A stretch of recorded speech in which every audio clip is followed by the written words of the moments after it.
Oh, all right, all right. I'm not going to over labor the intro music. I know how much a lot of you enjoy those intro musics, but I'm not going to over labor it this time around. We just played that one little. That was Rex Lawson, by the way. And if you want to know the history of that music, it does have history, but I'm not going to tell you the history at the moment. Well, a lot of you should know the history of that song, by the way. It's quite it's it's I don't want to call it a pungent a song, but it has a particular sort of resonance. It has a very peculiar resonance. It resonates differently across the spectrum of the country. That music you just heard there, it resonates differently. It resonates in the, even though it's in a Igbo language, but it has a very deep resonance and meaning in the north, as it does in the southeast. Maybe not so much in Yoruba land, but very much in the north and very much in the southeast. That piece of music that I just played you there, it has a very deep and a very profound meaning. But good day to you, good to be in your company. I know that. Good day to you, good to be in your company. I hope you've had a gloriously wonderful day so far, and I hope the day gets even better for reasons of spending it in my company. I'm always grateful to have you here. So with gratitude, I say welcome. So welcome to you all, ladies and gentlemen. Apologies for yesterday, by the way. We're going to do like some sort of Rufai Oseni bashing. That was what yesterday's session was going to be. But by the time the time came for that session, I was just too tired. I just felt the need. I just felt the need to go to bed instead. So I went to bed instead. So if it's not fun for me, that's the one promise I make to myself. If I don't think I'm going to enjoy it, then I don't do it. So apologies. So when you see streams being abandoned, it doesn't happen that often. But when you do see streams being abandoned, then you can see that the spirit was not just willing for that particular stream. Yes, you can say the spirit was not just willing. It's just as simple as that. But good to have you here anyway. Always a delight. The protocol forever and ever will be the same. The protocol. So what does the protocol mean? The protocol means these are the things that has to be done. So that's the protocol.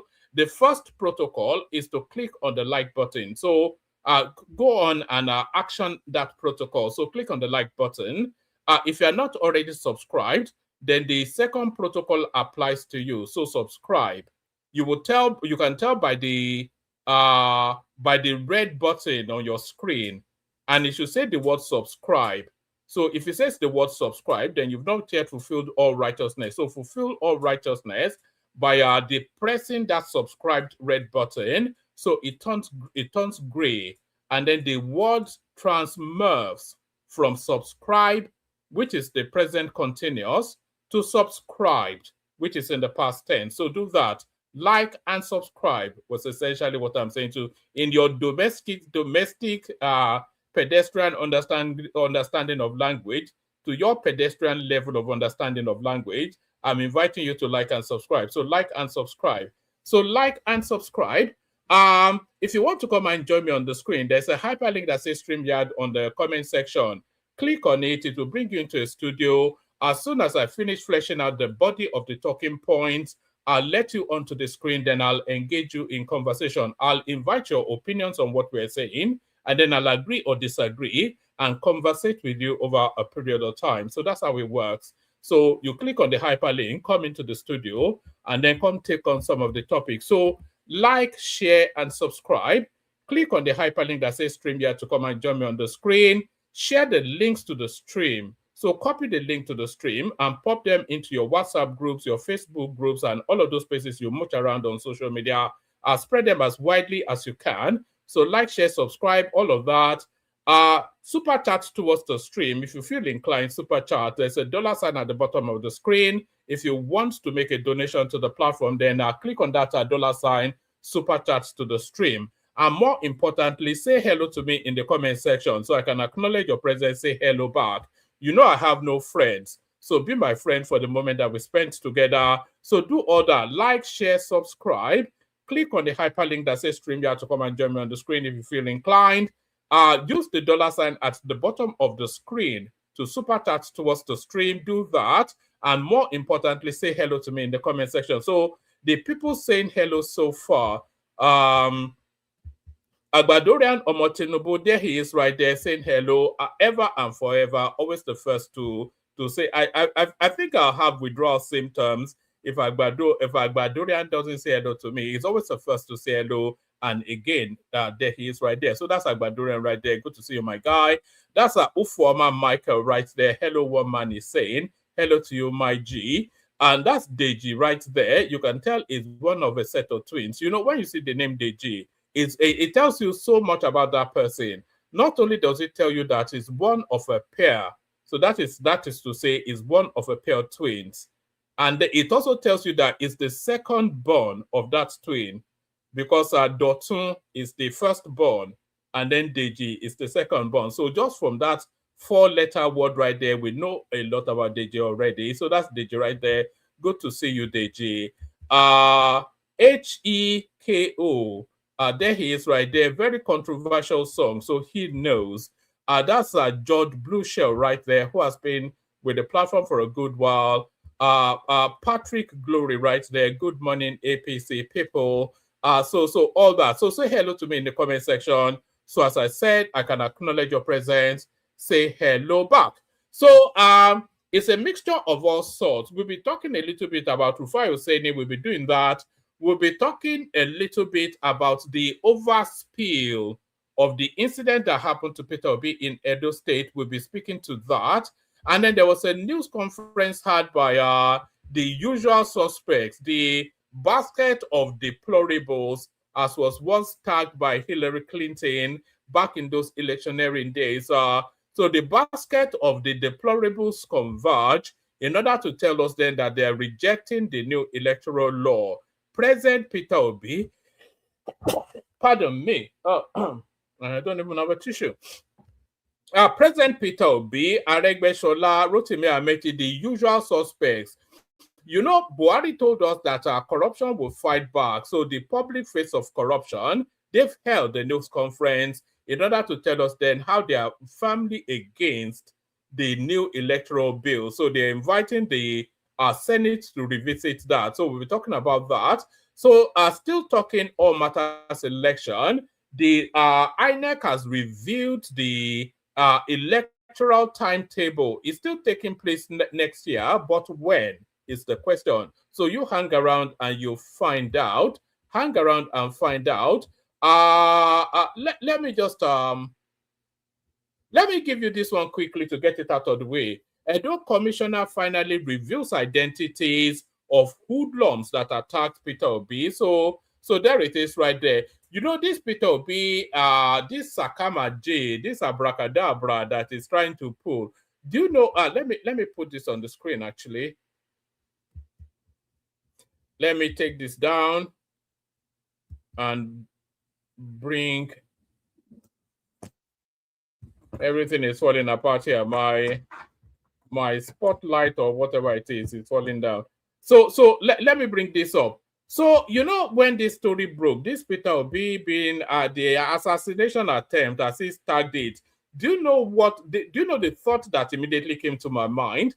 That came through my mind. The thought that came through my mind when Peter Obi was doing this, they tried to assassinate me in Edo State something. It put me in mind of Donald Trump. Do you remember when Donald Trump was running around claiming that somebody shot at him? Do you remember that? So when Peter Obi broke this story now, it just threw me into that desperate mindset. The sort of desperate politics that we saw from Donald Trump is being now reimagined within the Nigerian space. So we're in that narrative space now. Edo Commissioner finally reveals identities of hoodlums that attacked Peter Obi. So who exactly? So that's the look at that. It's just they could have done better actually. This is freshly off the eve. No, this is on the eve, not even on the eve. This is freshly after the Abuja elections, where Wike humiliated these people, put their pants down, and gave them a flogging. So very quickly after that, now they've thrown now this story into the headlines in order to depress the storyline of them being humiliated in Abuja. Edo Commissioner finally reveals identities of hoodlums that attacked P. Toby. Kazim Afegbua, the Edo State Commissioner for Information and Orientation, has linked the recent attack on former Labour Party presidential candidate Peter Obi and other political figures in Benin City to internal crisis within the African Democratic Congress ADC. Afegbua made the allegations on Arise News on Wednesday, monitored by correspondents, suggesting that members of the party who were prevented from attending a key meeting may have led to the disruption. According to him, the ADC experienced a crisis on Monday that continued into the next day, leading to bottled up anger and heightened tension amongst party leaders. He argued that the fallout from the dispute may have culminated in the attack. The crisis we all witnessed on Monday blocked the road that leads to the government house, and at some point, I had to make a detour to get to the government house, he said. The commissioner maintained that available information pointed to internal grievances rather than an externally coordinated assault, noting that that investigations into the incident was ongoing. If you listen to the leaders in the video, you will see that there were bottled up angers and tension amongst all the leaders of the party to the point that the gate was locked to prevent others from participating in the meeting. It was at that same incident that snowballed into the crisis of yesterday. I think they sensed that Peter Obi was coming and there was going to be a defection. So those that were prevented from participating orchestrated the attack. He added, Peter Obi and other political actors were reportedly attacked during a political engagement in Benin, the Edo State capital, an incident that has drawn widespread condemnation and renewed concerns about political violence. So nobody ever really took it seriously. And you can see that the narrative is not really resonating that heavily within the news cycle. The reason why the narrative is not resonating within the news cycle is because everybody knows that it's contrived. It's an internal matter. It's just the usual cack-handed Agbiru sort of politicking of those sort of, especially in Edo State, which is they're all drunk in Edo State anyway. They're just, they're drunk and not particularly clever in that space. So I think we all know that. I lose audience and I lose followership when I say that, but we all know that they're all too drunk and they're name one person in Edo State that is clever. So they're all drunk and dumb, and that's what played out there. So drunk and drum politics from Edo State. So let's open with that. Let's go on from that now to this. Like I said, yesterday's session was actually meant to be about what's it called? Rufai Oseni. And I gathered some materials for that particular stream, and this was one of the materials that I gathered. So let me play you this. So we kick it. We continue by reacting to this one. So I'll play you this clip now. Let me know if you can hear the audio. So I'll start playing it now. Let me know immediately if you can hear the audio in the comment section, because we've been having problems with audios coming through. So we kick it off from here. Okay, sir. Good to see you, sir. Former IGP, Mr. Michael Crow. But the public is not the boss. And part of the lies you guys tell us is police is your friend. That's one of the biggest lies I hear. So it's just rhetoric when they say the public is the boss. And I'm saying this leading up to the elections at a time like this. We have seen police fail us one too many times, especially around a period like this. In fact, at first, some people have criticized President Tinubu that this is an election appointment. He's putting his own person there for election. So what Rufai is raging and riling about there is the appointment of Disu, or is it Disu or Dosu, the new IGP. So is riling against the appointment of a Yoruba person to succeed a Yoruba person. But if you look at the way Nigeria the demography, the splitting, let's put it that way. If you look at the way that the Nigeria orchestrates political appointment, they do it in slots. So if it's very rare that somebody, although we saw a lot of it under the Buhari administration, but it's very rare that somebody of a particular ethnicity leaves a particular post and somebody then of a different ethnicity is slotted into that post. And that is at the presidential appointment space, because the appointments are delicately demographically balanced. Do you understand? So we already have we have a northerner as the Minister of Defense. We have a northerner as the Minister of State for Defense. We have a northerner as the NSA. We have a southeasterner, I think either the Navy of the Air or the Air Force. So they've designated that then slot to a Yoruba man. So very it will be unusual for them to, because for reasons of whatever reason they're removing Egbetokun, to then slot him in. The argument is for Chris Umba, that Chris Umba should have succeeded Egbetokun. But even if they chose not to put a Yoruba man in that slot, it's still not Chris Umba's turn, because there are people more senior to Chris Umba. Chris Umba has been accelerated through the policing system. I think he had a series of double promotions in order to make him an AIG or whatever. So the argument that Chris Umba should get into that slot is an argument that doesn't understand how the political dynamics of the Nigerian space functions. IGP. And I'm saying this, I have the bona fides, I'm Yoruba. You remove one Yoruba IGP, you put another Yoruba IGP. Are there no other people that are qualifying from other ethnic groups there? And I'm saying this so that the day that other people from other ethnic group will also be president and they do it, we have no bona fide to complain. What do you think about some of these points, sir? Yeah, I've got to that, but I disagree with.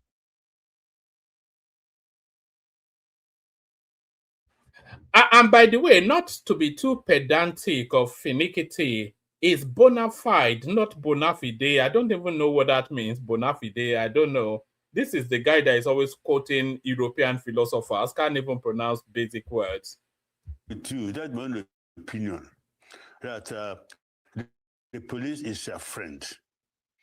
And you say that people are not police friends. If the police is a friend, he must equally be a friend of the police.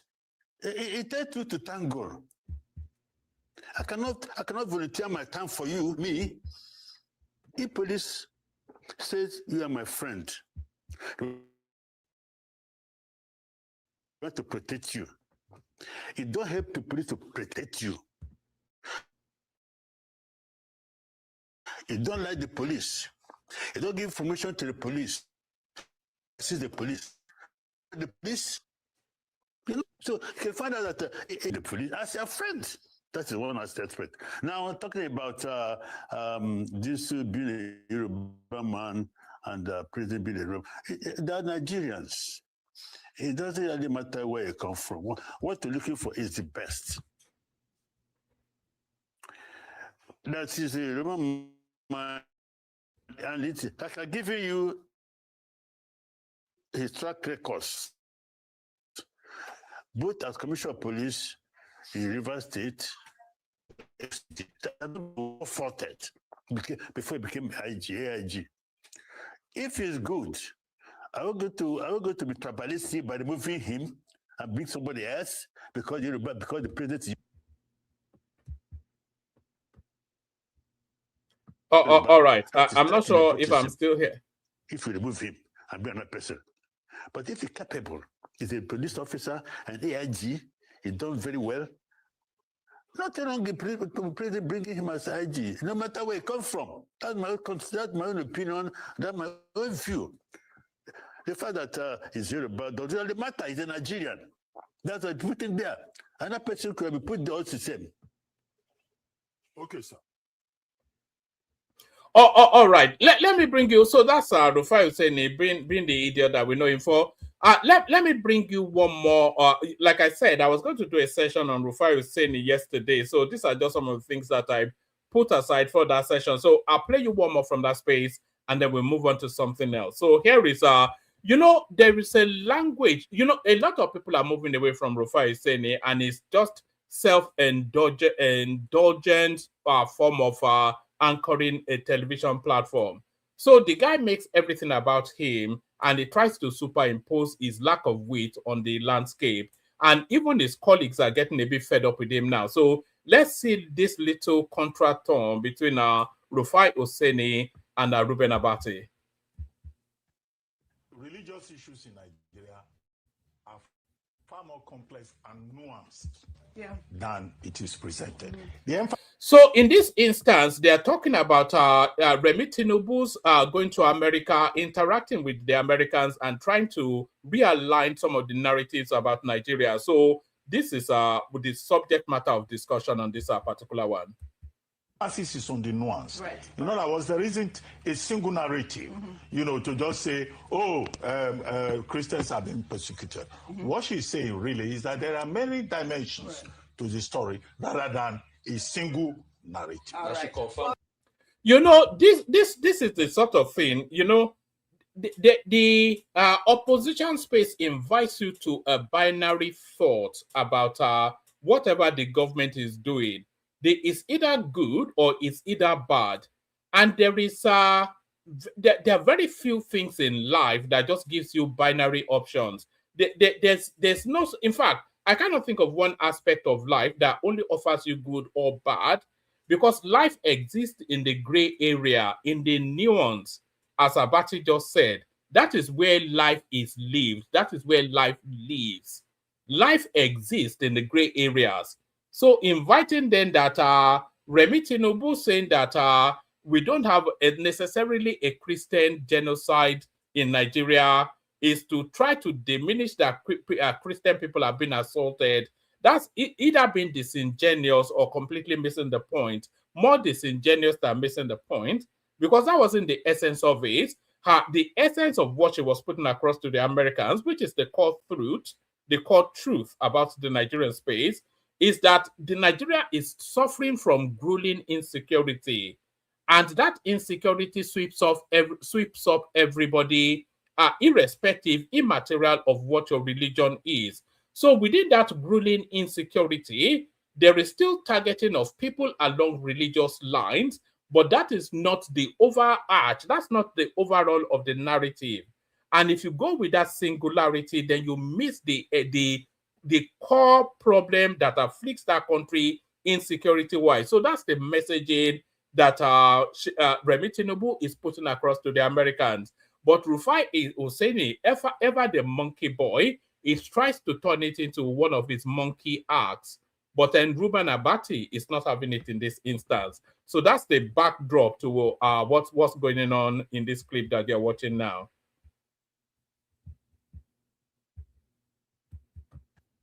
Religious issues in Nigeria are far more complex and nuanced than it is presented. The emphasis is on the nuance. Right. In other words, there isn't a single narrative, to just say, Christians are being persecuted. What she's saying really is that there are many dimensions to the story rather than a single narrative. She confirmed persecution. Right. You are right, Rufai. Yeah. Well, I said all of us are involved. Yes. The major challenge is insecurity in Nigeria. And the Nigerian government is trying to address it by seeking the cooperation of the United States and other countries. Solving the problem is where the challenge is, not about personal testimonies. I disagree with the Nigerian government approach, Oji, please.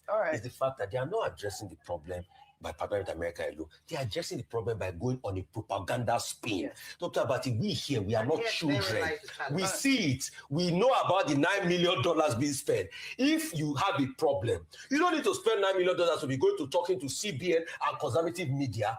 Fix the problem. When you fix the problem, we Nigerians will go ahead and say the problem. No, the emphasis is not propaganda. It's propaganda. Are you also aware, as somebody who has a microphone, that there are troops, American troops that are here. There are countries collaborating with Nigeria. That's part of the effort. All right. Can I moderate this plan? No, can I moderate this? It's not about propaganda. May I moderate? So, is the American troops in Nigeria, is that propaganda? The abundance of weapons that the Americans have sent to the Nigerian security forces to aid them, is that propaganda? Is that propaganda or efforts to combat this particular situation once and for all? So it's just it's just so maddening when you listen to this guy. He's saying they are spending $6 million to put a spin on the Nigerian narrative. Yes, they have to spend money in order to control the narrative in America. There is no country on this planet that doesn't have a lobbyist presence in America. What took us so long is the question. Not that why are we doing it, is what took us so long. But the American troops in Nigeria, that's not propaganda, that's fact.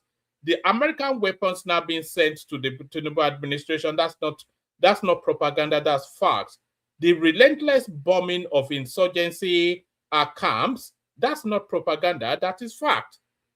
So these are exactly the things that they should be doing in order to tackle these things once and for all. So what exactly is Monkey Boy saying, just jumping up and down, acting like a baboon? panel. That's a one-sided. May I moderate this panel? Please go ahead. May I? All right. Go ahead. Thank you. You are absolutely right, Dr. Abati, about the nuance in her statement. And you're also right, Rufai, about the fact that she... Oh, all right. I'm really not keen on whatever it is that girl has to say, but I just wanted to highlight that this guy is now hoisted by his own petard. This Rufai Oseni is lost in the funk of his own sense of importance, and that seems to override every and anything. He's more interested in pandering to his base, to his followership, making all this noise so that he can go and collect his coinage on our social media. Is more interested in that than bringing a dispassionate, a detached, fact-based news presentation to the audience. So you are not, when you watch Rufai Oseni, you're not looking for anything factual. What you are essentially listening to is a partisan bias that seeks to undermine the government, but really undermines the country. That's all you get from Rufai Oseni, a partisan bias. There was one other clip that I wanted to play you actually, when a former, if somebody has that clip, please send it to me again. When a former NBA chairman, when he went on their screen, and as soon as Rufai wanted to start to address him, the guy had to caution him now that, look, if you do any of your nonsense with me, I'll just leave your studio. You know, I'm too big at a level to be subjected to somebody like you. He just watched him down. So that guy, I'm not quite sure. Maybe I think after 2027 you would not see him anymore anyway, because it no longer serves a purpose. It is the sharp end voice to the gnashing of the obedience space. That's just what it is. It gives flesh to their angst on the media space.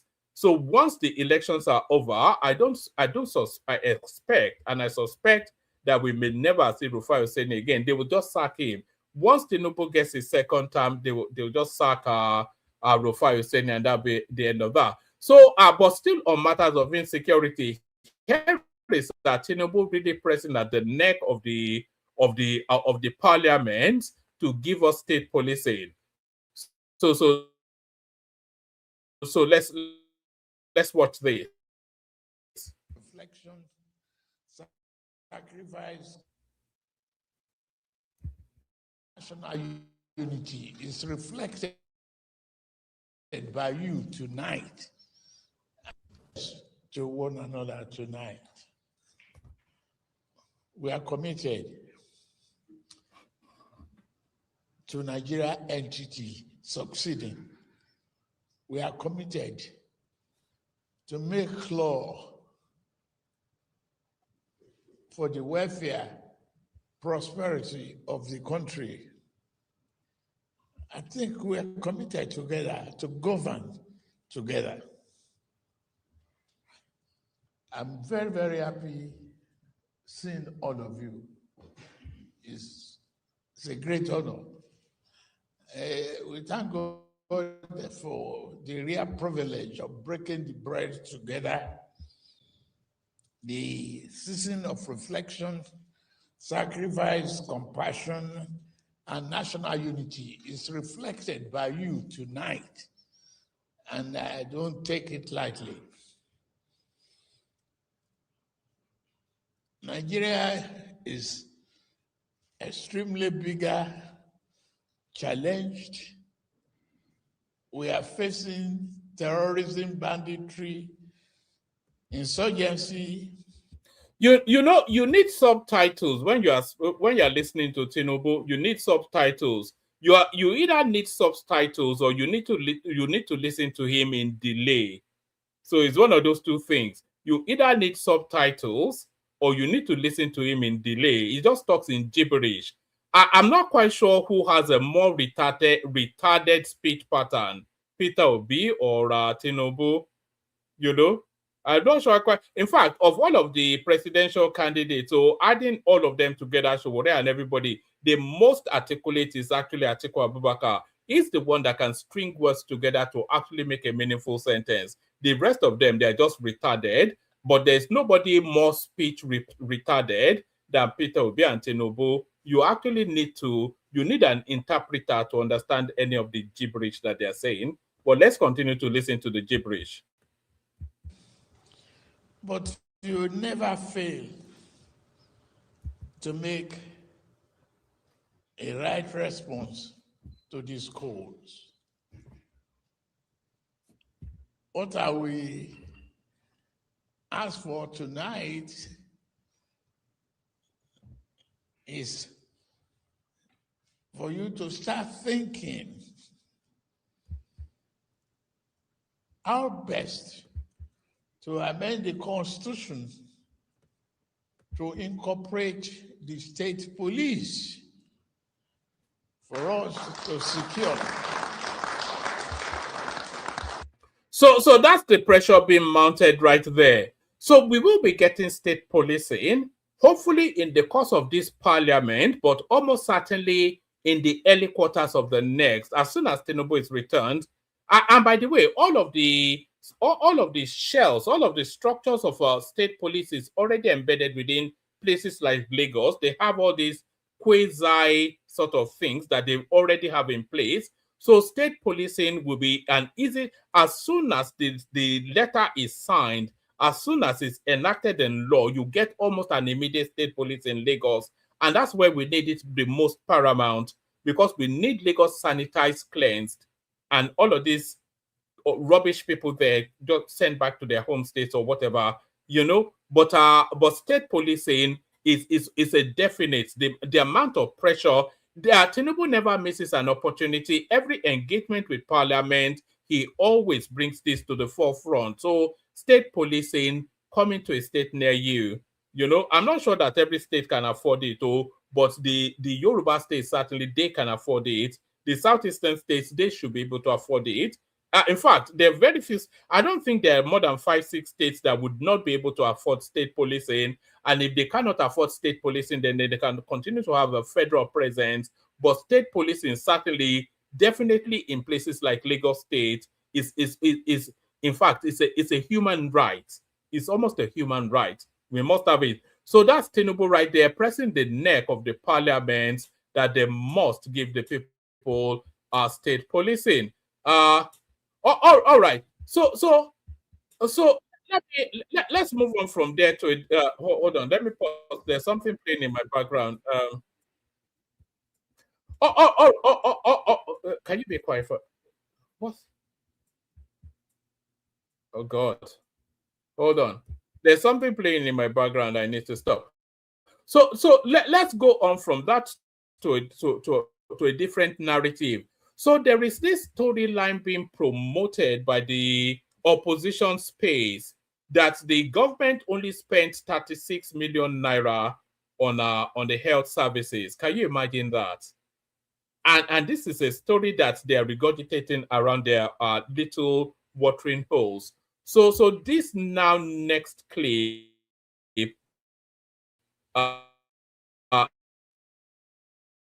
it looks to speak to that. All right, I think it's ready. So this now next clip looks to settle.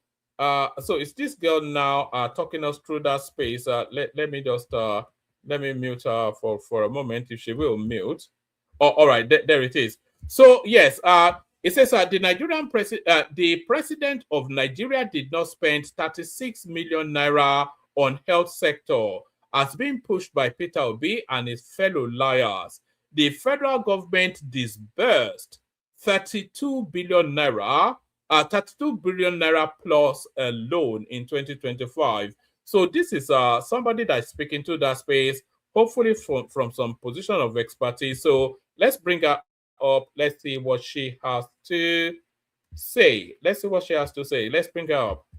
So one of the trending topics on social media these days is the fact that just 36 million naira was released by the federal government for capital projects in the health sector in 2025. Is that true? Is that even accurate? Oh, yeah, no. Let's dive into it. What? Even there's no reasonable and balanced mind that would believe that. Do you know what? I don't think 36 million naira even pays the salary of the minister that administers that portfolio. 36 million naira is what the obedience are telling themselves that the government spent on health services over the course of a whole year. Can you even imagine that? That's how low the narrative has stunk. The political argument is now at the bottom wrong base level, if that is what's being propelled. But this lady seeks to debunk that.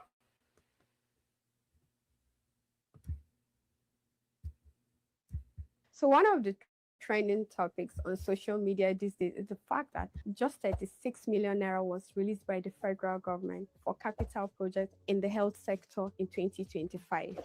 Is that true? Is that even accurate? Oh yeah, now let's dive into it. While this is true, as far as traditional funding through the budget is concerned, the notion that the federal government only spent 36 million in the sector is totally inaccurate, misleading, and honestly ridiculous to believe. Now, let us break this down with some facts and figures because while the budget was stuck in traffic, the ministry health was busy opening doors.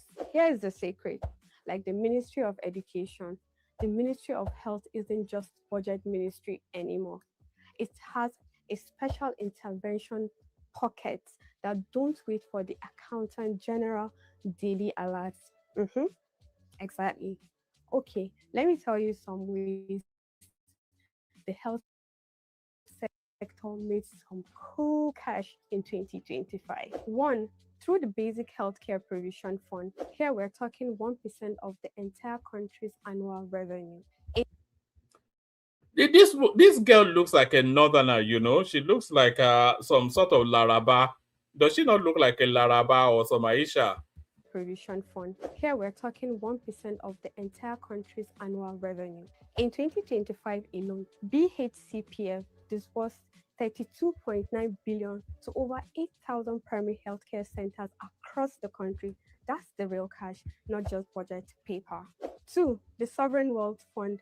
The earnings funded by the budget, they use Nigerian savings to build world-class centers across the country.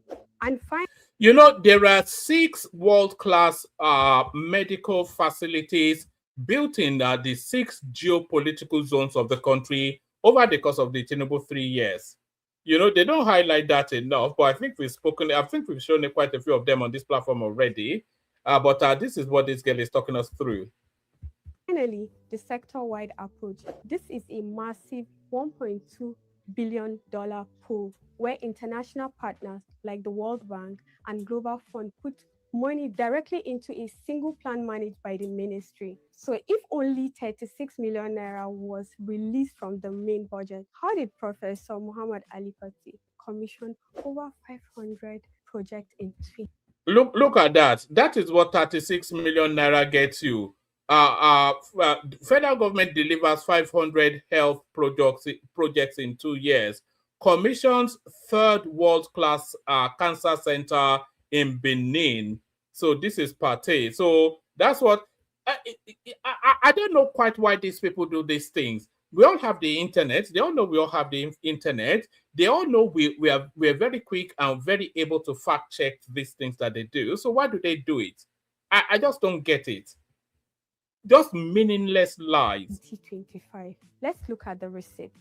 The cancer war. We commissioned 3 world-class oncology centers, including the massive one at UBTH Benin. This cost over $154 million and was executed in partnership with the NSIA and IFC. Tertiary upgrades. At the University of Abuja Teaching Hospital, 10 major projects were opened, including the ICUs and a 160 slice CT scan. Even the primary healthcare centers were not left behind, as 435 primary healthcare centers were fully revitalized. We're talking solar power,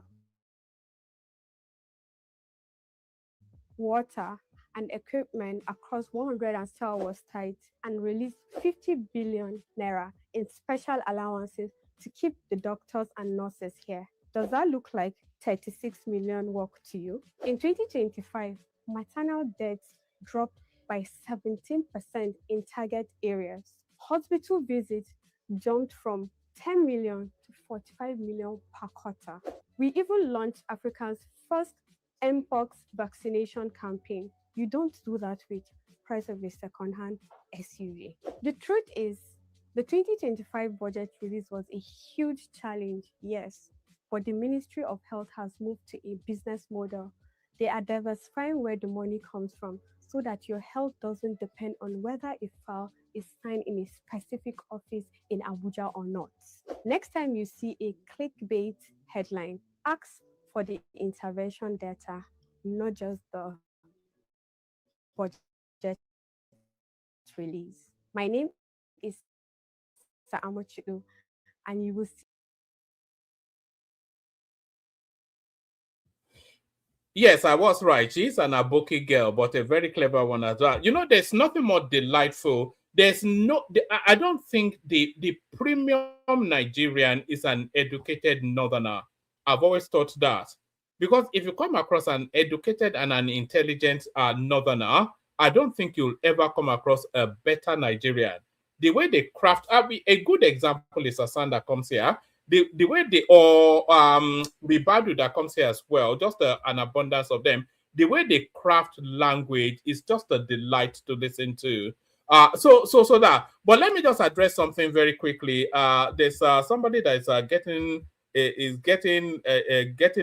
knickers in a tweet somewhat in the comment section. So I saw this thing in passing. This was from I'm not going to attempt your name, but this was from one of our listeners. It says, one man, I have always been an ardent viewer of your show.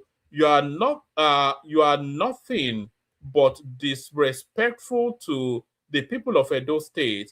Anybody who heard what you said about Edo people and won't even call you out for your rude remarks are equally as bigoted and callous as you.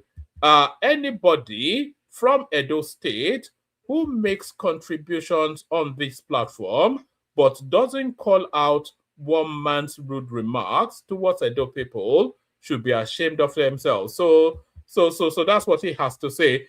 So sorry that you feel aggrieved though, but the one thing I would dispute with you is that you're an ardent follower of this platform.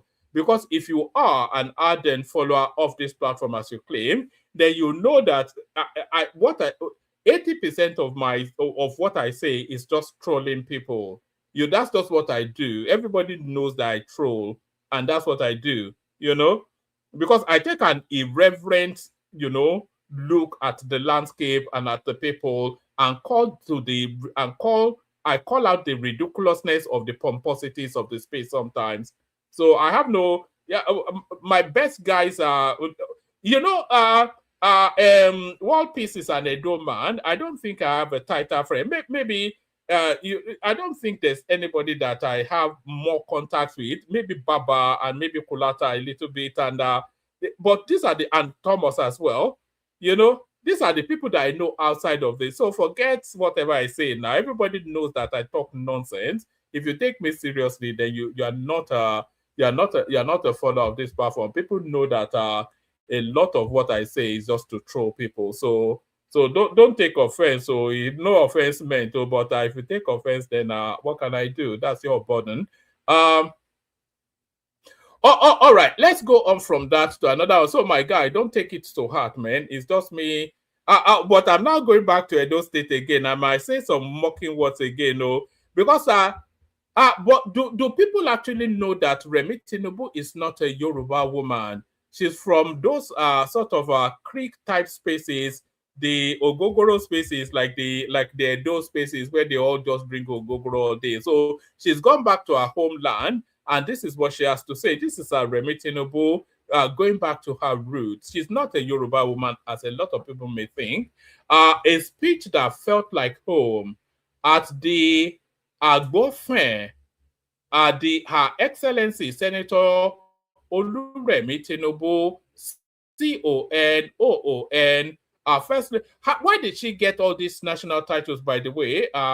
What has she done for Nigeria to be deserving of a CON and an OON?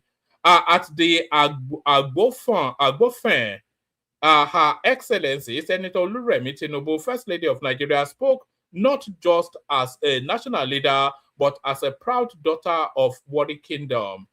With heartfelt sincerity, she honored our heritage, identity, and the enduring spirit of the Shekiri people, blending national vision with personal roots. So this is Remi Tinubu's homecoming to the Sapele Water people in the creeks.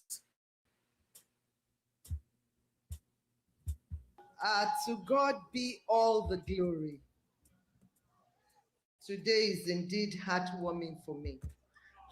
But before I greet anyone, very nostalgic, taking me to a place that I would explain that today as we go on. I didn't come with a prepared speech, but I'll start with the job at hand by recognizing the governor of Delta State, His Excellency, Right Honorable Sheriff Oborevori, and his wife, the First Lady of Delta State, Her Excellency Dickiness Tobore Oborevori, the Speaker, Delta State, House of Assembly, Right Honorable Momo Timi Guwo, and others here present.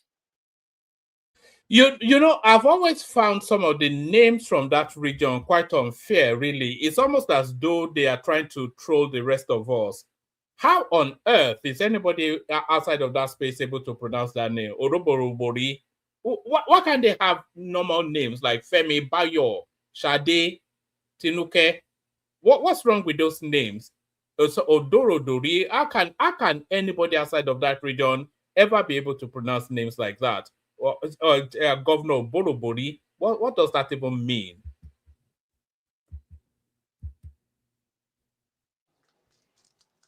His Royal Majesty, the Olu of Warri Kingdom,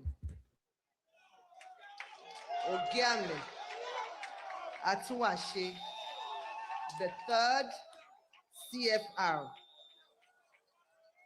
and the Queen Consort of Warri Kingdom, Her Majesty Olori Atuwashe the third,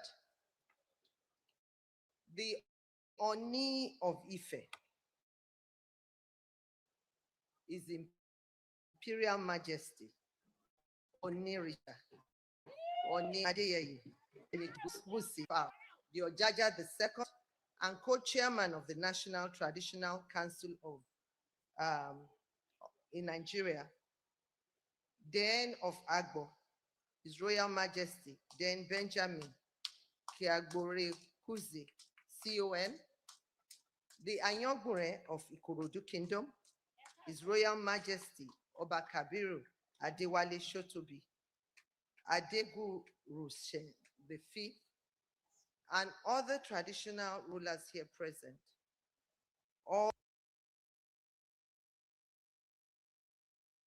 All right, I'm not going to make you listen to the fullness of our delivery, but the one thing that I've always liked about Remi Tinubu, and this is something that has come to her latterly because she's not always been like this, but she's carried into that role a certain peculiar, particular, elegant, and poise.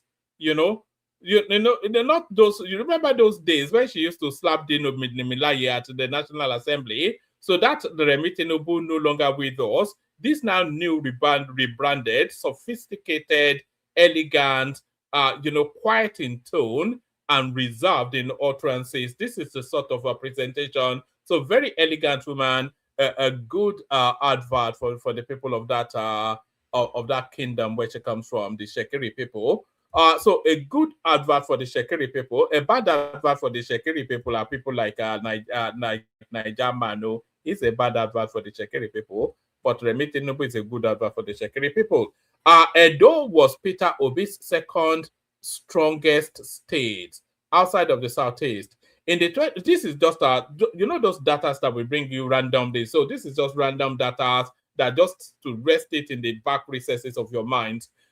Edo was Peter Obi's second strongest state outside of the Southeast In the 2023 presidential elections, Peter Obi secured an outright majority above 50% of total votes cast in 8 states nationwide. So these are the success paces of Peter Obi. In Anambra State, he got 95% of the polls. So there's no expectation that he will get anywhere near that in this upcoming. The most that Peter Obi should be getting from that space will be 60, 65%. Because we have to factor in Soludo, who is a Tinubu man. So we expect Soludo to impact those votes. We expect Tinubu himself to impact those votes. And then we expect also the security forces, by reasons of preventing all the rigging that took place in the Southeast, we're expecting that to impact those votes too. So the people that were expecting to vote for Obi in Anambra State now are actual supporters of Obi. People who actually voted for him are the votes we're expecting to see from there. So Obi got 95% of the total votes in Anambra State. But you have the anticipation that we get that much.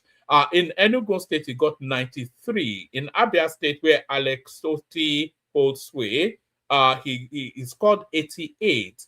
In Ebonyi State, he scored 80%.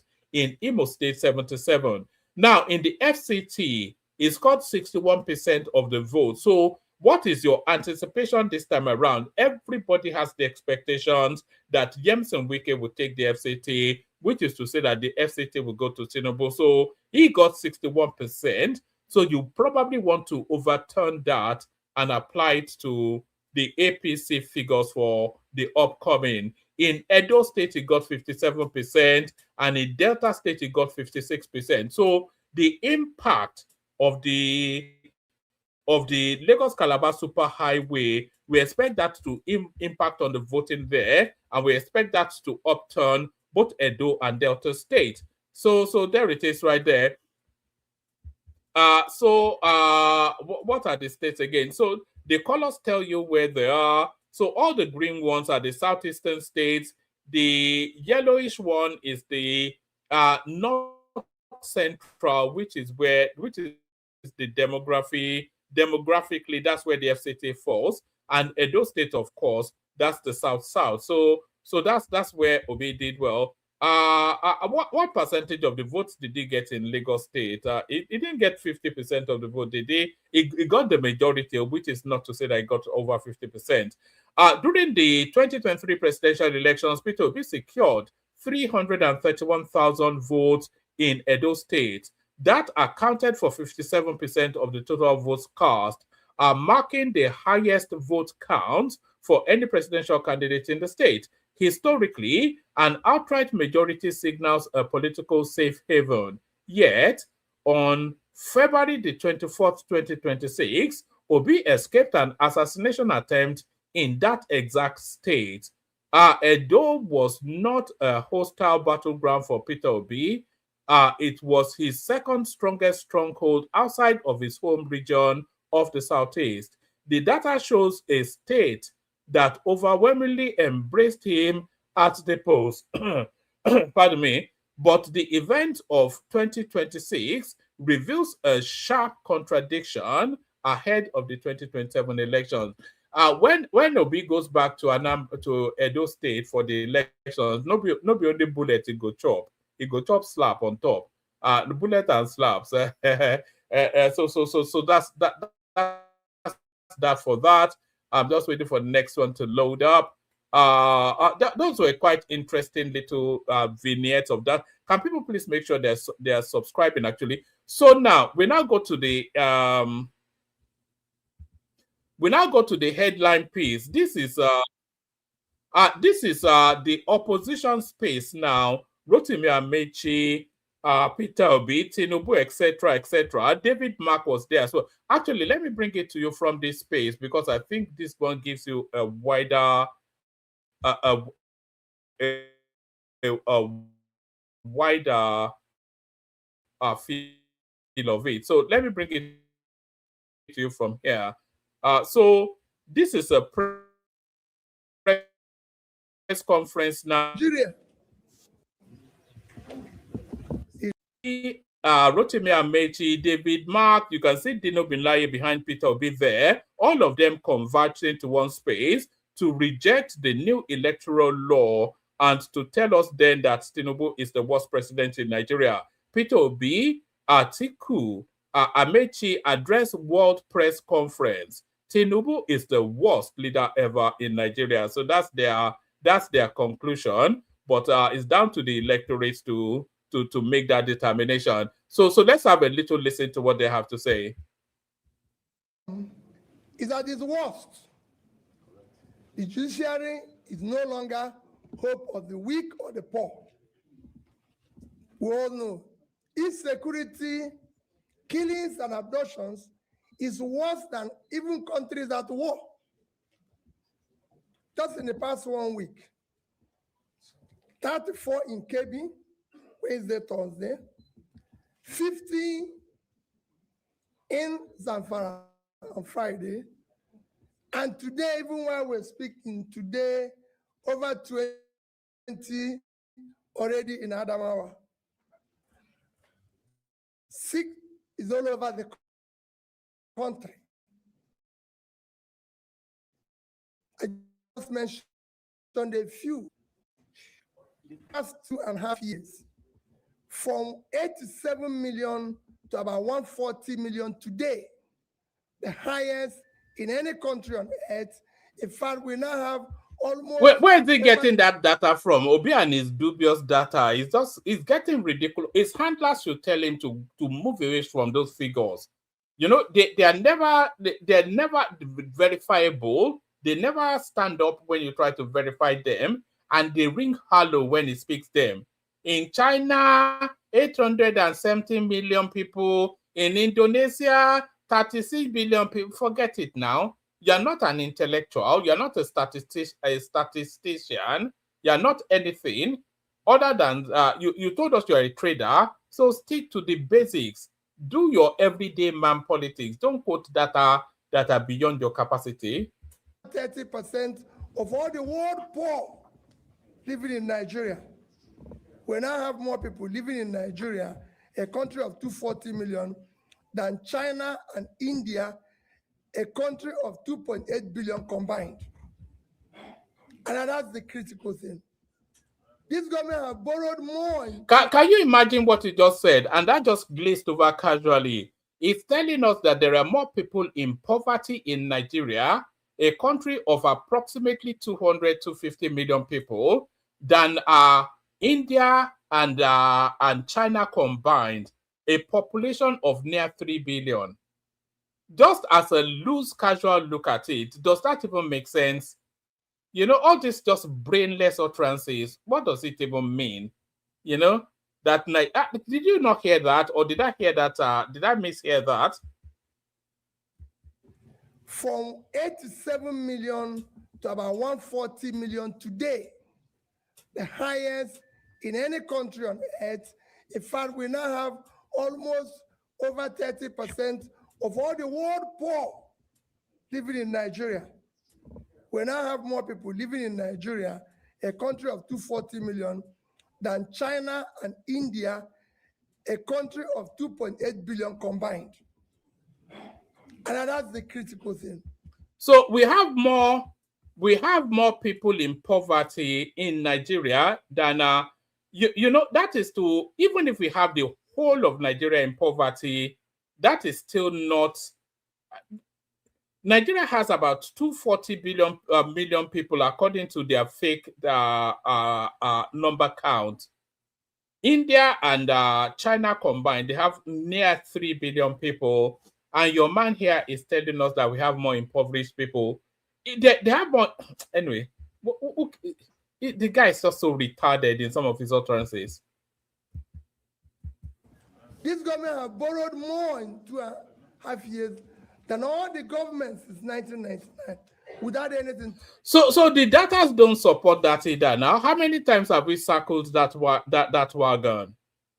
You know, we've been to the National Bureau of the Debt Management Office. We've gone to pull data. How many times have we gone to pull data out of the Debt Management Office? So why does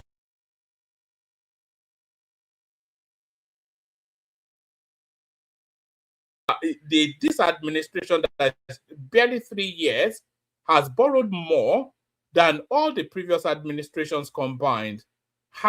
Where is it getting that from? So ridiculous.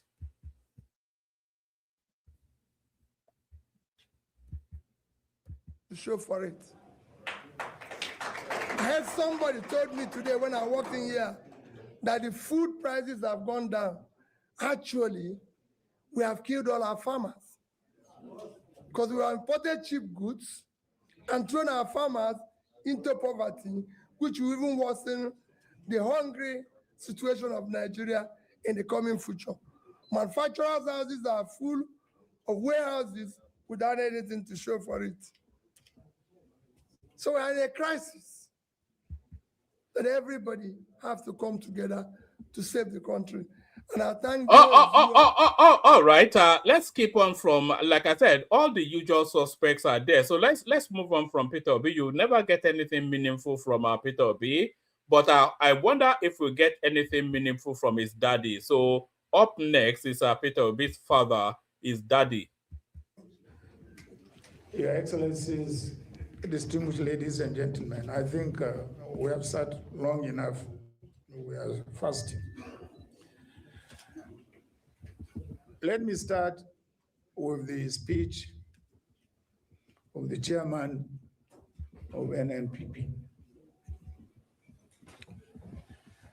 That speech has actually captured all the challenges we are facing in this country. I never thought anybody would be asked to make any remarks after listening to that speech. But let me say or advise that the speech delivered by the chairman of NNPP be sent to all the embassies, particularly the Western democratic embassies in this country, as the position of the Nigerian opposition political parties. And again, what you must bear in mind is that the collapse of democracy in Nigeria is going to lead to the collapse of democracy in Africa, because we are the largest democracy in Africa. These are some of the consequences that will definitely affect other democracies in Africa. So I will urge that, or I will call other opposition parties that are not here today to make sure that they are part of this movement of the unity of the opposition parties to ensure we restore our democracy. But with a note of caution, you see, we did this exercise in 2014. Not so. We came together and formed APC because we felt democracy was faulty in 2014, only for us to end up at the same position we found ourselves in 2014, if worse. Because 2014, the major challenges was insecurity here and there, economy, and so on and so forth. Now it is even worse than what was in what we fought in 2014. So we must have that in mind.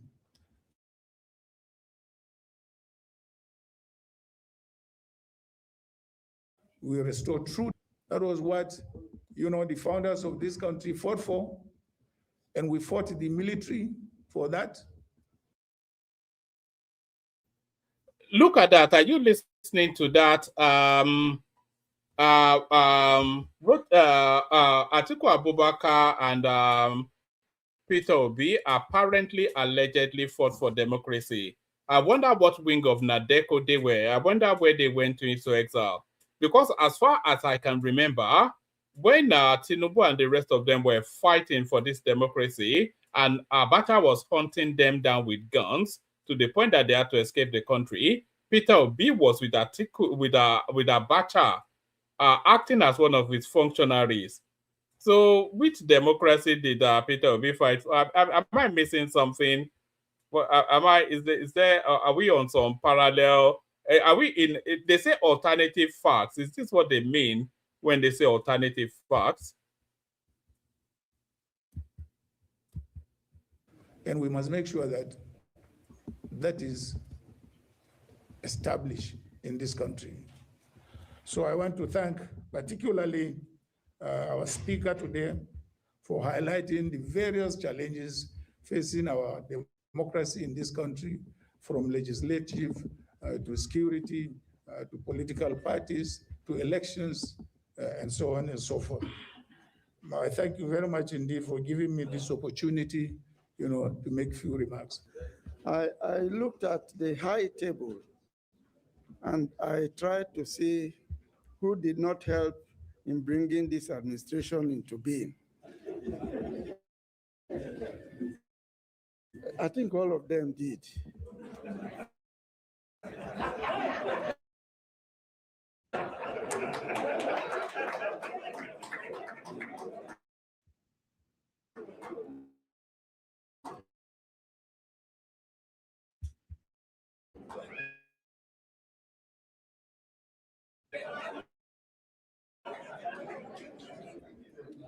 See, for us, so this is the penance they're doing for the government they installed themselves.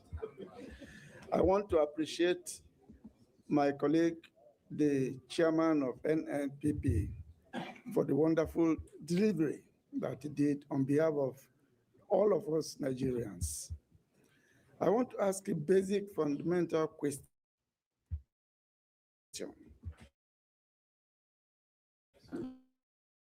To those who are followers and who are shouting continuation of this, and why is it a difficult issue?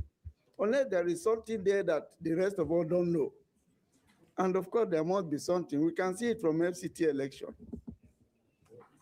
Again, the second issue is, why do you dabble into political parties' mode of selection of their candidates? What is the problem? Why do you want to be a party to it when you are not? You see, in my place, they say if you are not. All right. So that's David Mark. He made it a point to let you know that he's Christian, just to water down some of the Muslim leanings of the ADC. So we have Buba Galadima there as well. So there he is, right there. I want to get to Rotimi Amechi, and then we'll move on from this. So that's Buba Galadima still speaking. Do we have Rotimi Amechi somewhere there?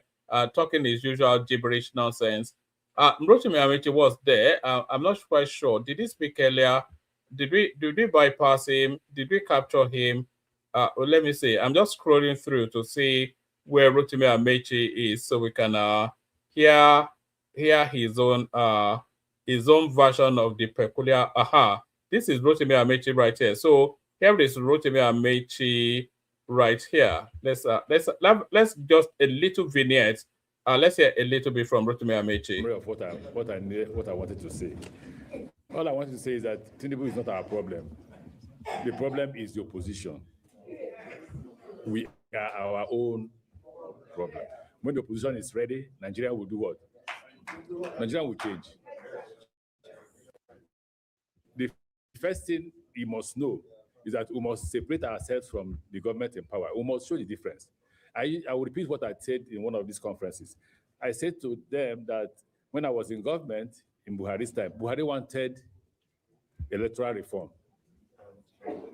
So a few ministers went to him, convinced him not to sign, that if he signed, Russia will hack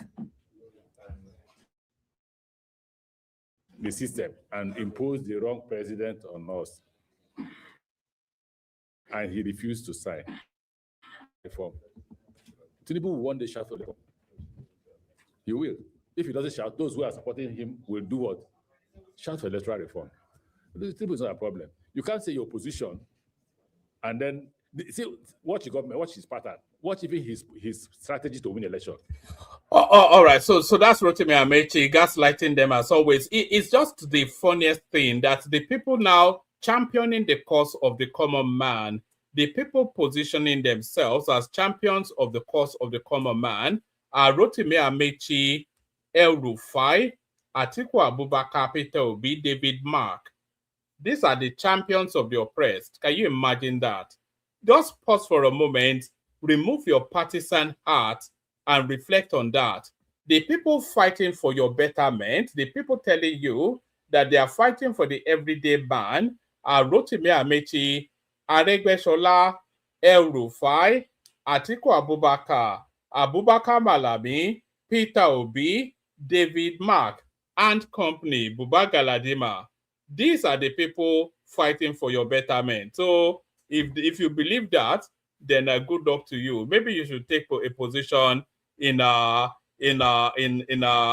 West or somewhere. You're certainly you're beyond redemption if you believe that. But there's a particular phrase that sums up all you've been listening to over the last 20 minutes or so, and especially the people that you've been listening to. So there was a particular phrase that Hillary Clinton used about 8 years ago when she was contending the American presidency with Donald Trump. So she used a particular phrase that is quite applicable in this particular instance and that best describes these people that you have been listening to. So I'll let her tell you that phrase and then you'll see how it resonates with what you're hearing now. Disgusting? Really? The president remarks on a woman's smile, and that is disgusting? Well, that's identity politics to show outrage at President Trump, isn't it? But that's all the left has. Where are the ideas? Where is the Democrat plan to fix their Obamacare mess? Where is their growth plan? The turning point in last year's election for many people was Hillary Clinton's basket of deplorables speech, where she labeled tens of millions of decent Americans racist, sexist, etc., etc., etc. That was identity politics writ large. It did not work. They're still doing it, and it's... All right, I wanted to land on that phrase. I thought I had where she said it herself, but somebody repeating what she said. A basket of deplorables. So what you just saw on your screen and the characters in play is just a basket of deplorables. A basket of deplorables. The worst elements in society converging for one final push to take you backwards again. Opposition leaders urge National Assembly to begin fresh Electoral Act amendment. So good luck with that. I hope they sent that letter post haste to Akpabio, Godswill Akpabio, so he can start acting on it right now. Opposition leaders urge National Assembly to begin fresh Electoral Act amendment. So good luck with that. But still on matters election, you know that the set date for the election, the presidential one, actually falls within the Ramadan period. So INEC has moved the election and they've moved it to this now new date. INEC reviews timetable, fixes January the 16th for presidential election, National Assembly.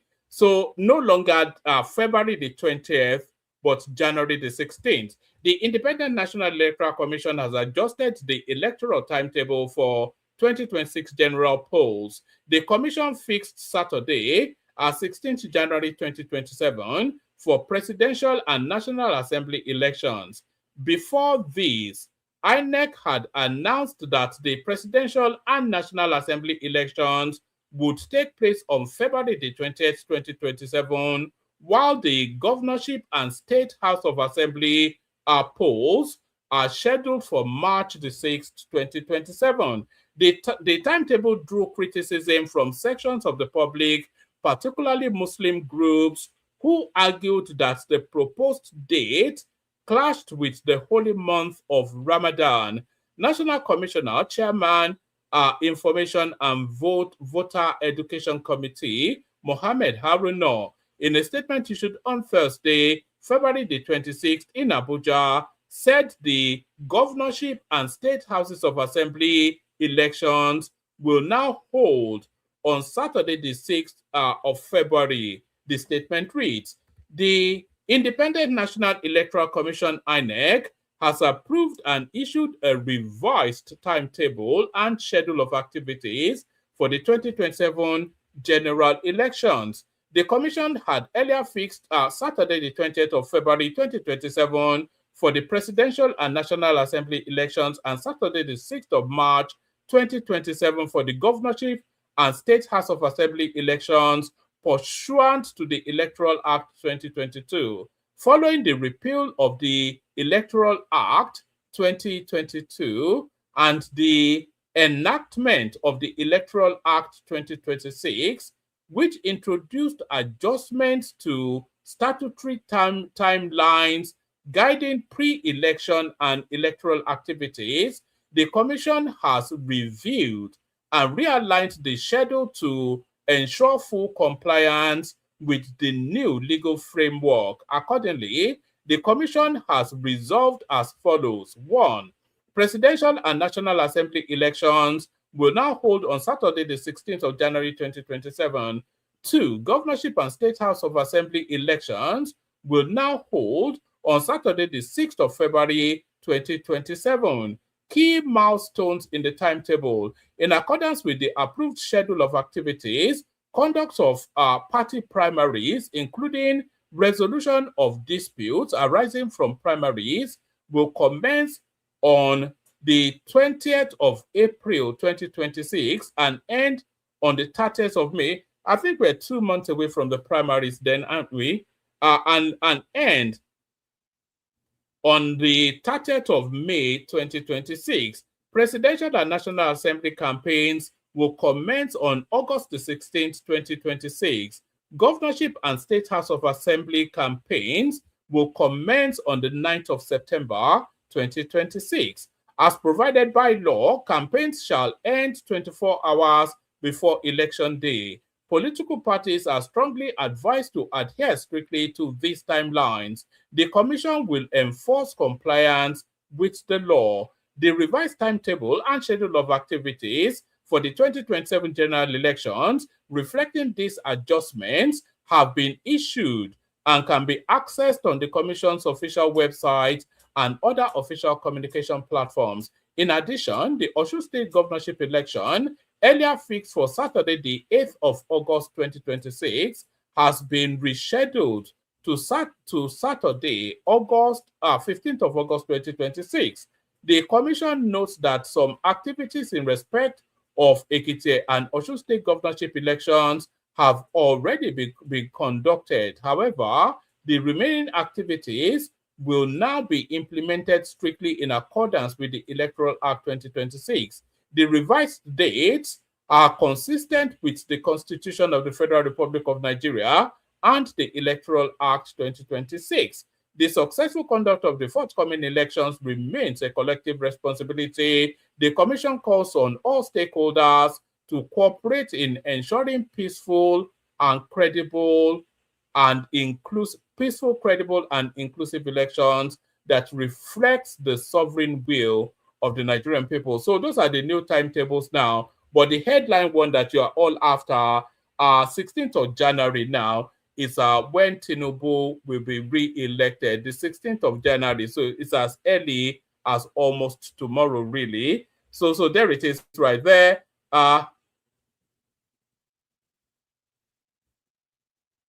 Rescheduled, not rescheduled. Well, you know, I'm an Oyo man. What do I know? So thank you for your education to correct my illiteracy. So thank you for that, Oga. So I think that's all we've got, actually, unless anybody else has anything to add. I'll send the link to the comment section. We'll play the Kegite music. If anybody wants to come. If you don't, then we just have to, we wave our goodbyes and then we meet again tomorrow. We play the Kegite music, see what happens. Only water, only water, where they see ma. Water, water, water, water, water, water, water, water, water, water, water, only water.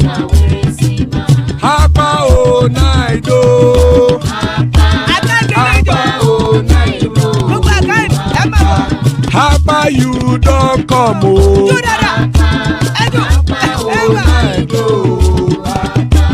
Hapa o naido.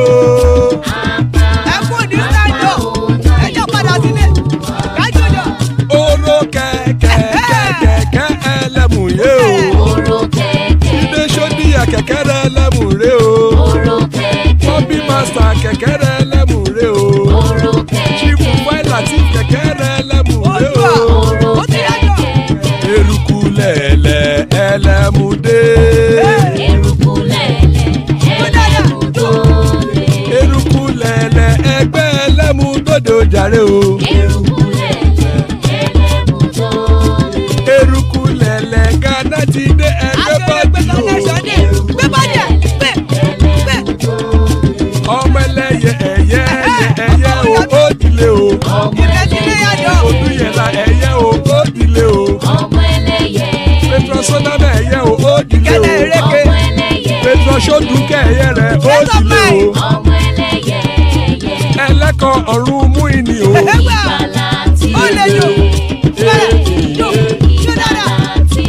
Àkùkọ ọ̀run mẹ́kọ̀.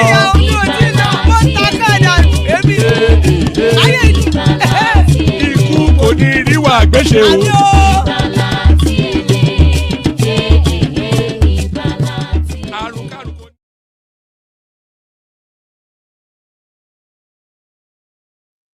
And there it is right there. Ikuko Niriwa Gweshe, may death have nothing to do with us.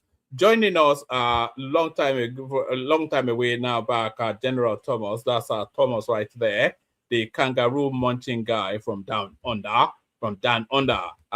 They're having a Barbie, as they say. So that's Thomas right there, the excellent AY in the house. So always a delight when AY is here. Equally delightful company. That's Prince Daddy right there. Still plenty of spaces. Anybody that wants to hop on. We started off, kick it off with you, actually, Thomas. It's been a moment since we last heard from you. Thomas, Kilon Shele, Baoni, how body? Body day cyclone. One man, you nearly kill me with laugh. I've been laughing all through your. You know, to my old guy, you come up with any moment most times. It's just trolling now. Nobody on this planet, if not even my own wife, takes me seriously. You don't take me seriously. One man. I'm just here to clown people, though. One man, day before yesterday, we mentioned all Edo guy that always came here. They're almost 10. The Edo people, like even they are your main people that speak on your platform. From progressive to War Peace to Omoruyi to Isaac to Hayward, like Edo even is the one that fool all your. It's just trolling. And Edo people usually have a sense of humor, but I don't think maybe it's from Wari. It's the Wari people that don't have a sense of humor. Well, man, let's start from your friend. Where is Peter Obi getting all these statistics from? I don't know. This guy needs. He told us his main advisor is a madman. So maybe it's still that madman that is telling him all these funky things. But one man, how can it possible Nigeria poverty level is more than India and China together? How many are we in Nigeria? 240 million. The population, and they are almost 3 billion. And they are over 3 billion. Why is this guy getting all this? And you just be mentioned numbers upon numbers, no verification. One man, don't you see Dino Milaye angrily left his back? You don't notice that? No, I didn't even notice it, but I don't think Dino should be, because in the hierarchy of things, Dino Milaye is actually above Peter Obi in terms of being politically savvy. You know, Dino Milaye, anyway, carry on, is your sport, so carry on. Yeah. You can say that again. Yeah. Dino Milaye, you can't compare. Peter Obi is just, I just like calling him just a dumb guy. It's just there doing his own things. Everything is about China, Indonesia, all these statistics. I watched one interview on one man. He wanted to start with China. The interviewer said, Please, let's forget about China. Let's speak about Nigeria. So it's just, yeah, it's just ridiculous. Woman, their conference they are doing. So what actually did they want? They want Tinubu to cancel the electoral reform, or what is they want the parliament to redo it. So Gospel Akpabio, they are saying anyway. I don't know. People are just they are just joking. They are not really ready for this opposition. One man, how they are doing why they are doing like this. One man, they are just giving Tinubu more edge to win this election. They are not serious. One man, why are you talking about Peter Obi is getting vote from Southeast, getting vote from Northwest? Where is Peter Obi is gonna be on the ballot? Are you sure Peter Obi is gonna be on the ballot? He cannot get the ballots. He cannot get the ticket from Atiku from ADC. So where else did he want to go? Are you sure it's gonna be on the ballot? He should be even talking of getting a ticket or getting a party that we host him, and you always know he always like ready-made food. Everybody has worked tirelessly for years. They should just gift him the ticket as usual. It's not going to work in ADC, one man. Atiku is getting that ticket. Who is going to tackle Atiku in ADC, one man? Is he Amechi? Is he who? Who is going to tackle Amechi? I watched one interview, one man. The guy asked Atiku, "Are you going to? How you been with the primaries?" He said, "Are you going to get ticket?" Atiku answered him. He said, "Have I ever not get the ticket before?" That is the answer Atiku answered the guy. So even Peter Obi, Thomas, even if you look at the body language of that that press conference, everybody was there. For Aregbesola was there. David Mark, you saw Dino Milai, all of them were there. And you could see the one person that stood out, the one person that carried himself as the lead person there was Atiku. Yes, it was like the one that carried authority. So anyway, we'll see how it plays out. It carried the charisma of a leader, one man. Even when Atiku is talking, even though I don't want him in 2027, but maybe he can come back in 2031. But the only person that carried the charisma, you can say this is presidential material. It's only Atiku. Is it your Peter Obi that is quoting statistics from the moon, from the Pluto, from the just all over the place? Thomas, just one last question. If you drop Tinubu into everybody already there, but if you dropped Tinubu into that gathering, who do you think will carry that charisma that you described of the leader? If you drop what can you? Yes, I don't understand. If you drop Tinubu, no, everybody is already there, but add Tinubu as also been in that gathering. Who do you think will carry the aura of a leader the most? If everybody was there, Rotimi Amechi, Atiku, all of them, blah blah blah, and then Tinubu also is there.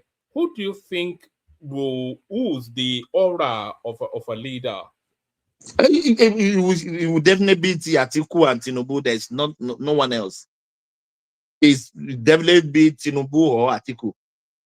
I agree with you. When you look at people like Atiku, Tinubu, Buhari, etc., whether you hate them or like them or whatever it is, they carry a particular and an unmistakable aura of somebody that leads, of a leader. You don't get that aura with Rotimi Amechi. Rotimi Amechi is not a leader. Peter Obi is not a leader. But Atiku is a leader. Buhari is a leader. Whether they're good leaders or bad leaders is immaterial, but they are leaders. They carry that aura. Tinubu, of course, carries it and is also led him to. So, anyway, sorry, carry on. No, that's all right. One man is in conversation. Somebody want to say something? Yeah, sorry, Thomas. Woman, is age a factor for you in choosing those three candidates? Is there a younger person? Is there a younger Nigerian leader, like maybe a Rufai, if it was in the mix, that would stand out, you think? I'm not sure if age factors in or not, because if you go to Buhari, even during his time as head of state, he carries that aura. I kind of think of a younger generation sort of a person that carries the same, but they stand. It's a bit like love, actually. You know and feel it, but you cannot define it. There's a certain aura around certain types of people, certain factor that distinguishes and stands them out. You get that with Atiku, you get that with Buhari, you get that definitely with Tinubu. You don't get that with Peter Obi. I don't think, in fact, that's not even a controversial thing to say. I think everybody understands that. But I'm not sure if age factors into it. Now you brought it up. No. One man, do you remember Tinubu's speech at United Nations? I was just flabbergasted, like not too much word, but the short word that he made, very succinct, very clear, very directive. Like I don't just know all these people gathering together. They are a coalition. They want to fight this guy. How are they going to win this guy? I don't know how they're gonna do it. I don't. And also, one man, do you think this government, they are not showing their project enough? Look at the project that lady showed us about the health sector. So many hospitals, cancer centers. I didn't even know anything about this one man. And I think they are not showing what they are doing enough for people to know they are really working. The obedience side is Hey, Thomas, where are the hospital though? Can you give us the locations? There's one in your state now, in Benin City. The one in Benin City, yeah? There's one in Benin City. The cancer center it's a cancer center, newly built. Okay, I didn't know. What class? I will look into it as well. It's not about looking into it. We just watch it a couple of minutes ago now. What was the issue in Edo? I heard you guys discussing Edo stuff. So no, Remi Tinubu was in Benin. Was in Benin. And then we were highlighting that she's actually a Shekiri woman, not a Yoruba woman like some people might suspect. And I just made one of those, some of those my sapele water comments, and I just made a little. And then one of your Edo guys in the comment section, he took great offense, and he said they have to go and report me to the Omonoba. And I said, please don't report me to the Omonoba. No, but she is a Shakiri now. That's a fact. Woman, even listen how she was pronouncing those names fluently. I can't even try it. I can't attempt to call those names. She pronounced those names very clean. Like very, yes. Like she's from there. I can't argue with you if you say she's from there.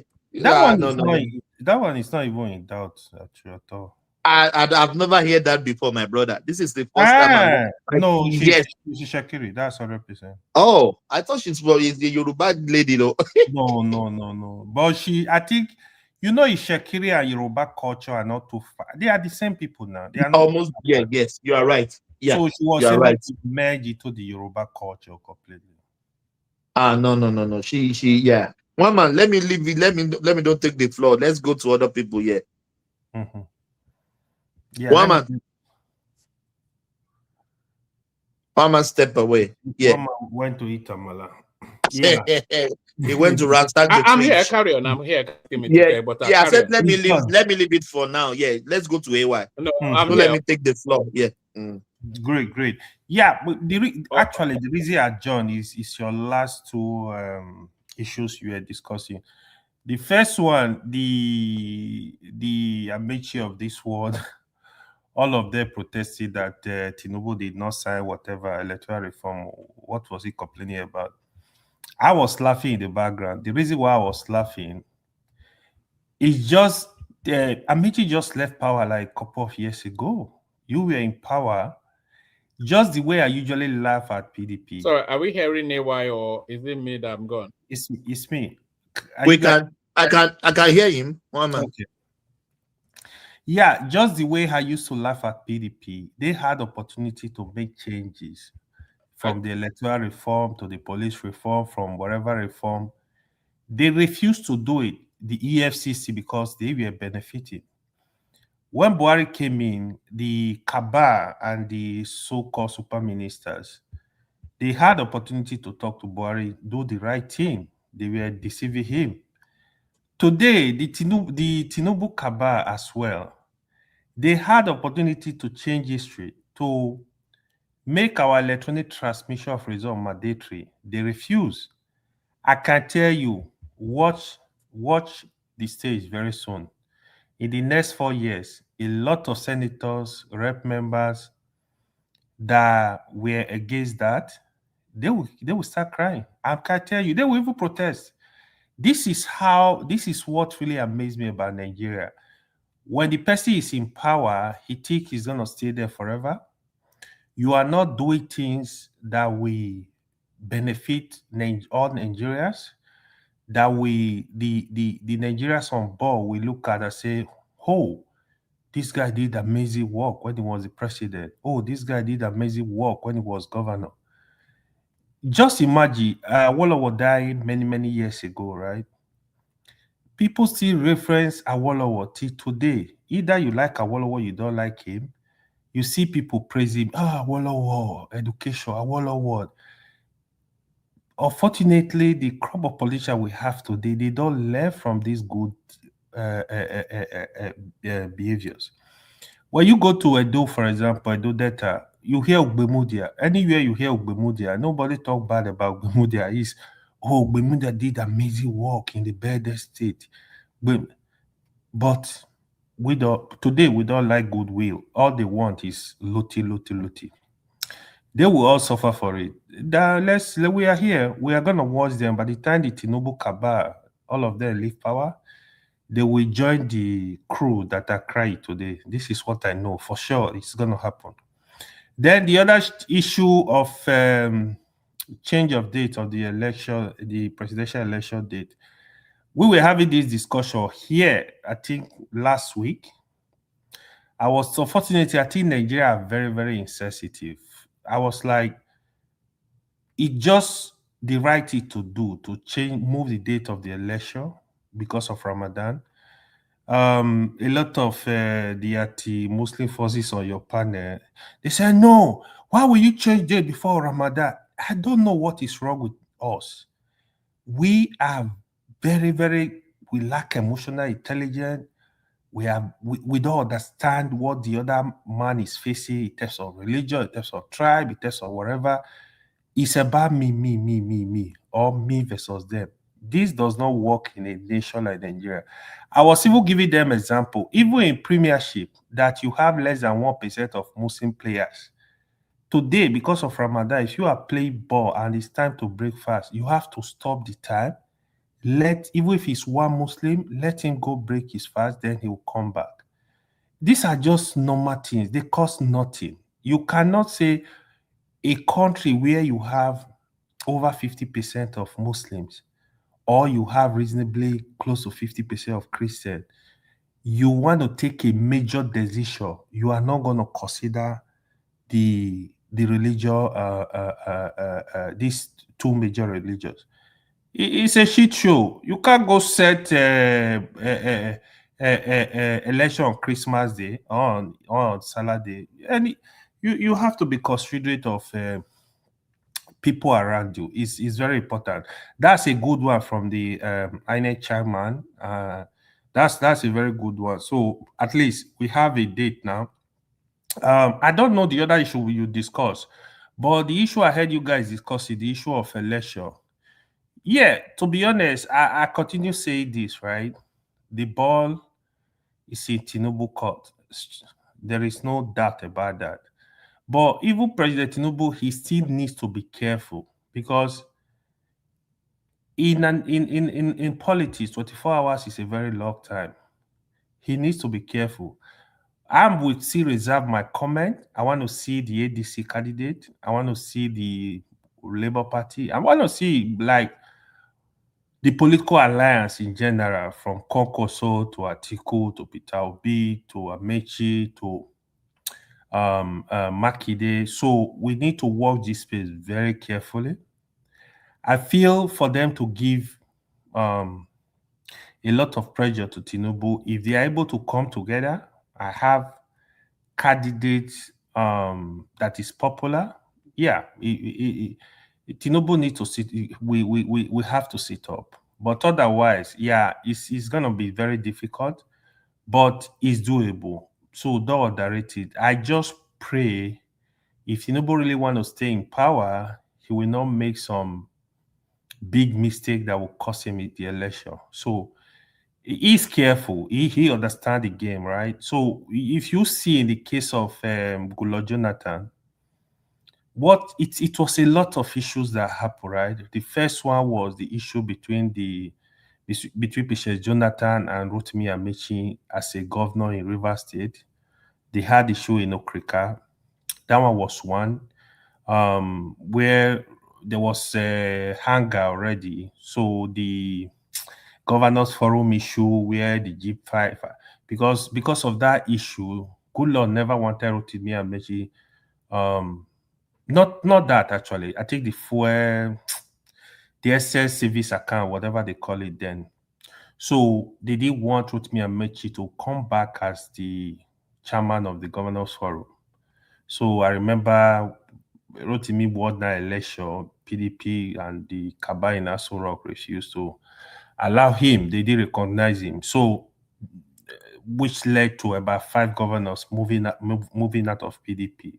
Not only 5 governors, popular governors, governor from the popular state, So this was issue number 2. There was also an issue where Patient Jonathan, I think he called the Northerners. He said now there they born through way, something like that. So, and Konkoso was pissed on that issue, if I can remember very well. And the Talakawas, they actually voted against. They were angry already, and they actually went to the police stations to vote against President Jonathan. Tinubu he has not made any mistake. If there is any, the only one I would tell him to be very cautious is this issue of U.S. military, U.S. government putting military base in Nigeria. He needs to watch that space very, very, very carefully. So he needs to watch the activities. He needs to watch that space because he will not get people pissed off. That's one. The second thing, the issue of Rufai, he needs to be careful on that issue. I generally don't believe Why should he be careful? I will tell you. So you know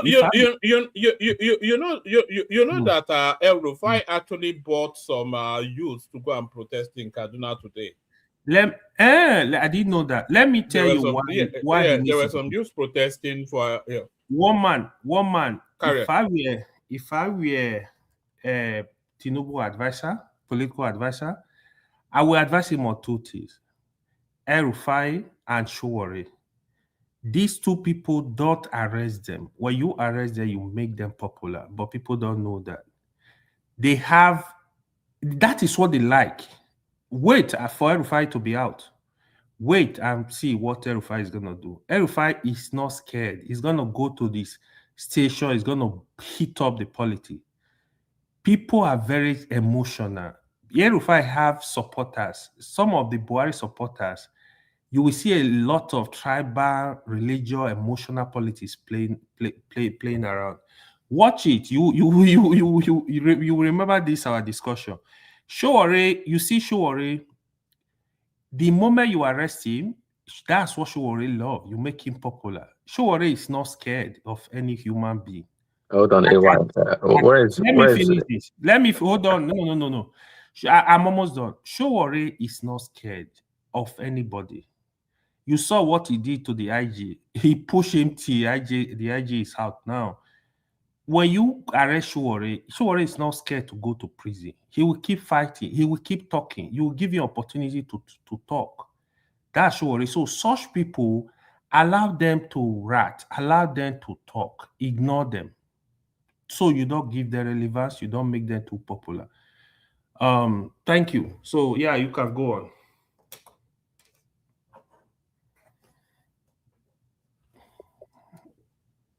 Actually, I was going to ask you, did you where's want to come in, Prince? Yeah. Yeah, I was going to ask where the Rufai supporters are coming from, because they said like Rufai has a lot of supporters. Like, listen, as a politician, Rufai is very weak. Actually, I mean, it's good. Tinubu's going to get pushed back, not because Rufai is a good politician or he has followers. It's because he's a Muslim, and they will protect him from the north. Tinubu is a Muslim too now. Tinubu is a Muslim. Forget about that. What kind of Muslim is? No. You can't rule that. It's not a bad religion. See, this is politics, right? What you said, Rufai does not have support. You see, when you are fighting, there are people where you, okay, I'll give you an example of Amechi. When Amechi had issue with Pesha Jonathan, Agulo Jonathan, the Rivers people, the Jaws, they refused to support Amechi, but Amechi got supporter from outside the state, from the north and from the other part, even the southwest. He got supporters from those regions.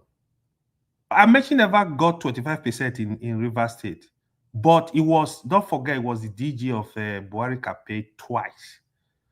So that's I didn't get a connection, but Amechi himself is a very weak politician. I would even call Amechi a politician, actually. He is. You are right. He is. You are right. Okay. So Amechi is a non-factor. But Rufai, see, the Northerners, they have a way they operate. They don't have to like Rufai to support him. For him to be mistreated in the Nigerian space, they won't take that nonsense. That's the only reason why they come to his rescue, if anything. Not because he has someone that lost the last election. He lost Kaduna, right? Maybe even lost his polling unit or whatever. So Rufai is. Rufai he did not. He lost Kaduna. Rufai, APC is AP. Umbasani is APC now. He won Kaduna. No, at the presidential level, at the presidential level, he lost Kaduna now. Presidential level, he lost Kaduna. It's not because of, there is nothing you can do. So if you conduct election today, Atiku is on the ballot, we still with Kaduna. Atiku is Kaduna born. No, I don't think so. It's bad reputation. The southern part of Kaduna is a factor. Atiku is from the Yaradua Kaduna mafia. Let's just agree that Rufai is not your a superstar politician that you guys want to make him to be. It's not. No, so you are right. But when you talk of Kaduna issue, as long as go check all the election Atiku contested, he will do well in Kaduna. It doesn't matter. If Rufai doesn't have any political followership of any significance. Rufai, he has always, his politics has always been under the covers of another big name. So his politics in 2015 to 2023 was under the Buhari name. So this is the first time that Rufai is politicking under his own speed, and it doesn't have a base. Even right now, right? Yes, you are right. Even right now, don't forget, Rufai is working. Rufai, and he's under Atiku now. Even they are working under Atiku. Don't forget, they don't work alone. That's the modus operandi. Even David Mark. Let me tell you, forget it. There is nothing like ADC. ADC is for Atiku. Atiku is ADC. Atiku is in ADC. I was gonna say, yeah. Watching Rufai in an interview, he himself said it. He said he doesn't have any ambition for the presidency. He said it plainly, but he said though that if, as a corny man like P2B, he said if the people in the party wants him to be the leader or the ticket bearer, that he's more than happy to do it. But he knows himself. He doesn't have that political weight or capital to be dictating anything. Just like Chema said, he's quite an impulsive person. To me, it's almost a joke, for the most part. To your reading the earlier one, actually, I was just thinking about it. What is the benefit? It's a question anyway to anyone. Maybe AI knows. AI knows. What is the benefit of stopping politicking or campaigning 24 hours before the election? It's just so that the security forces can take charge of the, because they want low movement, they want a quietened down atmosphere so that the security forces can take charge of. I think so. I think you are right. Yeah, that's what it has been actually. Just on that space, you see that moving of the elections from February the 20th to January the 16th. It was nothing to do with Ramadan. With Ramadan. It was the new electoral laws that squeezed the schedule so that they had to recalibrate it. So, but then it was convenient for Ramadan as well. Actually. Yeah, whatever it is, that is the right thing. Yeah, that's. Is that okay? I was going to comment on that. Is that if that's the truth or the fact? Well, I guess that's fine. But apart from that, actually, if the Northerners, the Muslim wanted the dates change, they would have had their way anyways because they have that. That can cost the noble election, man. Yeah. No, it can't argue against Ramadan. Bro, there are. But my point. So to juxtapose that is that if Buhari was the president and some Christian organization for whatever reason wants to change the date, it can easily dismiss their request and nothing's going to happen. No, they've actually changed. But Nigeria is a Muslim country now, not a Christian country. Nigeria is it's both Muslim and Christian.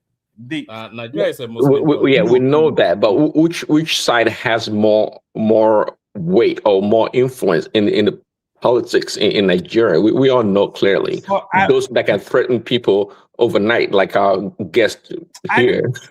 If you ask me, I don't think it's issue of threat. I just feel like, for example, you cannot do anything in Nigeria without considering the two major faiths. It's just what it is.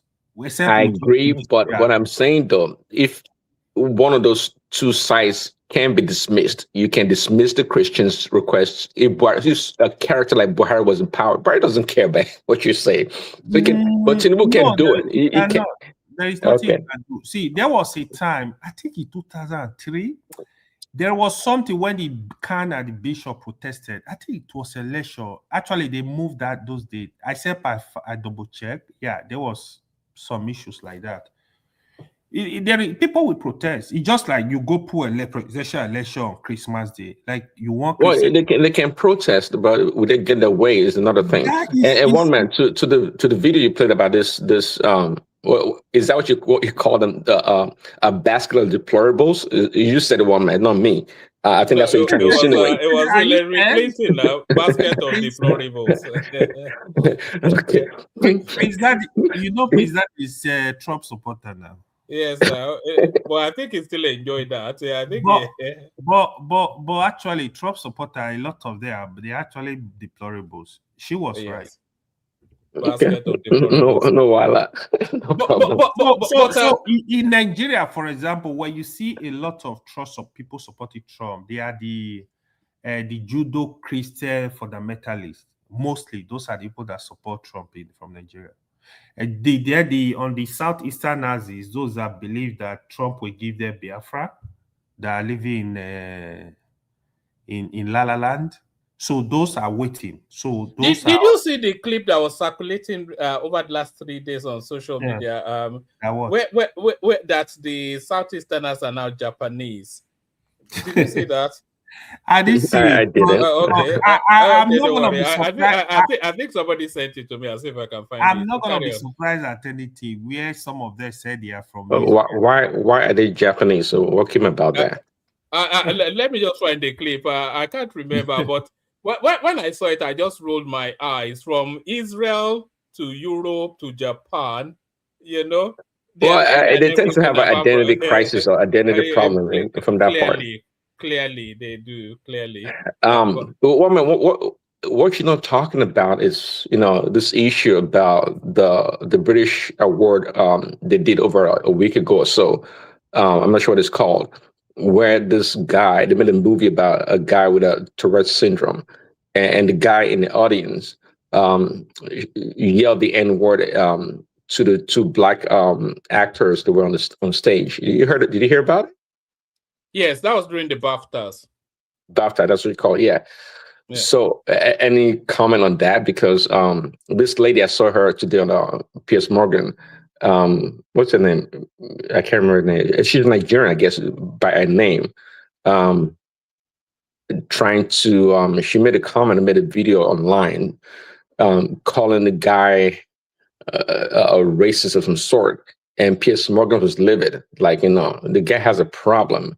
He has a condition, a disability. He couldn't, I mean, you can't call the guy, it was the guy's name, David what? I can't remember his last name. You can, it was making an argument. You can't call him a racist because he has this condition. And the Nigerian leader was pushed back rather that, look, no, it hasn't in him to be a racist. So it was quite interesting, that debate. Prince, I think everybody has it within them to have. In fact, I think we all have our prejudices, but the civility of our social norms, it insists that we contain it within ourselves and speak to, acceptable. That Tourette's syndrome is an involuntary spasm. Right. It's an. I don't know if you know anything about it, but they can just shout. You can just shout. Chocolate for no reason, just chocolate or dove or pigeon, but the fact that I saw let me okay, the guy also I heard used the F word to address the Queen in an event. Actually, did you not know about that also?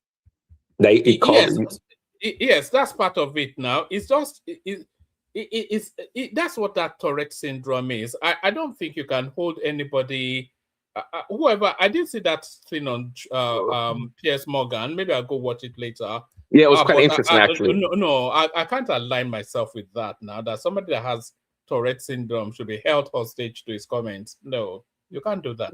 But you see, it's a little more deeper than that, somewhat, because I can agree on that. Someone's a disability, that's fine. But Piers Morgan kind of pushed a little bit too far, I would say. And I like the pushback from the three black people on the show. See, my understanding is that the guy's mother actually took care of him, right? The mother told him at one point that he should stop apologizing for the things that he says wrong to people, because because of his condition, doesn't have to apologize. And that kind of took me back a little bit. And I don't know about that. And the argument that lady was making, that Nigerian British lady was making, was that, look, yes, the guy has a condition, but nonetheless, the other people that he called the N-word, they are human beings too. They have feelings. It doesn't dismiss their feelings or how they feel about being called the N-word, because this guy's got a condition. And if the guy could apologize, why not? But the guy's been trained for many years by his mother, I guess she was a therapist or whatever, that he doesn't have to apologize. And I disagree with that. Yes, he can't control what he says, but if he's able to apologize, then he should, right? And Piers Morgan pushed back like, well, should the guy be apologizing for everything he says that's wrong? 100 times, 1,000 times a day. So, but I don't buy that. I think if the guy can apologize, if you realize it or not, he should apologize and say sorry. And it's just a good human courtesy, to apologize for things. If you have Tourette's syndrome or not, I think you should be able to say, I'm sorry for things you say. Regardless, because at the end of the day, we don't live in a world of Tourette's syndrome people. We all are equal people for the most part, if you ask me. And I think the other people too that insult, they have feelings. They're human beings. Unless you want to discount their humanity and just say only Tourette's syndrome people have the right to do whatever, then we don't have an equal society in that regard. So Piers pushed back quite hard, but I didn't buy everything he said. Prince, do you think a child should take adult responsibility for their actions? A child?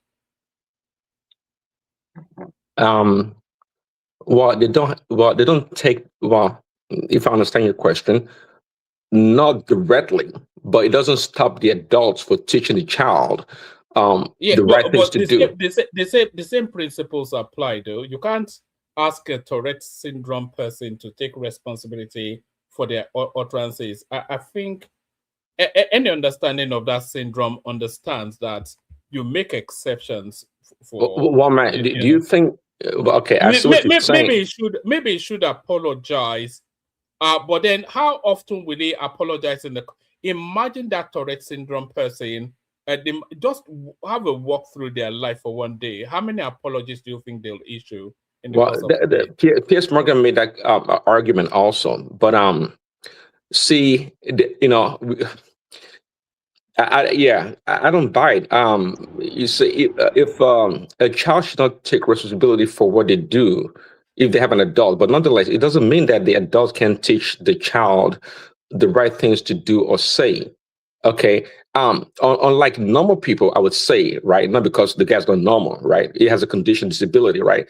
You know, we're not holding him responsible for the things he verbalizes, the things he says. We're not holding him responsible because we know his condition, but that doesn't preclude him from apologizing to people. I mean, I think the guy is able to associate certain words with certain people. It was strange that he didn't call other people the N word, but when two black people came on the stage, that's when he did it. So he has the ability to associate certain words with certain people. If that been the case, I think he should be able to be thought to apologize for certain words that he uses. I think so. Okay, Prince Daddy, are the people that he called the N word, are they asking him to apologize?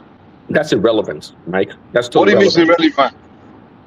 The question, why you, what I notice is this: you blacks, especially those of you in America that grew up in America, you're always hurt when a white person says something racist.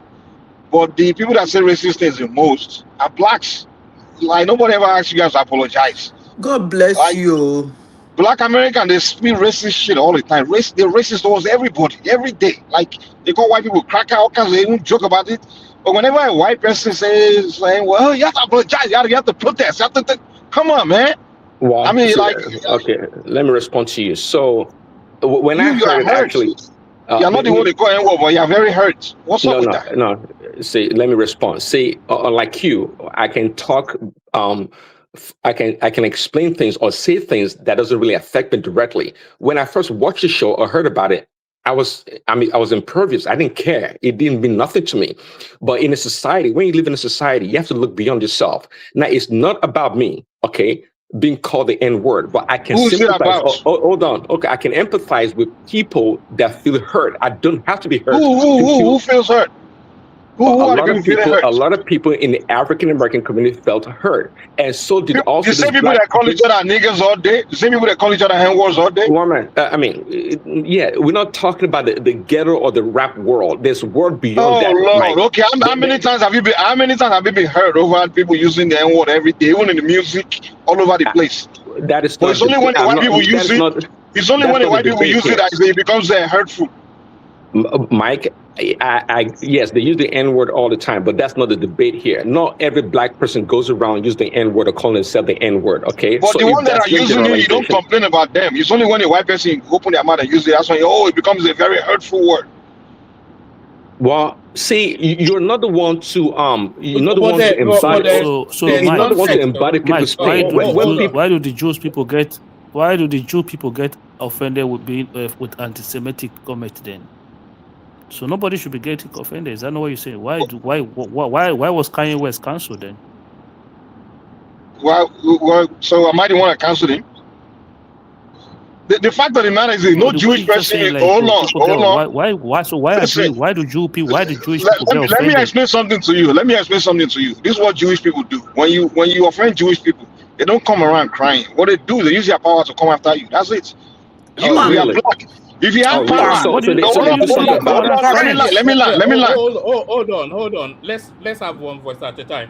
But Mike, what progressive is saying to you, it's still a reaction. Whether they use their power or they react verbally or whatever, it's still a reaction. One man, no. What irritates me is a grown man crying. You understand? If you're a man, if you don't have power, if you have issue with something, do something. Not crying. You understand? Now, what Mike is saying, sorry to come in. You are a powerless black man. Go ahead. If you think somebody said or did something to you, you got to act, not whining. But if you think you don't have the power to act, then shut up. Period. Exactly. That's not Instead of okay. making Again, yourself that's look not the way it works in ridiculous. society, and that's why Okay. many times we defend people. Hold on, Mike. That's why many times. And also, Many times we protest is defend an people action that are vulnerable in society, Madam Sister. That's not the real world, okay? Because you don't have power to do something doesn't mean your right should not be protected, Madam Zita. That's not the way it works. You're not protecting it by whining. Can I say something? Hold on, Zita. In addition to that, protest is an action too.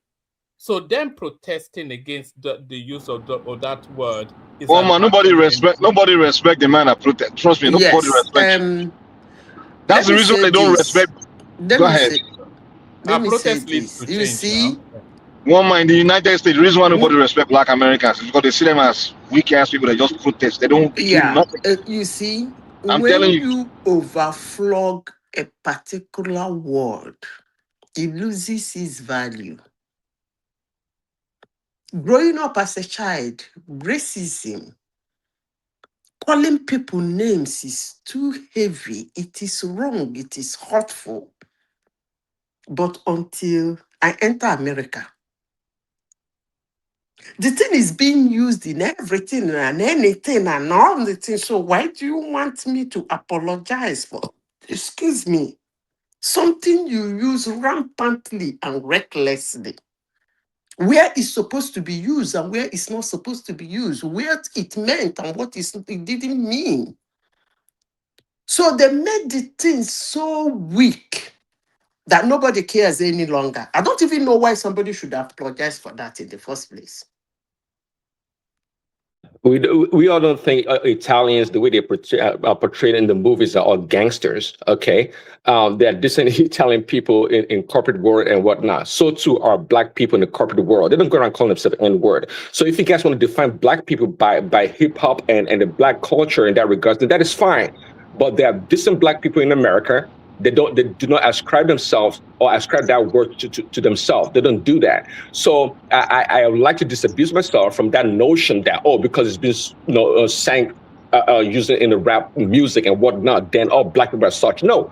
Again, to me personally, it meant nothing to me. But I can empathize with people. I can empathize with people if they feel hurt. I'm not the one to determine their emotions. I ask you a question. The individual that was called the N-word, did the individual ask for apology?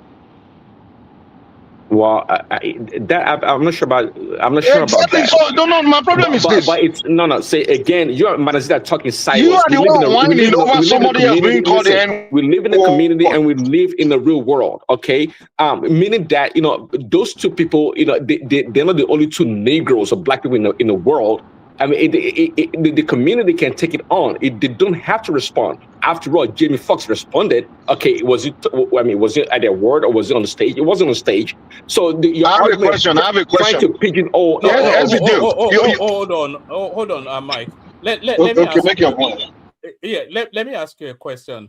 Okay, so you work in an open plan office with a racial sort of workforce, and then somebody comes up, you're Mike as you are, and then somebody says to the hearing of yourself and everybody else, they call one of your colleagues a black bastard.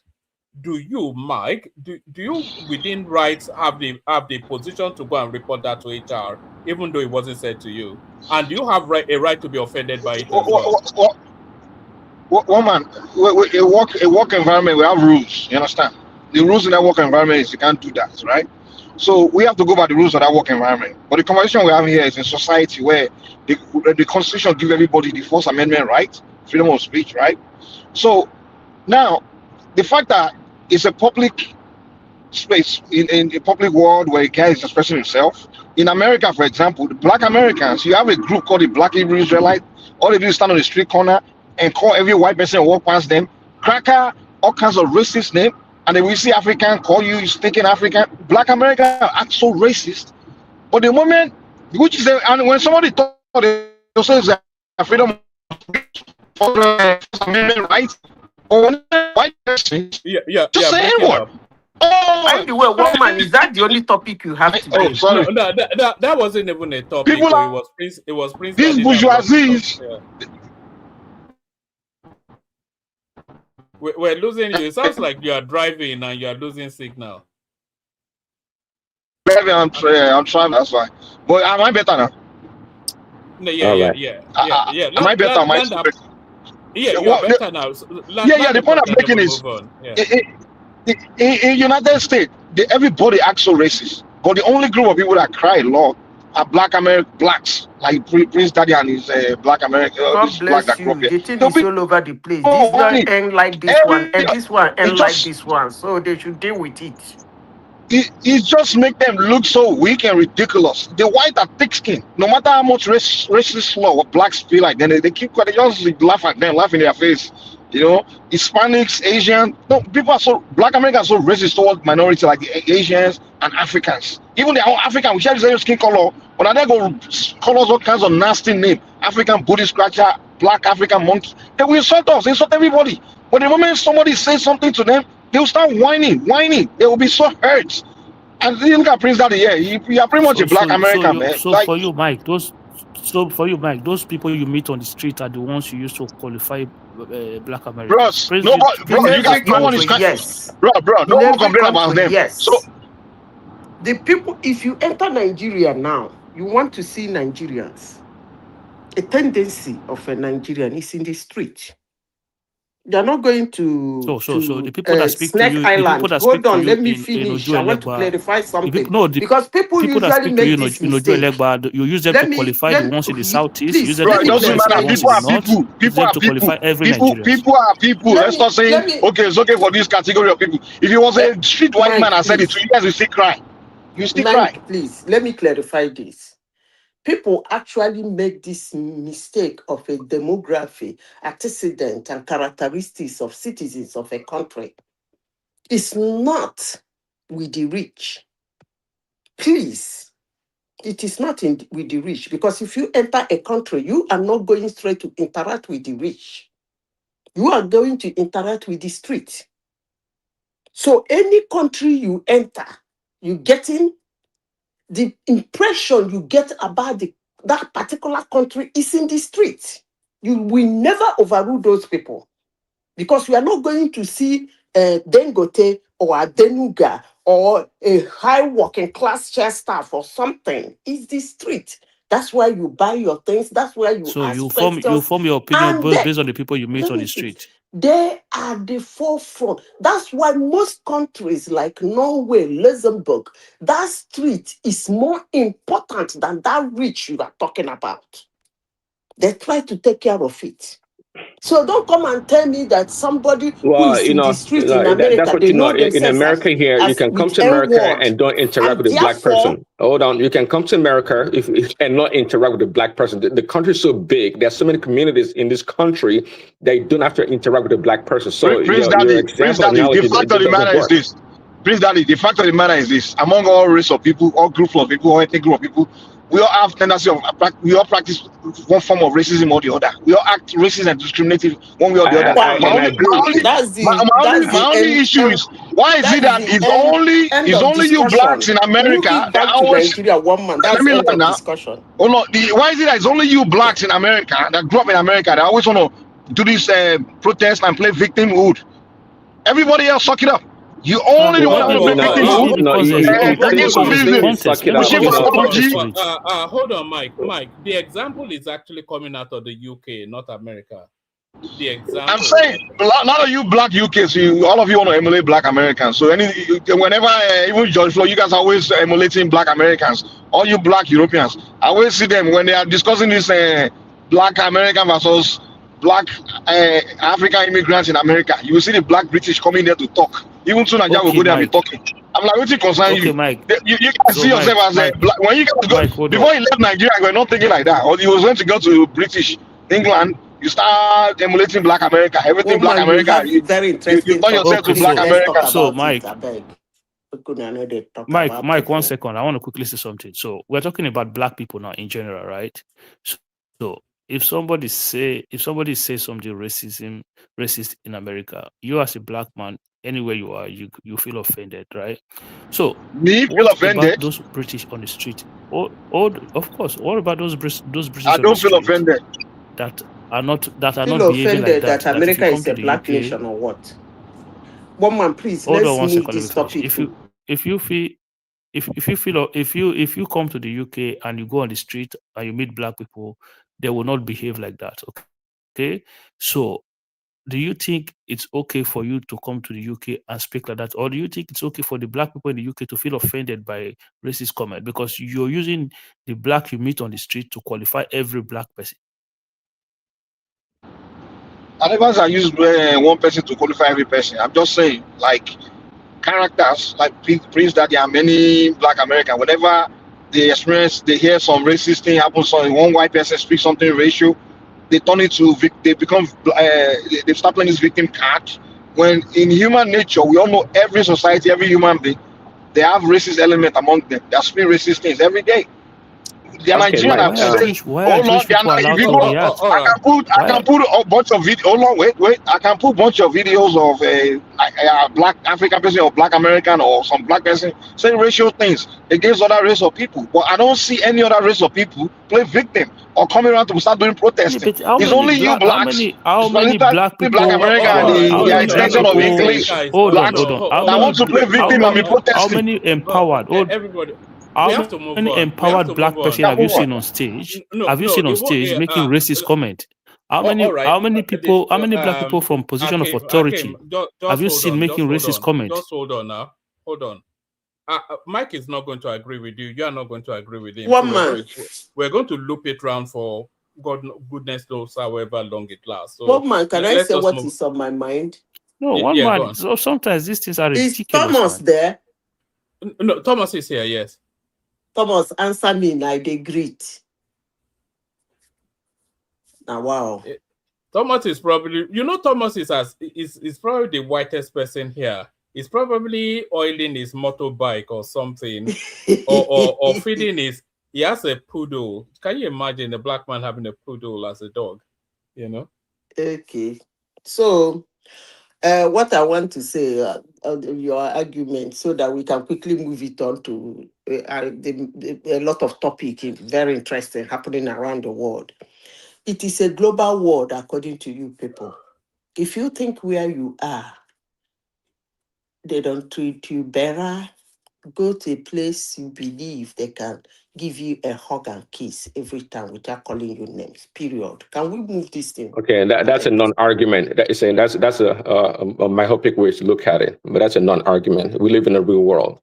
We live in a community, and people can People interject left Nigeria to United States because they believe they were not treated better in Nigeria. They came Not to true. United That's States. the understanding. Not So true. if you think in United States that they say things or they don't give you what you want, you can move to another place where they will treat you But better. The where is the African humanity in you? newsflash. Hold on, Where Madam is Zita. humanity in you? Newsflash, Madam Where is Zita. it in you to be a nice African person? Americans. Guys, no. We can't have that now. We Okay, can't have three voices. newsflash: African America is Americans not a are black part of this nation. country as much as the white America is not a American. black nation. The earlier black people understand that, the better for their life. No, Please. Hold on, Zita. So America is a white nation. No, can you hold on, please? Please hold on now. Please, let's not. Zita, are you saying that if people move from Nigeria to the United States, then they have to suffer whatever is insufferable? Otherwise, they should go back to where they came from. Is that I didn't your say argument? go back to where they are. First of all, one man, can we have a nice discussion? Leaving Nigeria, something made you leave Nigeria. Right. You yes. felt you'd be treated better the next place you are going to. And if you get there, they're not treating you better. It's a global world. You can look for those places you believe in the world that can still treat you better. It mustn't mean you should go back to Nigeria.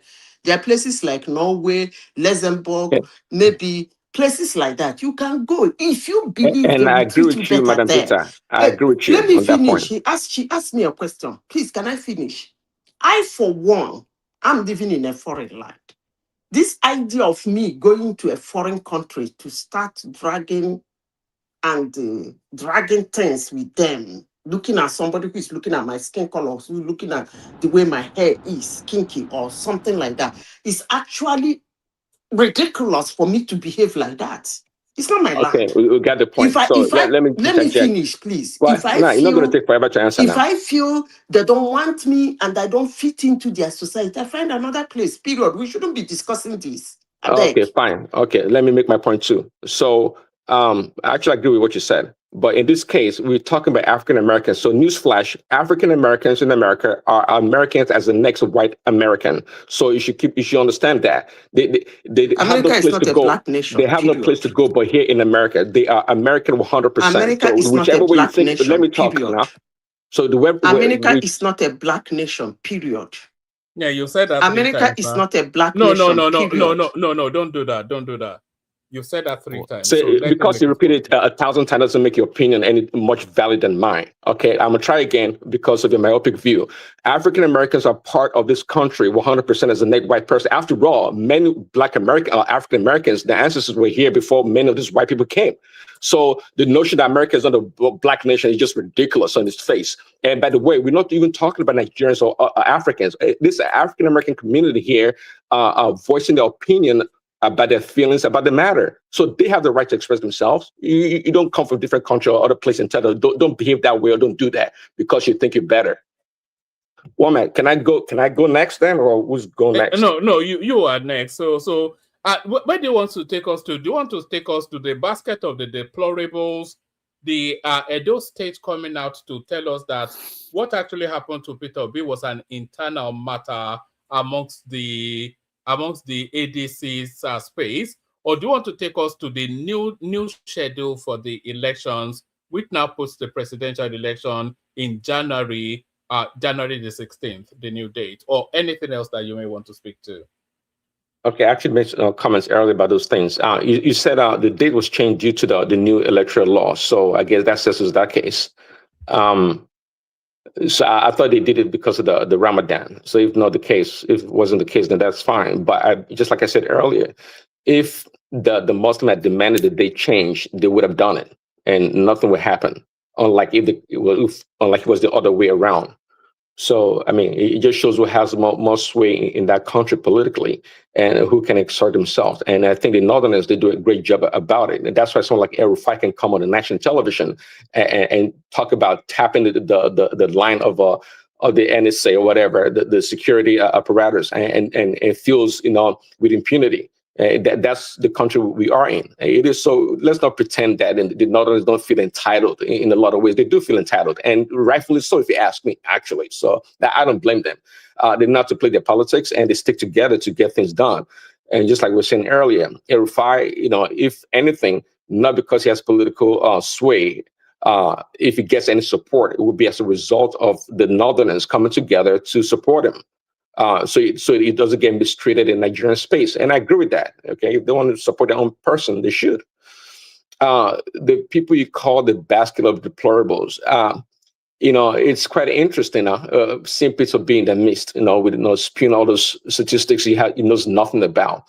And to maybe to his own defense a little bit, when he said there are more poor people in Nigeria than I guess other places in the world. I mean, maybe he's talking per capita. No, that wasn't what he said, though. I think he was talking numerically. He said there are more poor people in Nigeria than China and India combined. Well, which I'm is trying a to get population of 2.8 billion people. There are more poor people in a population of 2.8 billion people than 200 million people. We all know Peter B now. I'm just trying to give him a way out, by saying it's per capita. But it's ridiculous. He always spews some numbers. Most of the numbers he spews, he knows nothing about them. He pretends to be an academic. It is not. We all know. And just like he said himself he's a traitor. So when it comes to talk like an intellectual, it's always comical. But seeing him in the midst of this wolves is quite interesting because. I'm just looking, and we said it before. I'm not sure how Peter B will emerge as the as the leader or the flag bearer of that party at the end of the day. So what the heck is Atiku doing, going up and down at his age? Is that to support Peter B or what? It's all funny.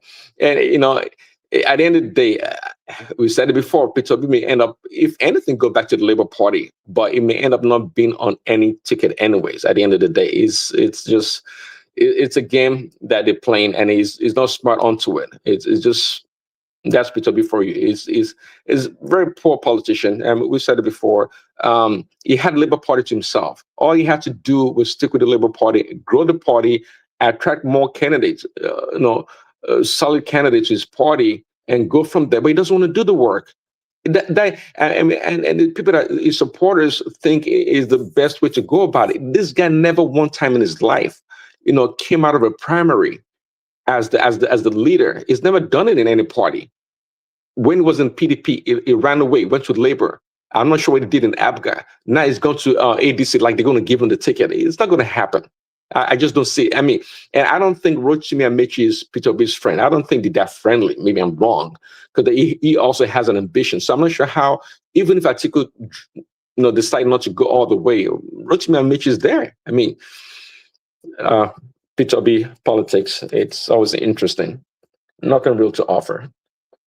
What else, one man? Actually, go to the next person. That's it. Thanks. All right. There's not that much in the news cycle. It was really the election rescheduling, the press conference by the opposition rejecting the new Electoral Act. There was a protest for El Rufai by some youths in Kaduna State, which anybody that knows politics know that was sponsored. Yes, that's pretty much what's circulating in the news cycle today.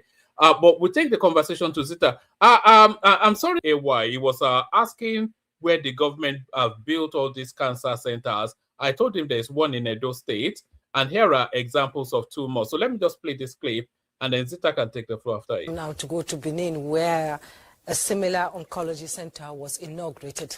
Jude Abugu tells us more. The state-of-the-art oncology center is equipped with cutting-edge facilities, including a true-beam linear acceleration system for external radiotherapy, CT simulator, and chemotherapy facilities. Professor Pate emphasized that the president is committed to healthcare projects that directly impact citizens. The health sector is not only cancer centers, 501 equipment and projects, physical infrastructure in the last 2 years in 61 federal tertiary hospitals, some in this hospital and some in others.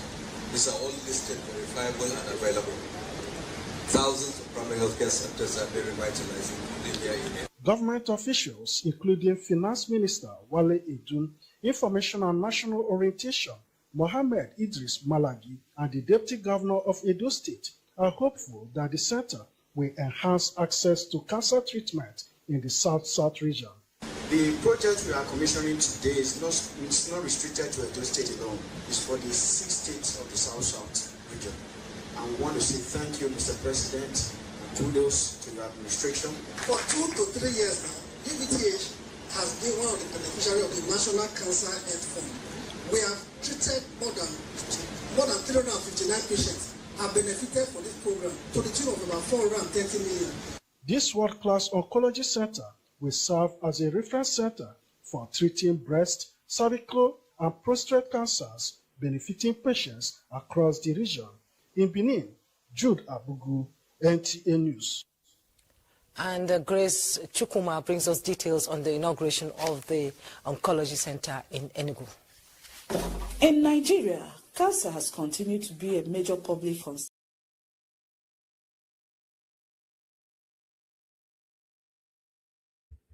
So those are just examples of the hospitals that Tinubu is building. So Zita, floor is yours.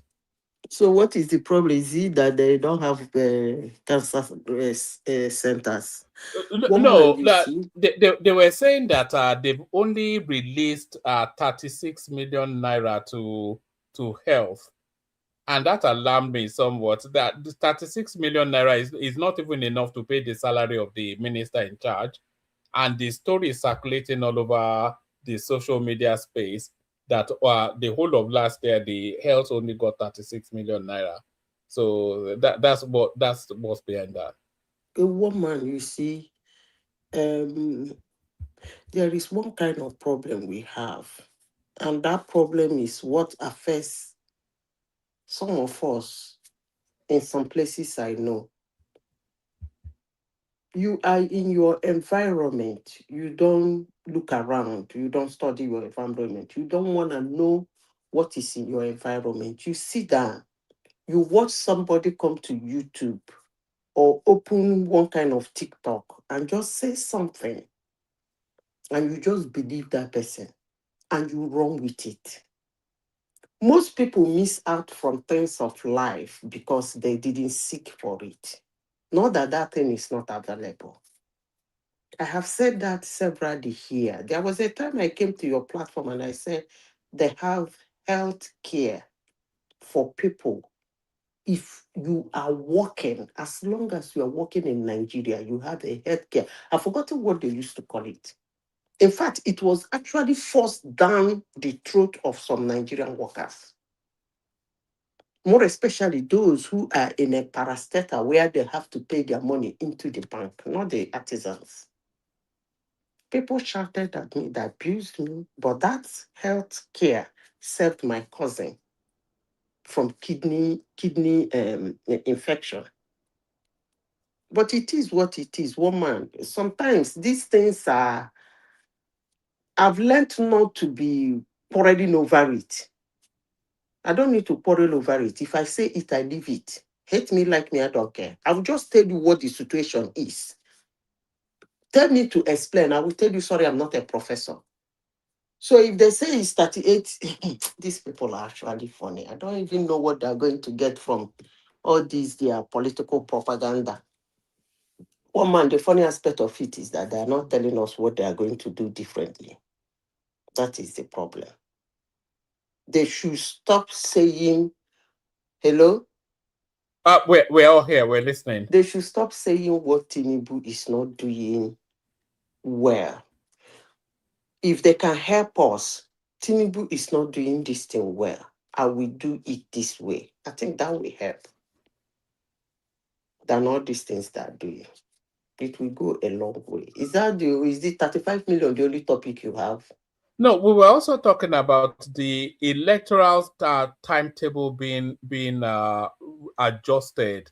So instead of the 20th of the February, which was scheduled for the presidential elections, it's now the 16th of January. So that's when the presidential elections will take place.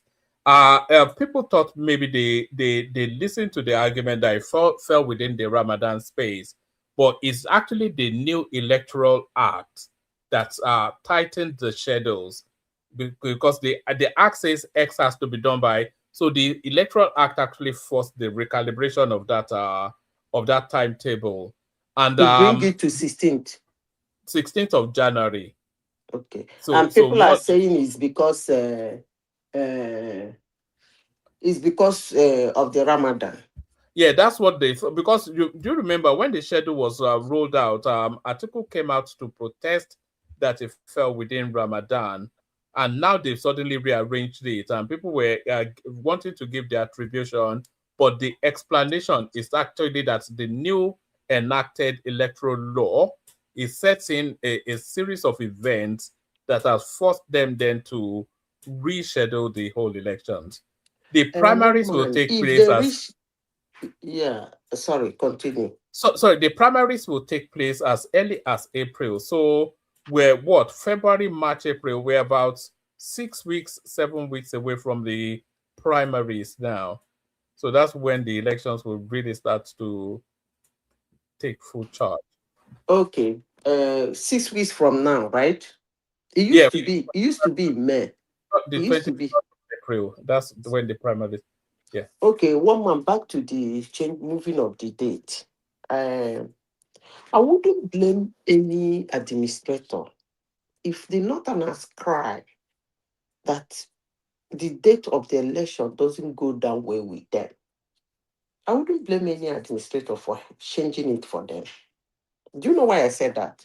I'm not saying that is why Tinubu changed it. I'm not accepting that is why he changed it. And I said, if I am an administrator in Nigeria, and those people cry to me that, look, the date we are putting for this election is not going well with us. We have something we are doing. I'm going to change it. Do you know why? In the regions of Nigeria, they are the only one now certified that are political savvy. They have did PVC when they used to do yo election. Yes, they said they inflate their number. They have done the same PDP, PVC, whatever. The numbers still come out from there very high.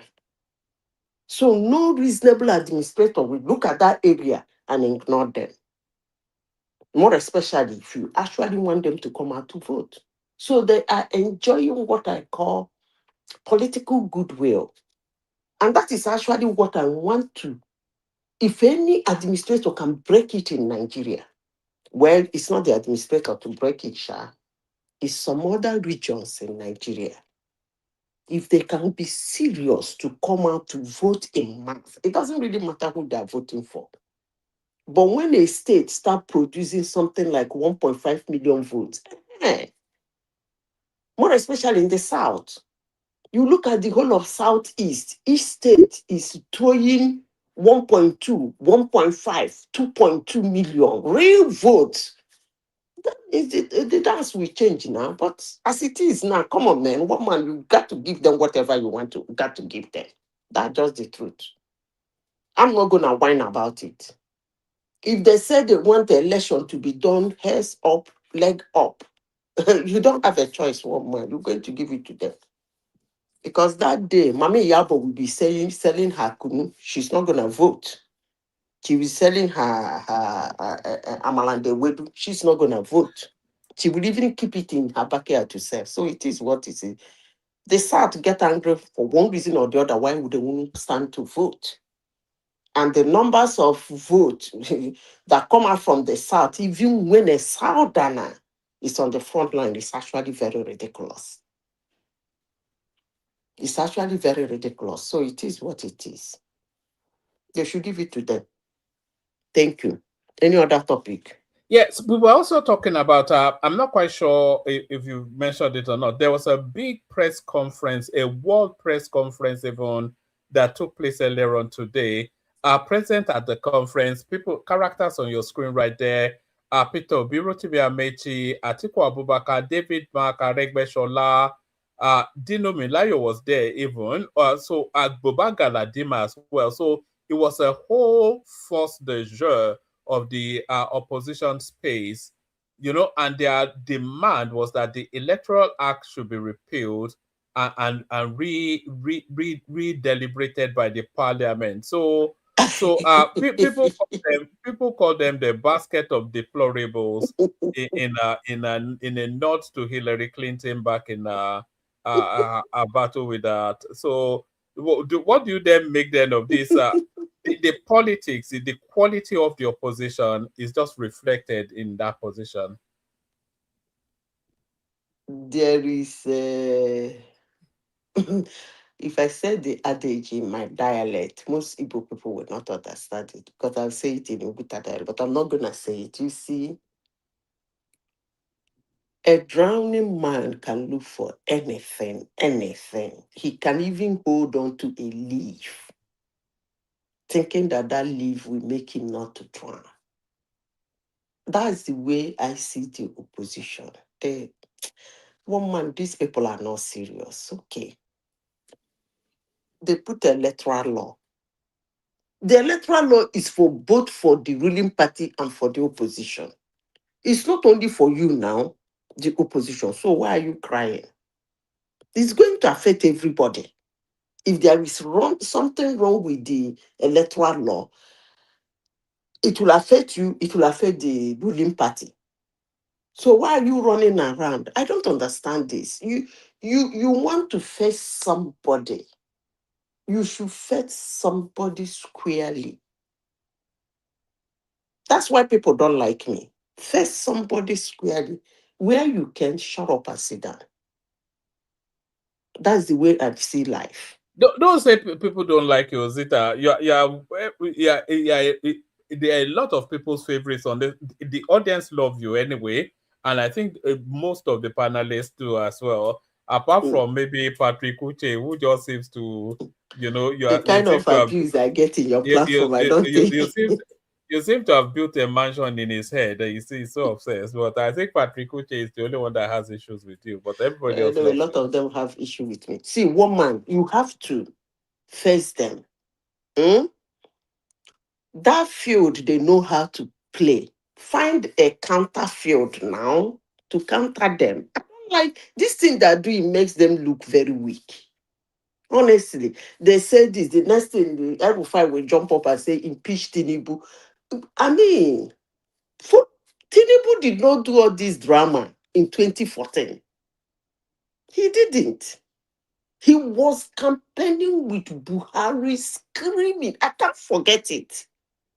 Opened his vote. That guy opened his vote. It's just that we sometimes don't pay attention when incidences and situations happen.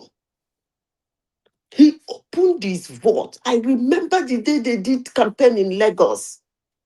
He was shouting when France was in trouble. Who did they call? They called Charles de Gaulle. When Britain was in trouble. I mean, he was campaigning. Buhari himself didn't have such stamina that he had. He fought and fought and fought. The only thing that we are fighting for is the date, because I think Jonathan chipped the date then or something. And then we are saying the next date he put should be sacrosanct or something. I mean, I don't know, but these people should come together and fight Tinubu. I'm telling you, they look very confused. But they're doing a real disservice. Oh, Thomas, thank God you're there. I was wondering if you are there. Hang around yeah. Yeah. Madam Sita, why do you think they are doing this about this electoral law while they are protesting? Do they think maybe they did that for Tinubu so that he can win the election? As you rightly said, the electoral law will affect everybody. It's everybody, all the parties will in it. But why are they focusing on this electoral law? They are not even tackle him. They are not like they are not ready, Madam Sita. Let me tell you why they're doing this. You see, I don't know if there is a word like that, but let me just use it. Tinubu did what they call political invasion. When you do political invasion, your opponents get so confused. He invaded them. And they realized it very late. Very, very late. At the beginning, they thought it was a joke. But now the picture is getting clear. I won't be surprised, Thomas, if some of them boycott the election. I totally agree with you. I won't be surprised because they have been invaded. I won't be surprised if the only thing they can say, they just pretend as if they're so angry with everything and the situation, they boycott it. I won't be surprised. Because, okay, let's look at it. The Northerners started this drama early through Rufai. Rufai felt he can do like the camp. I'm no longer APC, I'm the camping. They gave him what they call the camping, the camper. They say, is that the game now? This idiot didn't know they have been invaded. Nigeria has been politically invaded. Okay, let's see. Okay, the camp. They started the camping, the camp. Before you know it, they have money here, they have money here. Before you know it, all those money was taken away from them. The Nigerians now, they are holding thinking that it's between the man and Nigerian. Nigerians, they have formed a club. And if you know this group of boys that formed this club, the money that is being given to them to do this job, they're going to perfect it. Trust me, because they're rich boys. Trust me, they will perfect it. So they have been invaded. That's just the problem. Forget all this electoral act, electoral W, electoral slap, and electoral walk. It is absolutely nothing because it's not meant for you alone. That thing is meant for the whole of Nigeria. So if anybody think he can walk his way to win an election through that particular electoral act, you too should plan and walk your way to win an election through that same. I don't get it. What is the Madam difference Peter, in the are electoral you act? going here some obedience now? Telling Peter Obi, if ABC want to rig, you to rig. Let everybody rig. Let the highest rigger win the election. Zita, Thomas, let me drop. You guys carry on. I'm struggling to keep my eyes open. Thank you, everyone. See you tomorrow. Yeah, Zita, see you floor is tomorrow yours. morning. Carry on. Yeah. Yeah, Madam Peter, obedient people saying, Peter Obi, man up. Stop speaking in this your tone.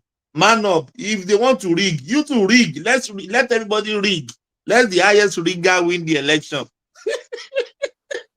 You see, come on, some people are, I don't know if any other person who wants to speak can speak. Look, Thomas, Go on.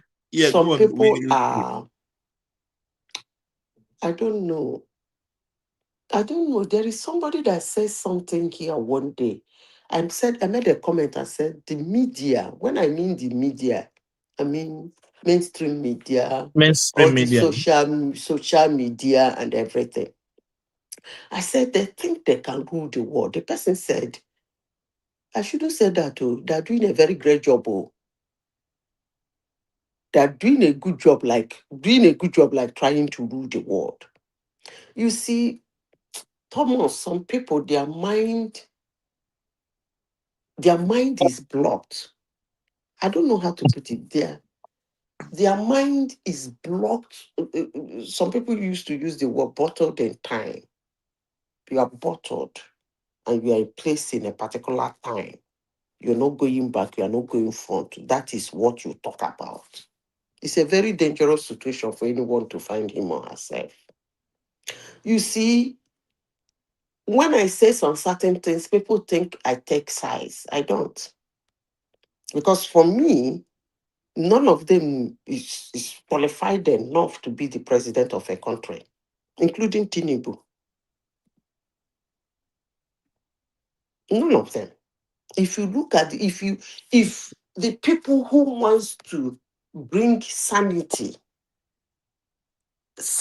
into our system, like let's pick a good man to rule Nigeria, whatever that means to them, then I will tell them that all of the people, including the ones that support it, should be near us. In fact, some of them should not even be seen in Abuja, let alone entering Aso Rock. But that being said, somebody must win an election. That's what we are talking about. And when somebody wins an election, suck it up.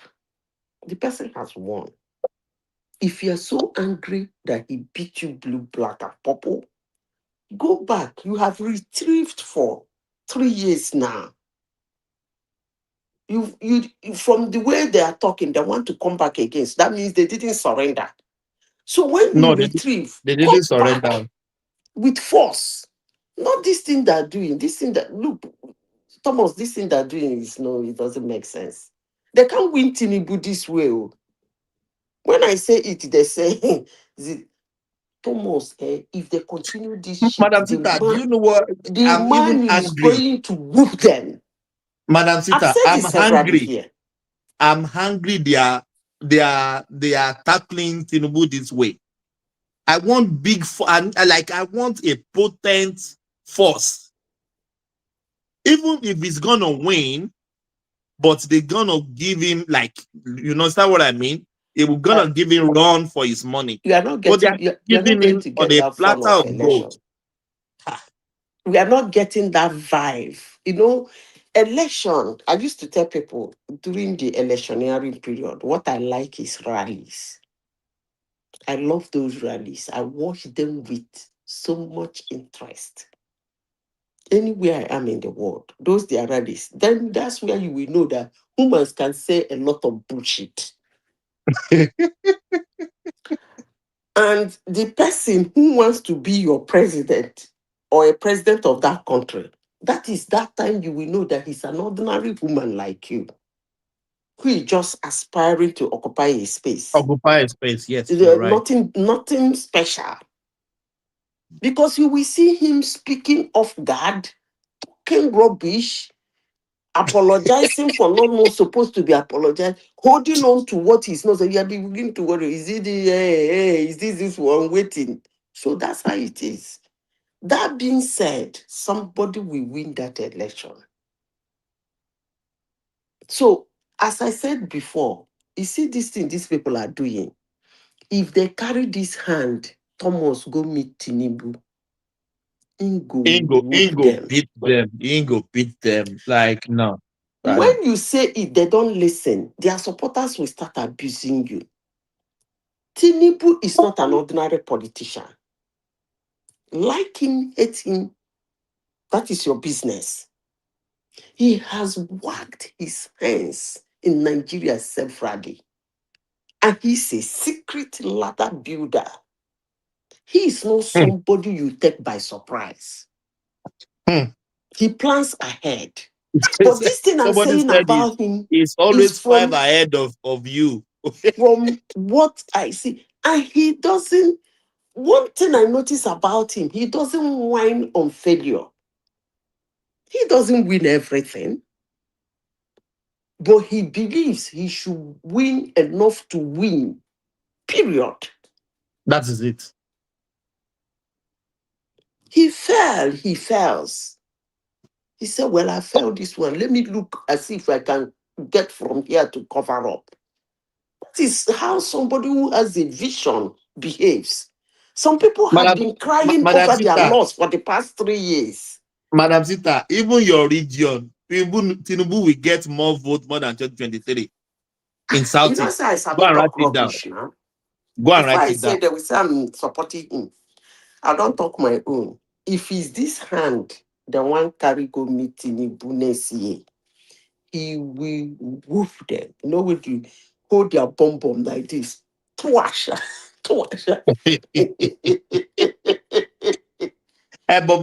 Madam Sister, they just formed the coalition, so maybe they still have many things in the pocket they haven't shown us. So they may have more plans. They said they have interior plans, but it's not showing in the statistics. It's not showing, Madam Sister. It's not showing in the statistics because these people are doing training here. It's not showing in the statistics because you cannot have an interior motive that out of, how many did they say? Is it 2,000 polling units in Abuja or 200 polling units? You can only win 8. That doesn't show sign of somebody who has a hidden agenda on how to attack. Remember, Madam Zita, do you know what funnies me most? The last election in Abuja, Peter Obi was there. That's the 8 polling units now. Atiku go so low, going to lift up the hand of the local government chairman. That is how stupid like they so, are. so low. Come on now. And upon the whole, they couldn't even get 1 seat. Okay, let me explain what happened there. You see, it started with P2B, that ridiculous brother of yours. He was running there, campaigning. According to you people are one man. You people say he wants to show how powerful, relevant he is. So when he campaigns in Abuja and wins seats, everybody will believe that he's still relevant. I said no. Even if he wins a seat in Abuja, that doesn't mean he's relevant. Obviously, he's not going to win. They said, hey, so when he was campaigning and those VCT follow him, Atiku say, here will I be now. This man will take glory of Abuja. That was how he went. As he was going, Rotimi Mamechi said, let me too go, so that anything that come out from Abuja, all of us go share am. Do you understand? That's their stupidity. That's exactly what they did. And the Atiku, look at somebody who wants to be the president of Nigeria, who's been No, running. Madam Sita, even Peter Obi, I know that one is not, but Atiku, going to lift up a local government chairman hand. That is what I'm trying to It say. seems so low. That is He too has low. been contesting for God knows how long. And then he didn't put himself in a particular class. You should put yourself in like a high pedestrian, not going so low, local government chairman. A tweet from Atiku to endorse that boy would have been just more than okay. More than okay. That is it. It should be double more than okay. And these are people placing high places in Nigeria. Or a spokesman. Maybe a spokesman go on a TV, just talk on behalf of the guy. That is enough. A whole article, Waziri Adamawa, a former vice like president. that now. You are the one that saw him like Waziri Adamawa. He doesn't see himself like that. He goes about. Then your Messiah Peter Obi that has been campaigning since 2020, 23. Peter Obi has been campaigning, donating, not even one seat to show for it. You see that thing a woman pulled out, that statistic woman pulled out the other day. Yeah, that statistic. He gave me power to be talking about him anyhow I like.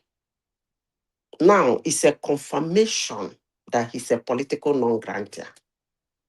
That's the confirmation. Anybody who doesn't believe me, I don't mind. The statistics believes me. Because I've tried to explain it here for a long time. Nobody wants to understand me. They keep throwing 6 million votes at me. Anytime I mention Peter Obi, they will bundle the 6 million vote and throw at me and say, how dare you say that somebody who got 2 million vote is not important? I have tried to turn it upside down, explain. I even went as far as telling them, why would politicians be having discussions with somebody who got 1 million vote and they leave left somebody who has 6 million votes? 6.5 votes. Nobody wants to answer that question. And they keep shouting, he's the beautiful bride here. He's the beautiful. I said, but the statistics is not showing that he's a beautiful bride. They will bundle the 6 million vote and about me. Shut up, madam. Look at the 6 million vote. He would have held on to it. I say he doesn't own it. That is, Madam Sita, we have to think of that. You are right. So they left him.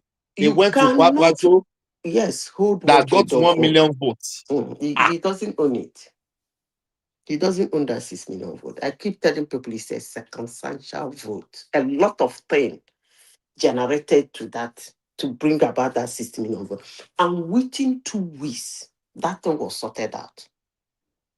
That is the part Nigerians didn't see. All of them had 11 states. Abi? 12.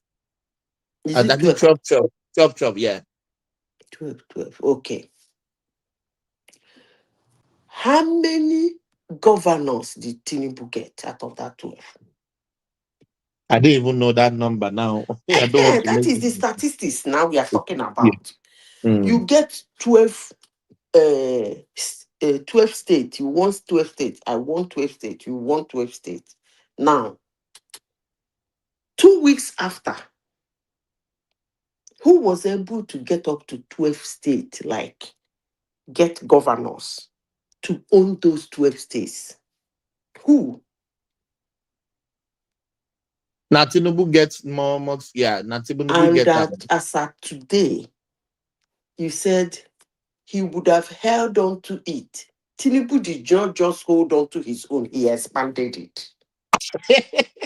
31 So who states owned the now. vote? Come on now. This is simple common sense. Nah, so. Atiku had 6 million votes, right?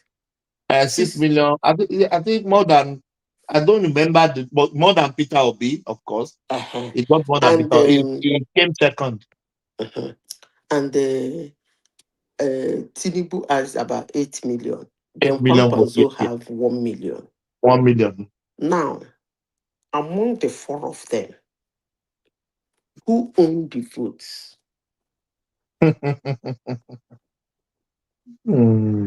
Tinubu didn't just hold on to his own, he expanded it. And you see the problem. When you talk to these ridiculous people, they will tell you it's because he's in power. And then I will rewind to 2014. I'll say, let's go back to 2014.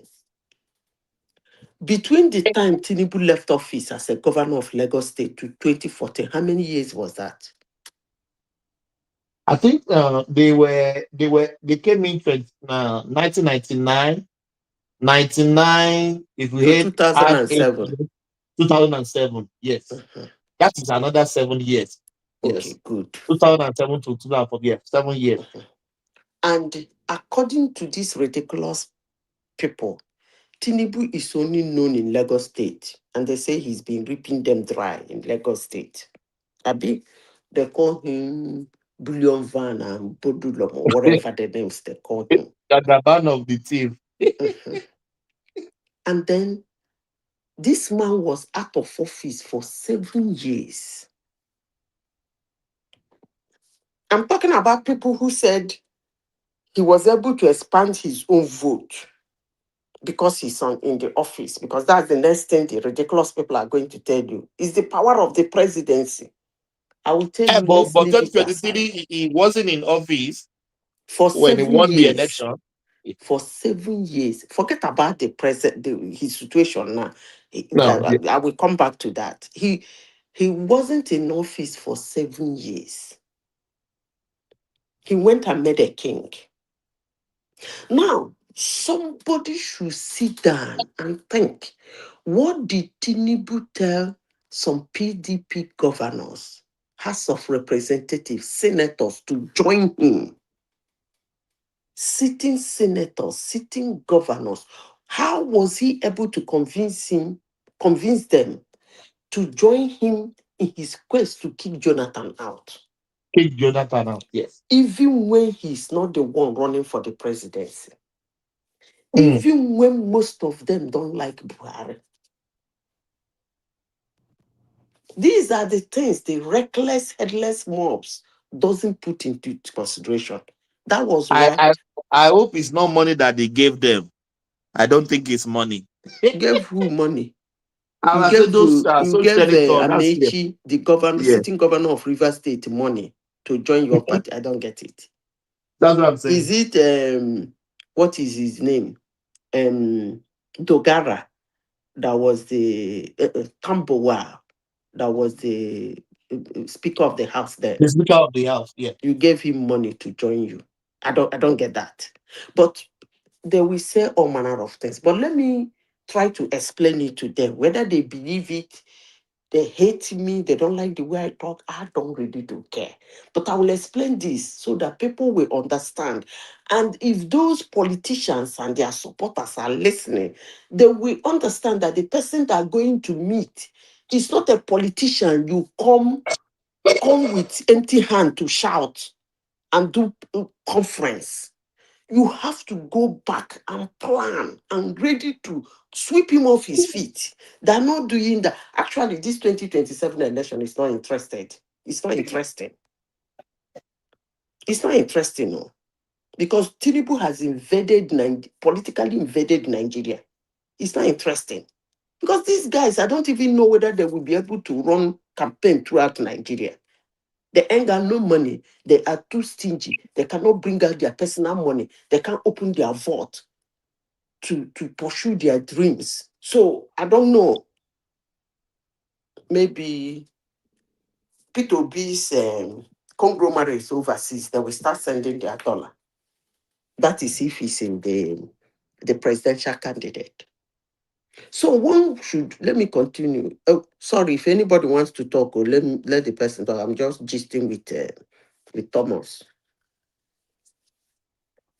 Thomas, are you still there? Hello?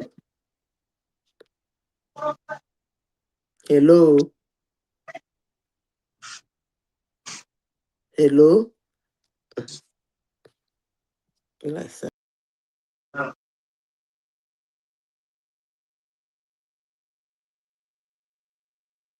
Hey, Thomas.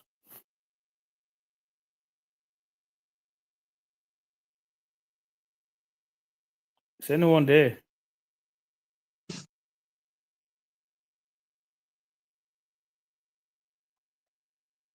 Aro, are you there? Aro? No, I'm here. Progressive, how are you? Yeah, I'm good. How are you, Thomas? I'm good. Madam Zita was calling you, and I think maybe you Oh went yeah, off. yes. I stepped out to take some water. Yeah, I'm here, Madam Sita. Oh, okay.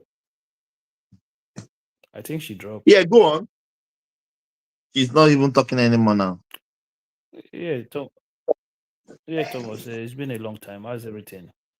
I'm lawyer, my brother. I'm lawyer. Yeah, we were talking about Who are the people? we were talking about the coalition. They have work. We were talking about the coalition group where they have world conference. You know, they all call them world conference. Yeah, talking about Yeah, but the problem is that these guys, they are, I don't know, I don't want to say they are dumb or they are stupid or they don't know what they're doing. You self, you tire. Madam Sita, you dipped out. Because go on. I don't know what happened. I seized. Yes. I'm laughing at in the progressive end, right? Nigeria. He himself don't tire. in the end, like I came here the other day and I'm like, okay, why are you protesting? You cannot expect somebody who will be vice president, somebody who has been governor, speaker, councillor, chairman, so far, minister, people who has been governor, and they don't even understand what they went on the street to protest. Like, how stupid are you? Somebody, How dumb are you? somebody was talking about Amechi. He said 8 years in speaker, 8 years in governor, 8 years in as a minister, almost 24 years. Listen, not almost 24 years. This is the first 2 years in 24 years that Amechi has not been in government. 24 years straight. And they are admin, and they are behaving like this. Oh, my brother. It's not even that. I don't even care how they behave. It's just that I'm not a governor. People that are used to power, all of a sudden. I've never been a governor. Yeah, I've never been a governor, and I came here the other day, and I'm saying transmission is not the problem of the Electoral Act. I say it's the least problem. I'm not even a governor, and I said no, those are not the issues, the core issues. None of them raised it, right?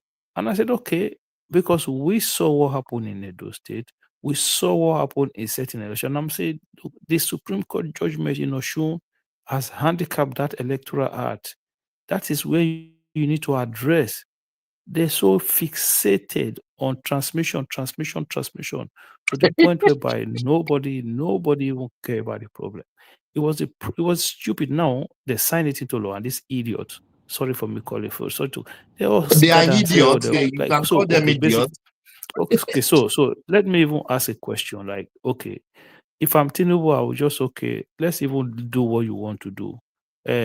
I'll just I'll tell them to repeat the act. If you repeat the act, you don't have anything on ground. So what are we going to do? If they pass another bill, it's going to be out of time for the next election. So what do you gain? Like, you have to ask, who advise these people in the first place? Who talk to them? Who tell them what to do? Who advises them? Like, it doesn't make no sense what they do sometimes. They just gather themselves. Akim, do you know what I think? I may be wrong. Yeah. They already know they can't fight this man. So they are just finding, like picking crumbs on the floor. They know they can't fight this man in the next election. Yeah, but even if you want to pick crumb, don't humiliate yourself, man. Don't make yourself look stupid, You know the funniest. When you behave like that. Mike, how are you, my brother? Yeah, hey, Thomas, how you doing? You know the funniest speech among all the speech when they all got together is Atiku. When Atiku said all oppositions should come and join them now, so that way they can have strength. The reason why he's bringing everybody together is because he's believing that the reason he lost that election is because of all the other opposition took his votes. So he wants all of them to come so that way you can nobody will take away his votes. That's the game he's not playing, man. Listen, they know that they have a very, very, very uphill to climb. Like, it's like people keep saying, "Oh, they will defeat Tinubu." I'm like, you're stupid, man. You don't even know what you're talking about. Like, how are you going to defeat him? It doesn't make no sense. So, why am I echoing back? Somebody? Yeah, Mike. At least it's from Mike. Yeah, I mixed Mike. Yeah, Akim. Okay. Do you know what funnies me about this? Their real time of something they are shouting about. Like, you remember, when they finish voting, when they all the party agents will sign this form, EA something. Everybody will have the result at hand at real time. Then later, when they transfer it to the ROF, then people can check it online later. Then if what the party agents have in their hand sign, police too will sign. Police too, we have copy. All the party agents, we have copy. INEC, ad hoc staff, we have their own copy. And another copy will be sent to the collation center. So if anything change from the result you have in your hand, you can use it to fight in the court. If what is in the ROF is different from the from that from CEA something or what they call it, so then you can fight it. So, but all this shouting real time, it doesn't change the result. Real time doesn't change the result. Akim, as we are talking now, we are online real time. When we finish this on YouTube now, if you go and watch it again, what I said will still be the same. Akim, what you said is still be the same. Nothing will change. So I don't know why they are just fixated on real time. It's mad. It's madness what they were like. Okay, now they've given it up. They said, "Oh, you have to be real time." You have to. I'm like, okay, so if they overvote in a polling unit and upload it, then that's okay. If they rig election from the polling unit and upload it, as long as they just upload it, is fine. That's not the point. The point, the reason, you see, the electoral at the past the first time was a very, very good law. You understand? It made it so difficult that rigging election or overvoting was going to stop. But as soon as the Supreme Court make that judgment in Osho, I still keep going back to that case. Inheritance just destroy everything that Electoral Act was supposed to do. The idea was that once an election is finished and you feel like somebody cheated you, right? You ask for the back end certified true copy, back end server information of that BVAS machine. INEC will print it out, sign it, and give it to you. So, in my opinion, that document should be enough for you to fight your case in court, because that is an information that is coming out from the accreditation machine. So in a situation whereby 50 people, hold on 1 second, let me just quickly run this. In a situation whereby 50 people were accredited in a polling unit, and then you have 500 people casting a vote, that is overvoting. That needs to be gone. But now it doesn't matter anymore. That is where that protest should have focused on. No. Not transmission. No, you're not right No, on this one. it's not like that. No, Can you you're hear not me? right. Remy, coming. Remy. First and foremost, progressive. That Electoral Act of 2022, you are right. It's a perfect document. But when you say they should go and check the back end of the server of the biometric machine, no. The law have provided enough evidence for you to have. Your polling agent will be there. The counting of vote will be in front of you. And they have already said that if the accredited voters, if the people that vote is more than the accredited voters, the election is cancelled immediately. Automatically. So, and when you have your own copy as a polling agent, which is the physical copy that they are going to transfer to the IRF machine, to me, I think it's enough evidence in your hand. That is what Akpochi Uduanga used to win a senatorial election. Yes, senatorial, yes, you are right. Yeah. The petition. You have agents all over. They can't vote. You koro eyes. You see by yourself. You have the copy in your own hand. Remy, when you have oppositions that are lazy, let me give you for example. If you look at the Abuja election, do you see the situation room of APC? Yes, I saw it now. I saw the situation room there. And they were uploading their own result real time. You understand? To the extent that I was on a group, you understand? The obedient, they were just posting all these mutilated and all these fake results. I don't know where they are getting it. And the guy, there was one guy on that, I don't know how he had access to that situation room. And he was posting the result from their own situation room. Very neat, well calculated. And well signed. Initially, I was thinking that maybe it was AI generated.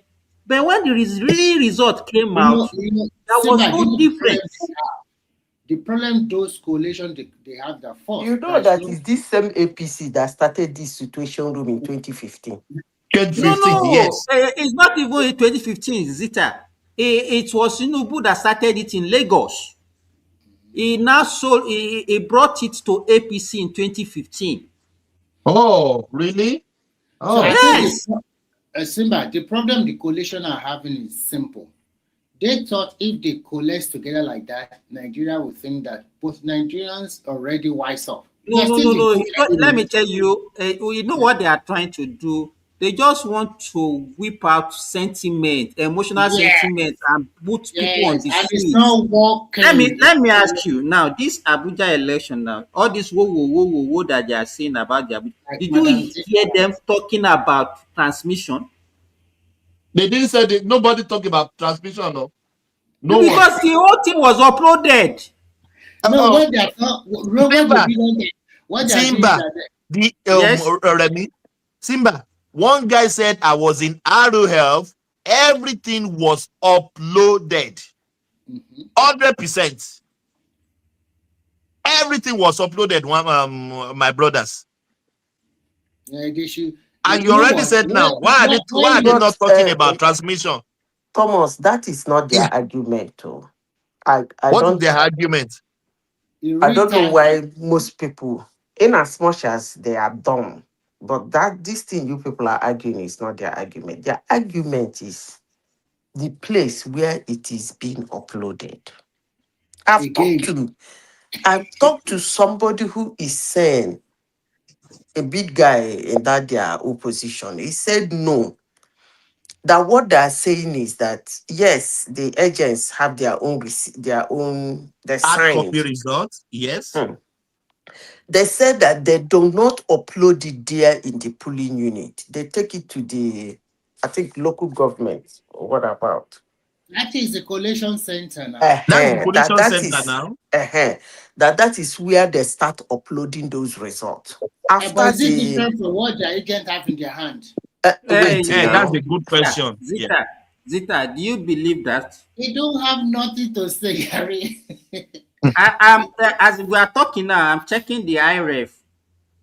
In this last election, Councillor Rimba Ebagi, out of 11 polling units in that for councillor there, they've already uploaded 10. It's only one that is pending.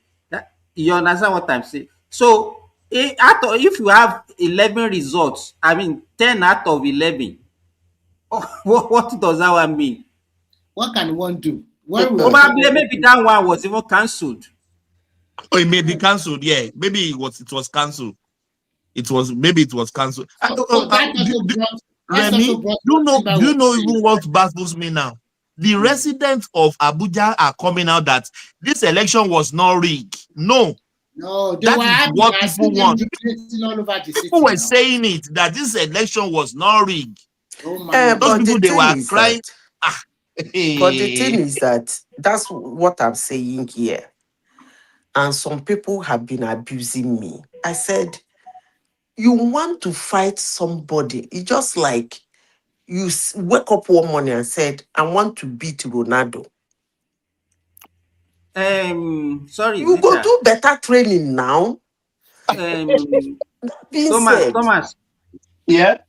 Just type INEC IREF and you go there. In fact, the first thing you see on their page is this Abuja result. Start clicking on there. It's very easy to access, and you will see all. In fact, it's just like let me think of it. Wait, the issue here, Zita, we are all aware of what happened between 2013 and 2015 when APC wanted to take over. Most of these people that are crying now, they are there as part of ABC. At least Atiku was there, Aregbesola was there, Amechi was there. There's a lot of them that are there. If I talk something now, Simba, I'm sure you know good like her. What is this thing you said now? That all of them were there. Does that give them brain? You will ask yourself, did they learn? That means they don't even have brain to learn. Even if they are not the one that are masterminding it. But they're supposed to learn from that. Learn what now? Simba, let me tell you something. You know what? If as an individual, you always rely on another person to do your work, this is where your drawback will show. I remember when Atiku contested against Obasanjo in 2003, that time. Anything they want to ask Atiku will say, go and meet Bola Tinubu. He was the one that did the election for him. They just sat down because they said, okay, we have he's just like so arrogant, control people all around. He lost that election. The same Buhari themselves too. Remember when they picked Buhari, see the way they package him. Wearing suit. Everything was organized for him. But when he got to that position, he jettisoned him. When he needed him in 2019, they went back to him again. Now, this election now, we have 36 states in Nigeria. Almost all the strong states are in APC. Are you kidding yourself that they will control their people to vote for the opposition? Lagos. But the question we're supposed to ask, why is it that we don't even have one single governor trying to join the ADC? Because they know as at 2015, let me tell you, as at 2015, before the election of APC that time, they already have 15 governors. 15. Yes. Before the new MPP and Saraki also joined them. No, you joined them later. So the point about all of this thing is that let's talk Remy. Yes, ma'am. I want us to use this Abuja election because that's the one that actually made them mad. You people don't understand.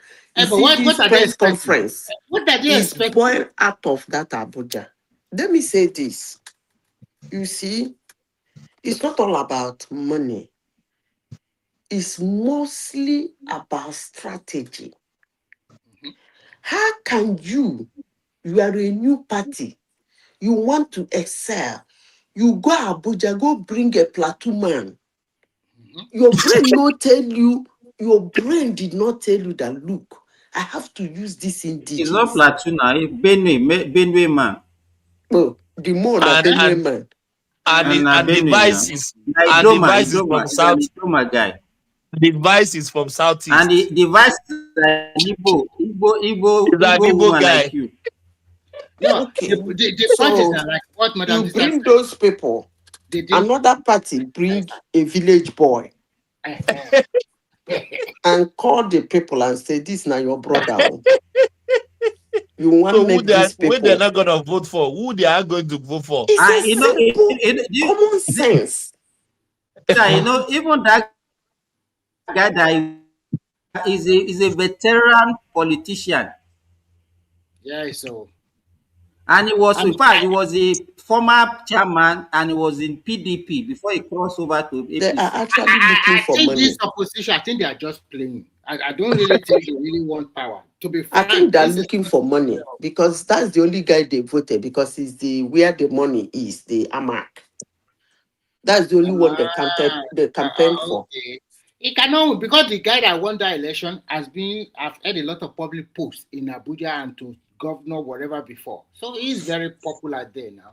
So how can their new guy win? It cannot. How can you go and bring a southeast guy as a vice? Southeast in Abuja. I don't know. Sorry. Why are you breaking? You are losing my system. Thomas, they are not ready for that election.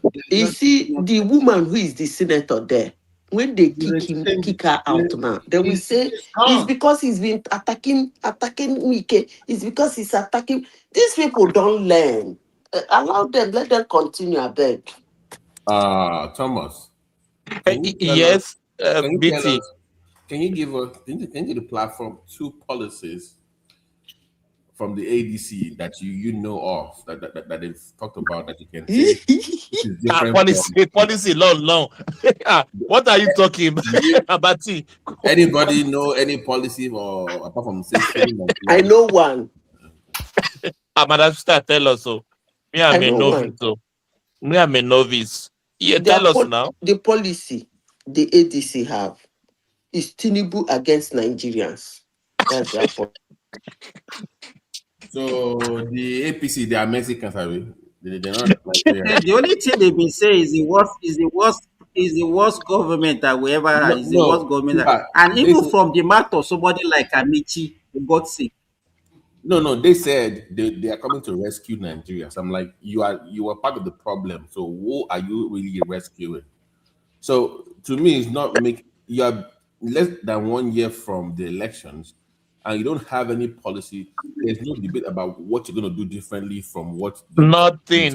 But see, they need power. They need power. That's what they need. It's not making any sense to anyone with any brain cell at this point. The presidential election now is not in January. Yeah. Look, it's not that they don't have policy.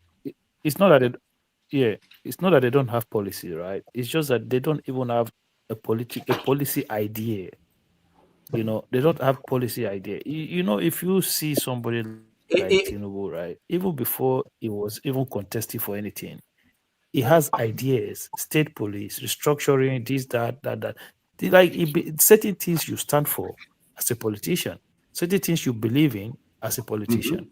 If you ask any of these guys now, what do you stand for? What do you believe in? Like, they have no positions in anything. So that's my point. Like, if you see, tell me this what is one of the things. Like, for example, this is one of the things you've seen since this guy came into office, right? He's been implemented. He believed in that student loan. He's been talking about it for many years. This is not just something he know now. No, it's something that he has believed in. It's something that he even campaigned with Buhari, and Buhari reneged on it. And you know, you have to have. If you go to Obina and say, what is your plan for education? It is China. They will take it to China. You know, when China went back to China. No, guys, if you ask Okay, him, look at Tinubu even talking about state police. Look at him talking about state police now. It's something that he actually believed from before now. Akim, I'm saying that So on that you have to have something that you stand on for. that issue of state police. Then ADC then say, okay, this is our own version of that policy. This is how it's exactly. Give us something that is different from. Even though we all want state police, but tell us how you would do it differently than what APC is proposing. Peter Obi will take us to Indonesia. China went to China. They don't have. Thomas, they don't have any idea. Thomas, by March 1st next week. I think. Sorry, Simba. By March 1st next week. Sorry, Simba. By March 1st next week, or March 2nd or 3rd, the 50,000 constable they want to recruit to the Nigerian police, they will start doing physical verification in that exercise. So this guy promised that one. Now he's fulfilling. They are recruiting 50,000 police at a go. Let me break it more down. They are going to camp them in each state of the NYSA camp. They use for their orientation. They're going to camp them for like 3 or 6 months, I think maybe 3-month training before they now distribute it all over the country. So you can see, they will say there is no job in it. Some people, a lot of people applied and they have already shortlisted some people. So they are going to start. They said they should come with their white khaki t-shirts, tennis, their O-level result, their local government certification, and so many other documents they ask them to bring. So that is a good government that knows what it's doing. For these people, they just come together as they don't have no idea. Everybody wants to be president. I'm saying, I'm saying if they did not zone me to the south, it's no more with them. That's what she's trying to say now. Remy, I remember the answer. People was that what did Peter said? China went back to China. Go on, Simba. Can you guys hear me? Yeah, we can hear you. You can hear, I can hear you. I thought that video was AI. I thought that video was AI, you know. Which video? China went back to China. Thomas, China went. It's not the AI now. The one that made me laugh. The one that made me laugh is when Oseni was asking Obi, "Are you going to remove software subsidy?" And then Obi answered, "Yes and no." Oh my God! I just said, what kind of man is this? And you want to be a president of a country? Yes and no. And before he said something will go immediately. So that is why you have social media. You now see people playing that video. Remy, when people talk about when they say when he was governor, they became number one in Nigeria when it comes to like WAEC result. But that was not because of any policy that he put in place. Maybe the person guys were brilliant kids, but there was no policy. It did not build any new schools. No, Babati. No, it was Miracle Centers was contributed the Miracle Center. Yeah, you all know what is happening in Nigeria. Miracle Centers contributed a lot. Okay, Akim, I get that. Remy, stay with me. If I want to argue a policy, I will say, okay, when I was governor for 8 years, we were number one. I put A, B, C, and D in place. Yes, that's what helped us. Yes. But he can't even tell us what exactly he put. Maybe one law that he said he renovates schools. He bought how does that make he bought buses for the school. He bought computers. That's how you go to number one by buying. See what I'm saying? I don't know. But Babati, even the exam body came out. The exam body came out and said, no, we don't even grade. We don't grade state by state. Who did best, who did bad. No, they say they don't do it. So where did you don't reflect? That is not how you reflect. That was the propaganda. Obi can lie for federal government. Education system. Obi can lie. I don't see an over 60-something years old man that lied like that because of it's too obvious. Do you know what he said? Yes, Remy. Let me tell you the latest one. The coalition meeting they had yesterday. Peter Obi said his own statistic. He said the poverty people we have in Nigeria is more than the poverty people they have in China plus India together. That is the news. I can play the video for you. We just play it before you guys came in. Nigeria, that is 200 million. China, that is 1.4. And India, that's 1.4 the both countries were almost 4 million. Thomas. Billion. Thomas, the same Obi. Thomas, it was the same Obi that said Tinubu has borrowed more money than all the other presidents combined. You know, like why are you listening to that? Is it not the same Obi that said that a contractor doesn't want check, doesn't want to take his money inside the bank, that he has to put it in a raw cash from Anambra to Lagos? Even if the man wants raw cash, you can still go to the bank, withdraw it and give to him. In fact, actually, it's better for you in the bank. He drove 50 million our money from Anambra to Lagos State. Is it not the same Obi that said that and his supporters believe him? Is it not the same Obi that swear that if he leave Abga, him and his family will suffer? I beg you. He said that no. Let me clarify. Somebody asked that question of leaving Abga. He said he promised Ojukwu that he will not leave Ojukwu. He said he did not promise Abga. He promised Ojukwu, and the man is now dead. So therefore, if the man is dead, he was one that he promised. No, he didn't promise Ojukwu. It's a public speaking. In a public speaking. You can pull it out from YouTube. It's a public in a public place. I know. He didn't say it secretly to Ojukwu. Listen to me. I know. I'm with you. But that was his own answer. That it was I saw the video day before yesterday. He was standing on the platform. Maybe it's the campaign platform or something. I saw the video. I hear it from his own mouth yesterday. The video is very old video like this. Thomas, I'm with you. But Akim, I'll give my point. I'm saying that when he was asked about that video, he said it was predicated on the death of Ojukwu. And says the man you have to twist it now. That's what of course. He promised the man, not the party. To stay with me. He said because he paid for his burial and hospital bills. That he was the one that was doing it. A good question. Can you tell me which party exactly Obi belong to? ADC for now. That's what. You see a card that you have to pick up their card and it's a card carrying member. I mean, it's wearing their clothes up and down now. So I mean, oh my God, it's like I think this guy is just having fun with Nigeria. It does not really. It's not serious. I think the man said, I will contest no matter what. I said at this point nobody cares. Even myself, I feel contest. Nobody cares about you contesting. Can you? He wants you to give him the position. Just say, Obi, we hand you this. What is it called? Primary. Then we say Nigerians. We say, Obi, go to Aso Rock and become the president. Okay. Yeah. But you guys, I've not seen. I saw a clip of the press conference today, like a 30 seconds clip. Was it addressing anything about the primaries or the work? No, they were addressing Electoral Act. Oh, okay.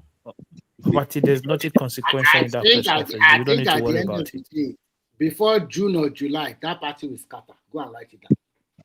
That's the guarantee. Because if we cannot realize his dream, if you cannot realize his dream, by the way, let me double down on my prediction. Let me double down because I've been here for a week and I said Tinubu will get more votes in the South than the Southwest. If you guys watched Remi Tinubu today in our hometown that guy can.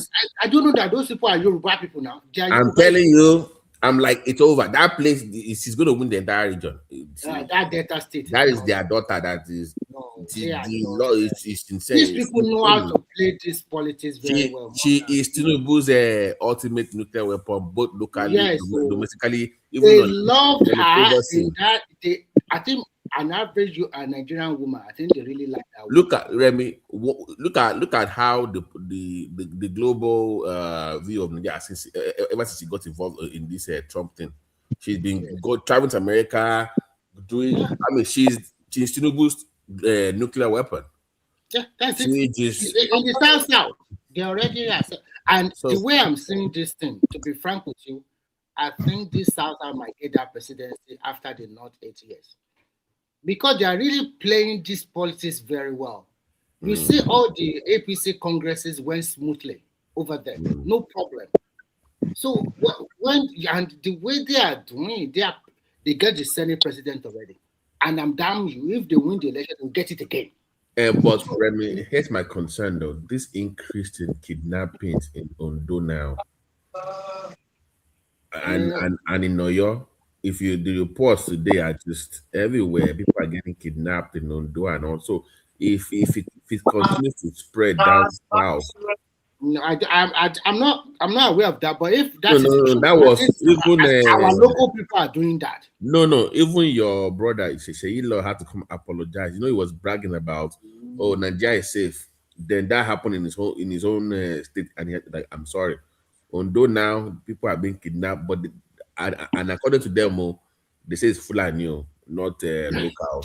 Don't mind them. They are just. But you know how everybody now blames Fulani for everything now. I think, unfortunately, that governor they have there, what's his name?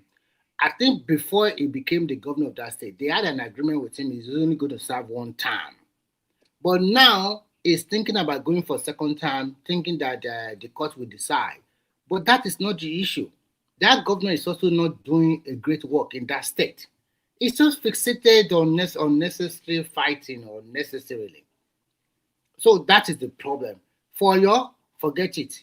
Makinde is already forget your people. He's just interested in his own personal interest, okay? Unfortunately. Because at the end of the day, he didn't do anything spectacular in that state. If you really sit down and look at it, looking at it, the money that comes into that state, go to Ibadan now. There's nothing special that he has done in the capital city. Compare it to when Ajimobi was the governor there. He didn't do any jack, and it just leave my governor alone. No, leave my governor alone. No. Your governor is a terrible man. They know the truth now. We can leave your governor alone, but we will never leave your king alone. How about that? Our king, leave our king alone. Leave everybody. Just leave Ibadan to their problem. So it clearly shows that when a man does not have a power, the moment they got that power, I don't know what comes to their head in black world. It's like nobody. I'm a semi-god. This is the same. So hold on, Remy. This is what I want to. If Tinubu is always talking about this state police.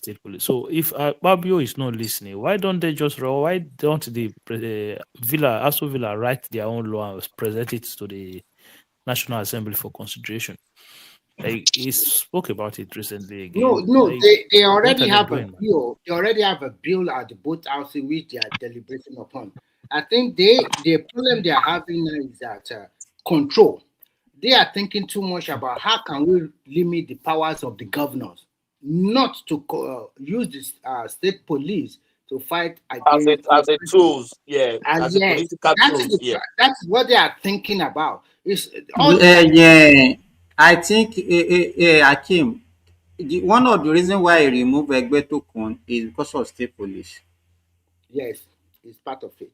He will get it done. Yesterday, he had meetings with the senators, and one of the things he told them that they should work on it because it is part of the thing that he wanted to implement. Zimba, obedient, don't they fight? No, I saw the speech when he was saying. Is that Frank Kuba supposed to be the? Yes. Frank Kuba supposed to be the those are side disturbance. Was commissioned in 1992. Uba was 1995. You saw This is the most senior one. Tinubu is tribalistic. The Southeast is telling you that. No, they are just saying whatever. You saw your friend's reaction playing tribal card on TV. Rufai. I am Yoruba, but why is Tinubu putting a Yoruba man there? I'm like, what is Rufai doing on TV? Did you see that clip? I saw the video, and Michael Cleo answered him that it's not about Yoruba or tribal. Yes. It's about competency. If he sees that this guy is competent, then he can put in there. And so, in addition, no. The man Okiro asked Rufai, Remy. Okiro asked Rufai a simple question: should he not be appointed because he's a Yoruba man? Nobody's ever saying that. So he was appointed because he's a so tribe. Okay, should he not be appointed because he belongs to a so tribe? Should your tribe also deny you an appointment? I think it's glaring that I'm sorry, that guy is collecting Hakeem, money. that Rufai, do you watch his interview with Agbakova? That one really cool emo. The guy just shut him off. The guy he doesn't know that he's becoming a nuisance to everybody. Look at the way the guy he was shocked the way the man reacted to him. Okay. The man said, "Don't cross-examine me. Wait, if you want to." I'm not here. Yes, I'm not in a court, so don't cross-examine me. Don't ask me any question. I'm not ready to answer you. Oh God, man! I think you see, I think some Nigerians are so gullible. I've never seen journalists like that, man. No, I think he's making money. He's making money. I think what he's doing is just doing business. He's making money from it, though. All those things. Because as more arise, and he's making more money for the station, for the company, for the arise itself. Because Nigerians they like glass bush. That doesn't make sense. It doesn't make sense. You are right. You are right. It does not show any professionalism at all. I don't know. It does not. When you have such people in media houses, they help us dabaru the brain of our youth. Yeah, but the issue with him is that he has main character syndrome. If you notice, when he asks a question, somehow, it will involve his own personal issue or personal opinion in that question. And before you know it, he's at the center of the conversation. Like, just ask the question, must everything be about you or your own interest in that particular subject? So that it has. I said it here. I said it here last time. Oh, people were saying this. I said it here last time, bro. Are you a child or what? Like, anyway, by height, is a child.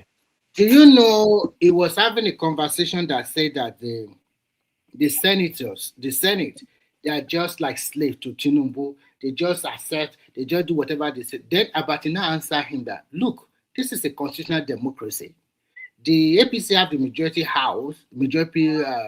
lawmaker in the house, and they must be loyal to their party. So you want Akpabio to be against the president, in which they are the same party?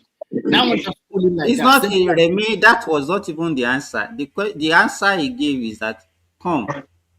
Is it when they said that they are rubber stamp, and the question they ask them is that so it's only when they are antagonizing everything that they are bringing to them, that's when you know that they are working.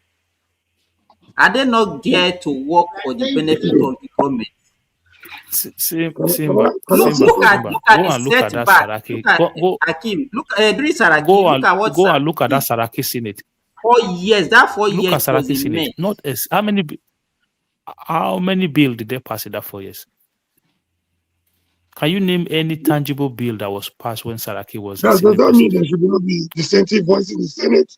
Everybody should accept everything from the president. You can have no, but you can have. Do you have to fight the whatever he says? Whatever the president says, do you have to just fight the government for fighting purpose? You're not fighting. It's a matter of that is why they are there.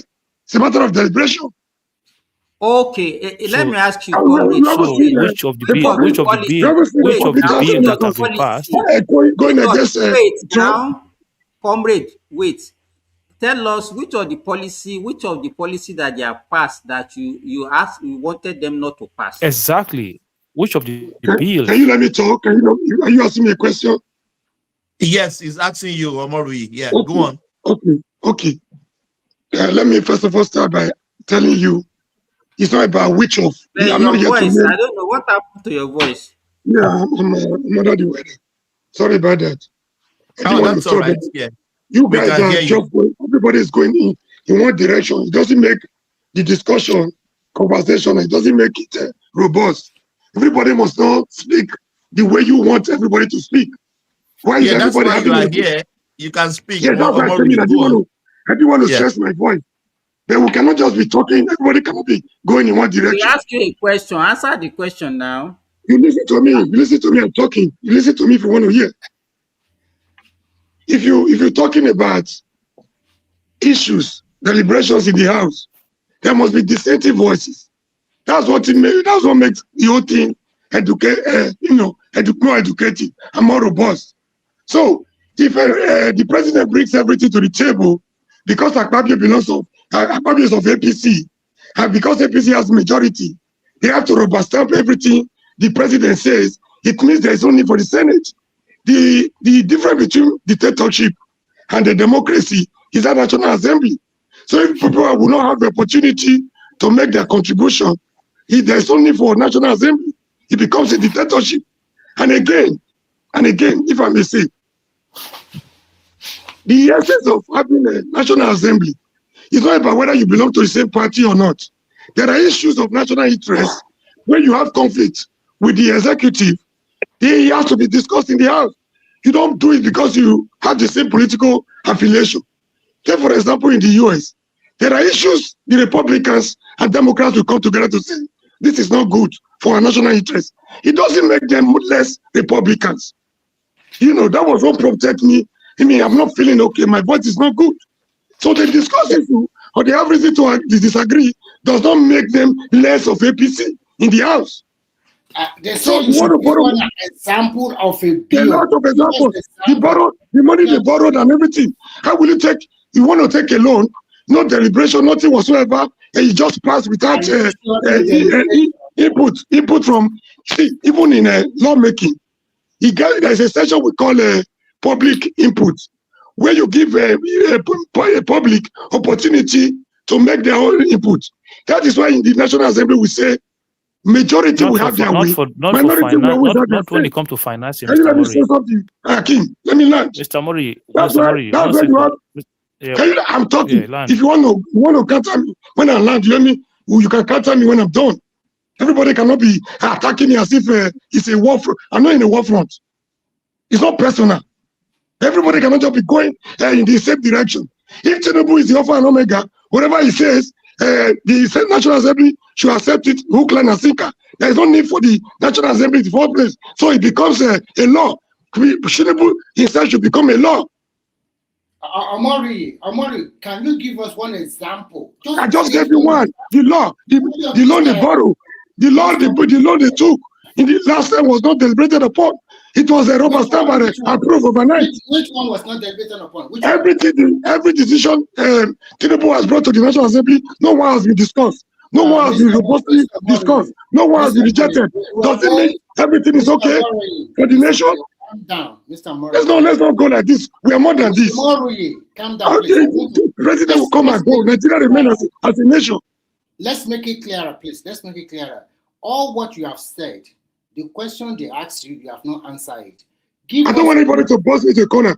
Does it mean everything they have done? Does it mean everything they have done is beneficial to the nation? If you are against somebody or you are against some set. I just gave you one example. The laws they have taken so far. No one was deliberated, nothing was rejected. You are comparing what Saraki did. You are comparing what Saraki did to Buhari. I'm not a Saraki fan. I wasn't happy when Saraki was there. He has his own flaws. But then you can't compare that Senate with this bunch of criminals and messengers, errand boys. just like they say in the parliamentary house. Remy, it's okay. He has answered the question to his best of ability. Yeah, but I want to. Can I just have? I want to respond to Hakeem. Please, just let me now, please. You guys have been talking. I want to respond to Hakeem. When Hakeem came, Hakeem said, in as much as I blame the opposition for not knowing what they are doing, the oppositions are even worse than the Senate they are blaming. So that is like there's no opposition from my own angle. I don't see any opposition. I think they are either working for Tinubu or it's a turn by turn the Nigeria PSC as they call it. So it doesn't mean they have no reason to protest for anything. You gave example of Edo. What happened in Edo? When they discovered they were losing, there were 3 strong local government areas where whose population, whose vote can even counter the Edo Central and Edo North. But what did they do?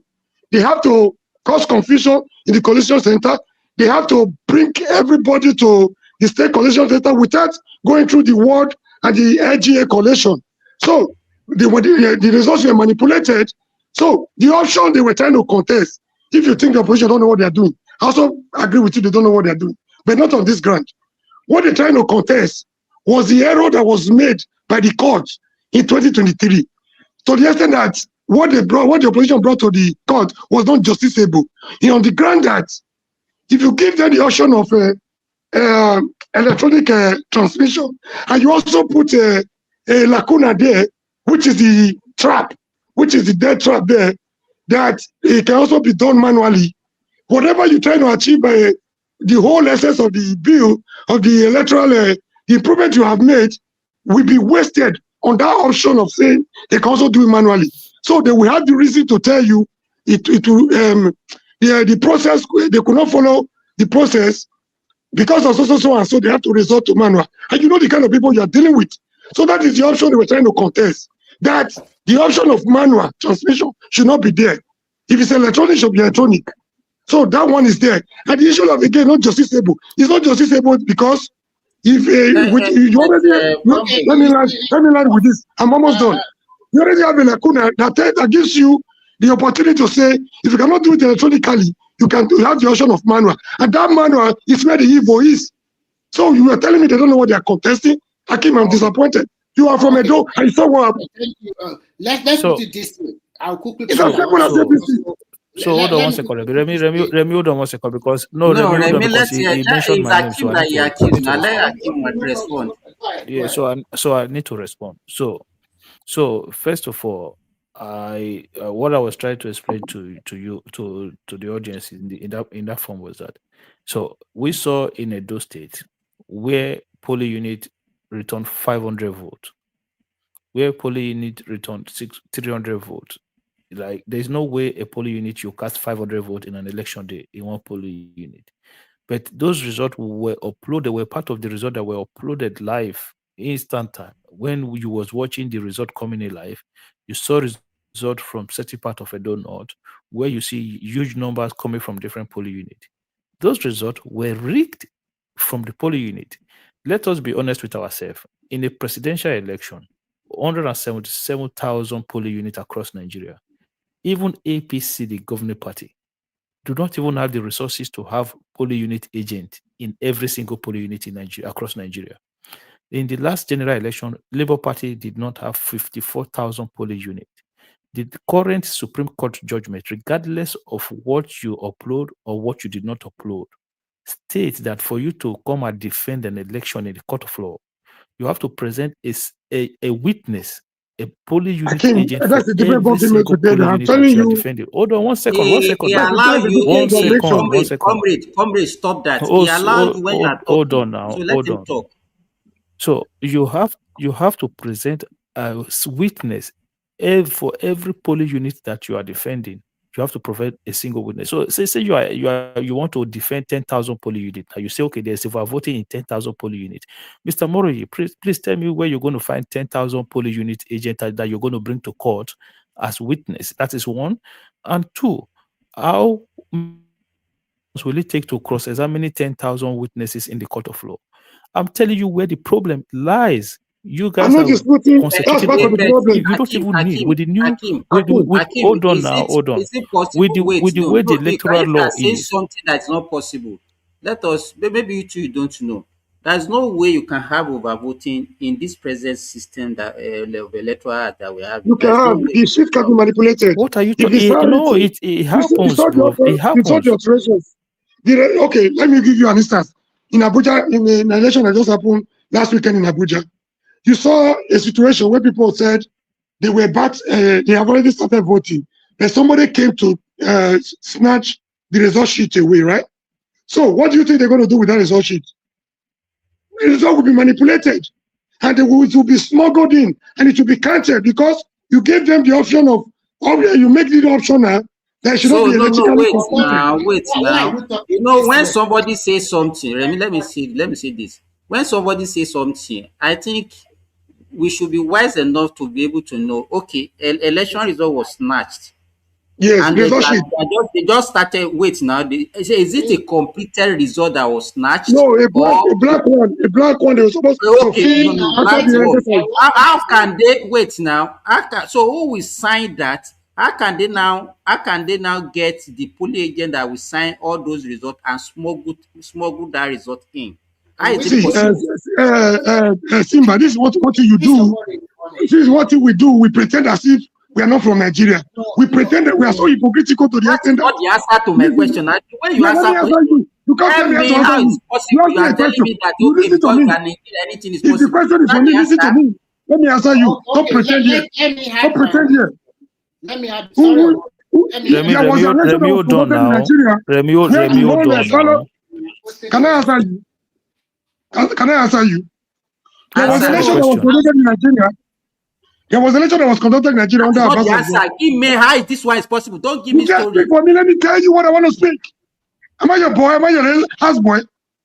You ask me a question. You want to tell me how to answer you? Mr. Mori, don't go the way back to Abbas. There's a reason why he asked that question. I know why he asked the question. You don't listen to somebody that does not speak the way you want him to speak. I'm not like that. Nobody can intimidate me here. But we are not here to a lot of stories. Let me answer. Telling me, let me talk. He's telling me that's not what he wants. Am I going to tell you what you want or what I want to say?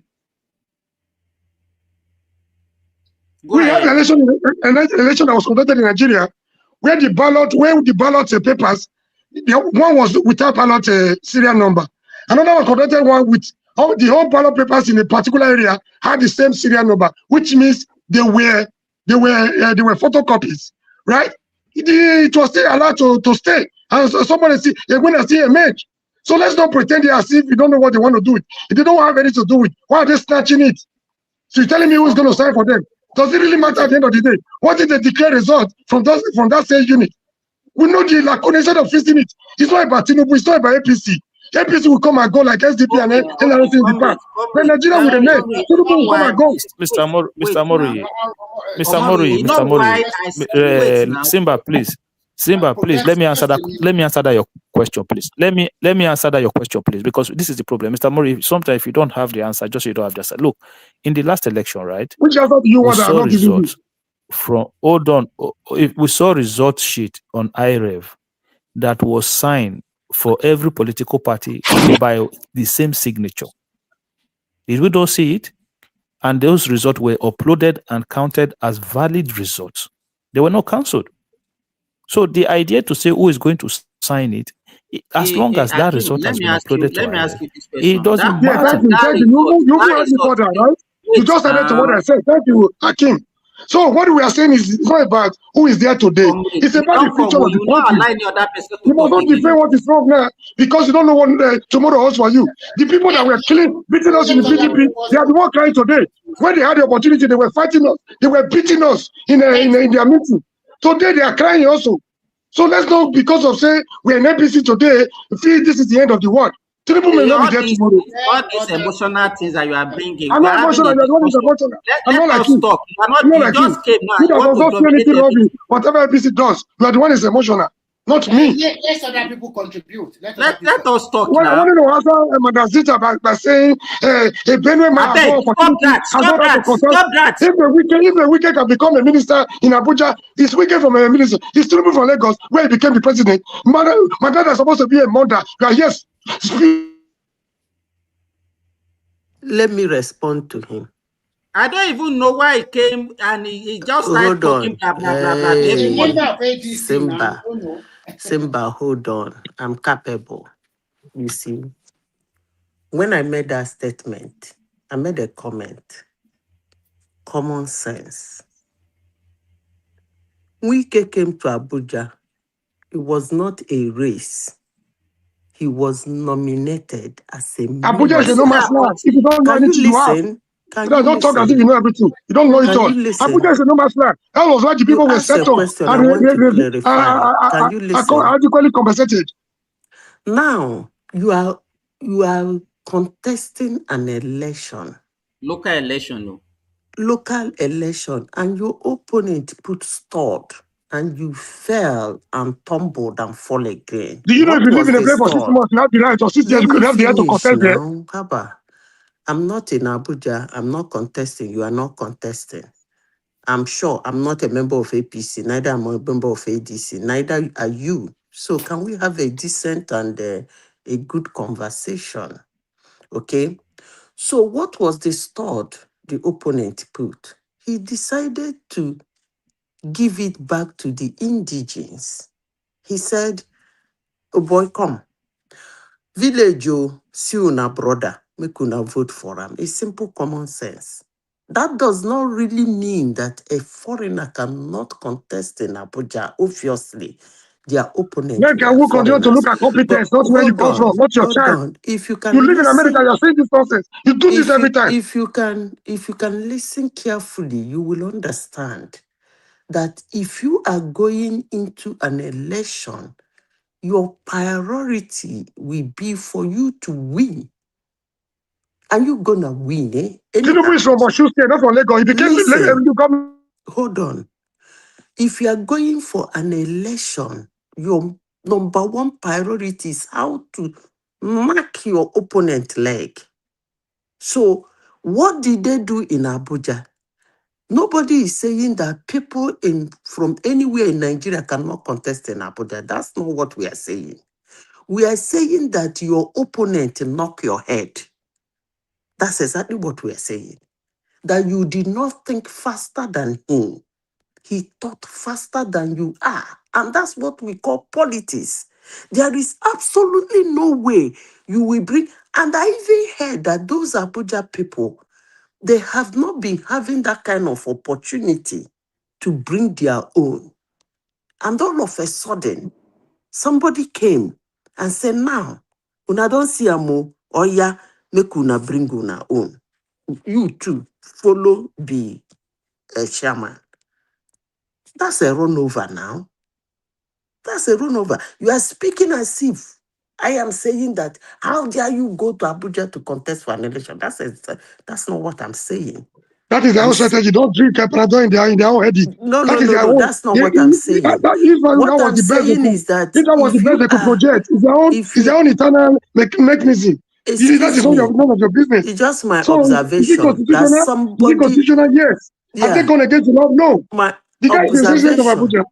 My observation was that I don't think you need to be wasting your time. You will not no, understand. hold on. I'll deal with it. I cannot understand. You that cannot even, you call yourself a doctor, don't know the difference between past and present tense. You are here talking rubbish every day. I can't understand. I'm a moron. But idiot. The only thing I find out that I'm just observing. Madam Sita, hold on. Omoruyi, this is not other platform. You guys insulting yourself. Please be mindful of your utterances. No, we are not here to fight. If you are too emotional, don't come here. No, we are not emotional. We don't deal with emotion here. We speak to facts. Please, no, there's no insult, no calling name. I'm not insulting anybody. Each time I come here, you seem to always insult me. What do you mean I cannot understand? Am I that dumb?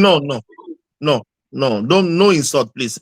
Please, let's be civil, please. Madam Sister, sorry for cutting you short. Yeah, go on, please. So, my brother, it's not that I'm saying that how dare you come to Abuja to contest. It's just my observation. And it will do all of us a lot more good, including those supporting whosoever they want to support. we should be happier if we can observe the strategy, acknowledge that strategy. If you bring a candidate as a politician and there are over 200 polling units, and that your candidate is able to win 8, ordinary 8, then there is a problem. Your candidate is not good. The statistics speaks for itself. It wasn't a tight race. So please, it was a knock, and I observed the knock. They gave it to the indigenes, and the indigenes rallied around their own. Simple. It's not something to be vibrating about. Talking about Lagos, you said it's Tinubu from Lagos when he contested as governor of Lagos. Now, let me say this again.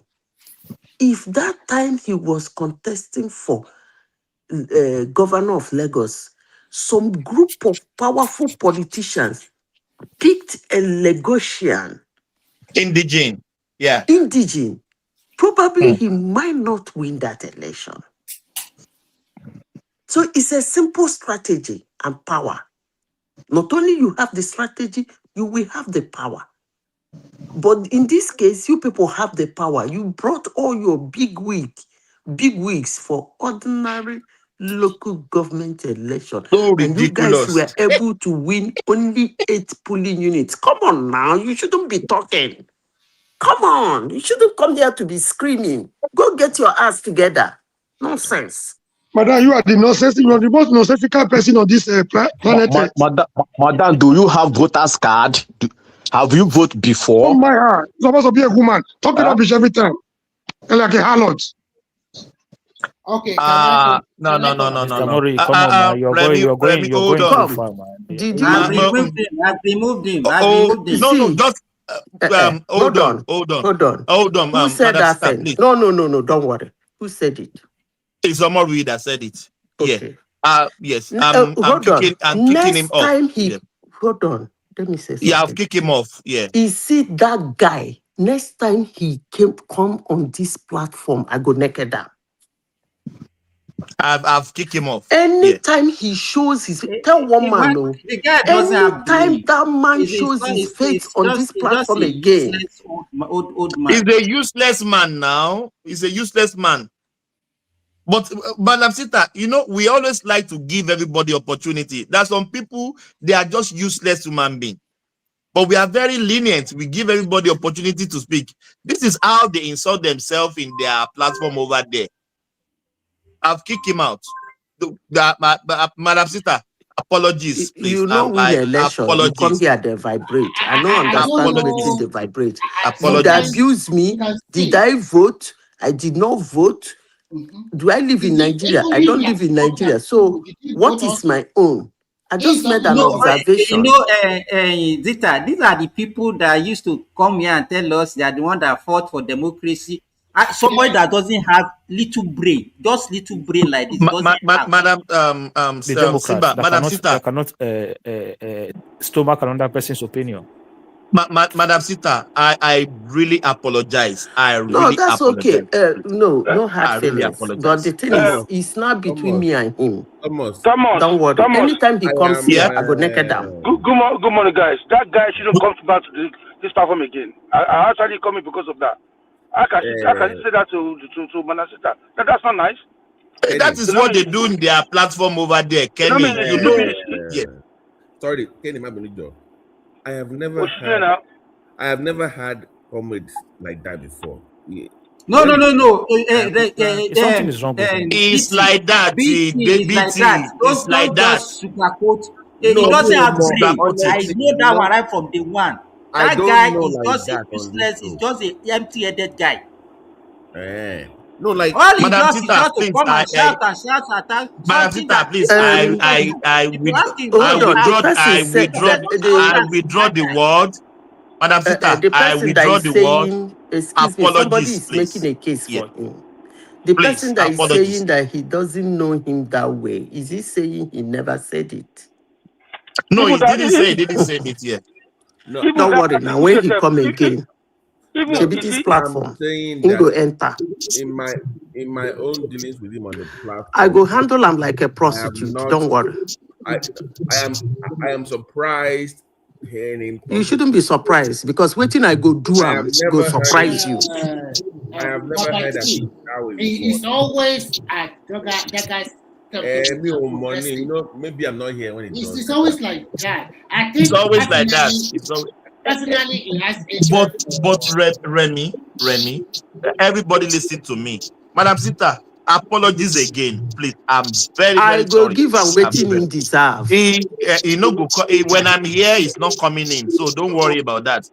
But why is it that we can't make a conversation? Then when you see somebody that give you counter observation, you can't counter them back. The next thing is they're going to insult Nigeria. them. That's how they're going to rule Nigeria. It doesn't work that way. Some people are not good sportsmanship, or what do you call them? Politics is a game. Remy is not. No, Remy is not even sportsmanship, right? It's temperament. It's temperament. You see, and an emotion. People carry with emotion. It's not even. It's temperament. It tells a lot about you as a person. The fact that we've been here how many years now? You never hear Babati speak in certain ways. You never hear certain people in a certain way. Speak in certain ways.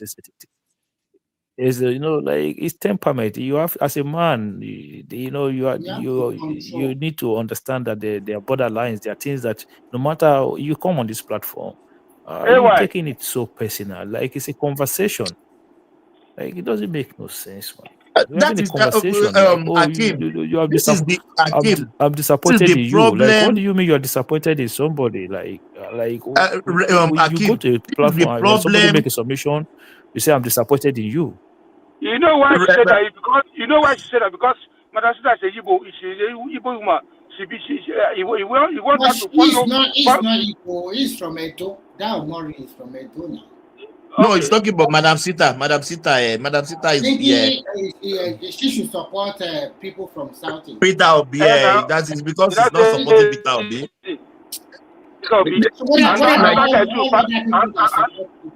Let me wait now. Let me know. See that guy too called Patikuche.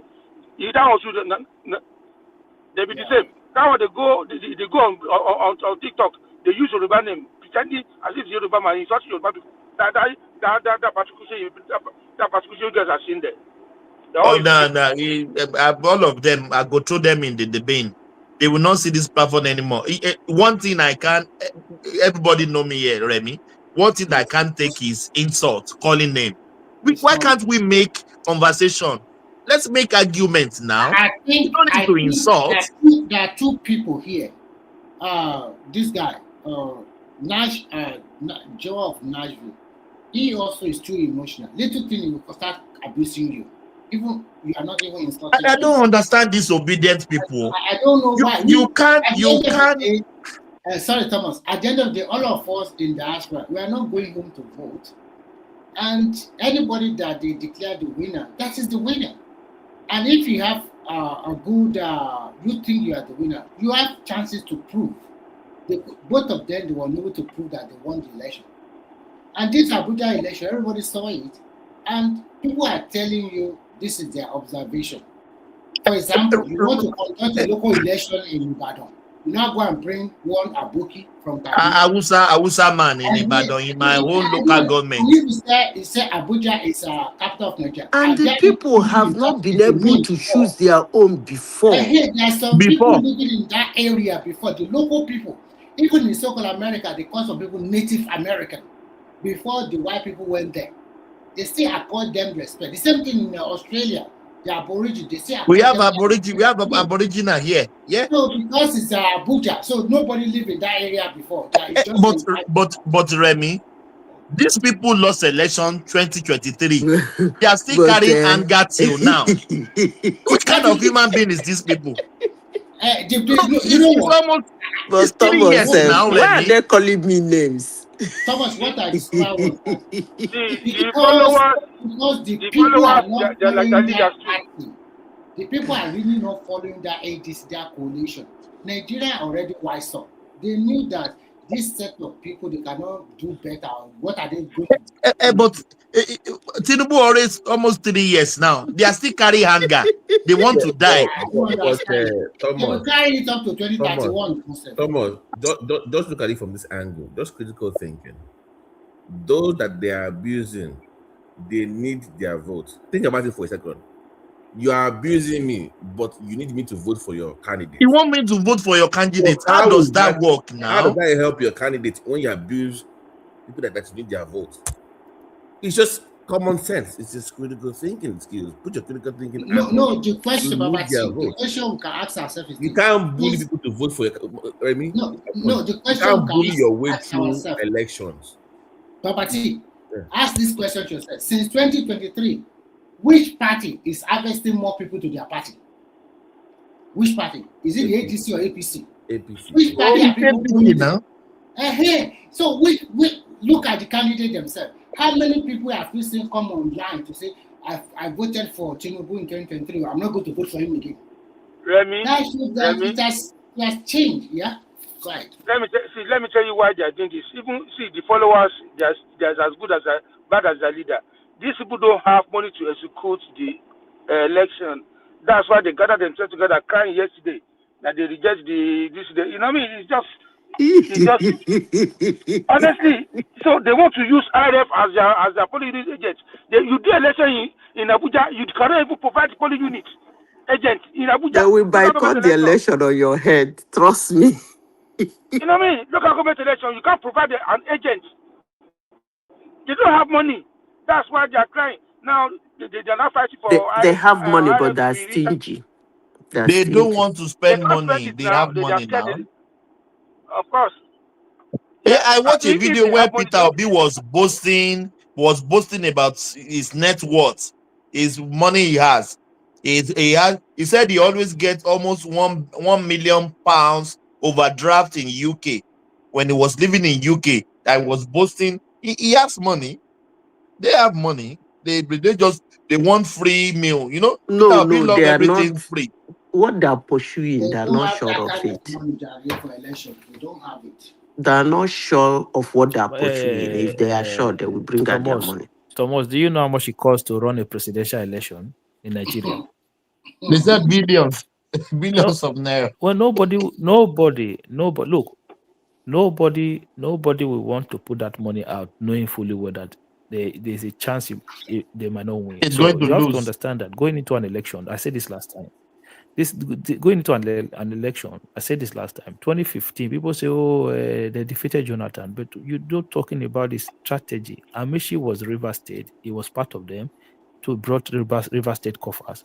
The richest state in Nigeria, Lagos State, was part of them. They brought their coffers. Kano was part of them. I think Kano was with them. That's where they brought the coffers. They had states that are rich, that had money, that they were able to bring money out for that election. And then you have Tinubu as well and some other people that came into the fold that way. One person, even if you are the president, remember that same year, Jonathan had to send 700 and something million to Edo State for presidential. How many states can you send money to like that when you are not the president? Even now, APC, you need people on ground. Useless people. Exactly. You need more. You need people on ground that will be able to cover some financial costs for you. If you don't have these people on ground to be able to cover it, it's extremely expensive. They only have for your state to give them 10 billion.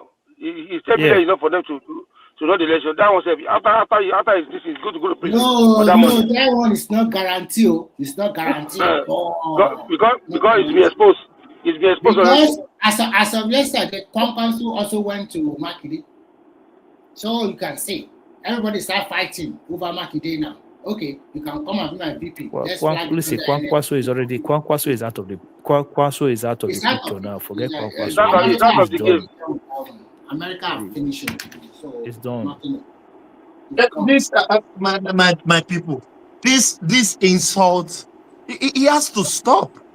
You can't No, bully people to no, vote. Thomas, you can It has to imagine stop. when if these people are the one now, if they win election, look at in fact they will send all of us back from that country. We are done. No? We are done. It's because you people don't know them. That's why you are saying, are you going to talk to me this way to support you? I know them. That's why even if they pretend to be nice to me, I will not support them. I will not. I don't know why understanding, having a conversation, I don't know when it become a problem. These guys are behaving like Democrats in the United States. Come on now. Nah, it's a temperament issue, man. I just like I get upset, Akim. Let's argue. Give me counter argument. Let's Why argue. would you want your fellow human to think? Am I a robot? No, you If know, you say it's B, I will say it's you B. can imagine how this kind of guy will be treating his wife. I doubt if you will have a wife at home. I don't think so. I don't think so. He purposely come for Madam Sita. He came because of you. Simba, you see, there's a way I behave. Don't bring his wife if he has any into this. I'll concentrate on him. I'll wait for him. And the other guy, I go wait for them. They go enter. You see, this is what the other guy was doing. There is no name he did not use for me in this platform. Women in this platform were listening. Men were listening. It's only one man and few others that used to caution him. That time, they don't even kick him out. If they kick him out, he will go to the comment section and be writing all manner of bullshit about me. The day he entered my husband, I tore him naked on this platform. Some women jumped into this platform personally to attack me for no just reason. I kept quiet. But I won't hesitate to do it again. Because what we come here to do is our opinion. Like my opinion, you don't like my opinion, that's your But business. you have not said anything. It's a simple. I don't even abuse anybody here. It's Yes, just now my opinion. simple analogy, simple logic that they cannot even understand. What did I say wrong? That they give you a knock. They use a strategy to knock you out. There is nothing wrong in Abuja. Anybody, you can contest anywhere in Nigeria. But the important thing, are you going to win?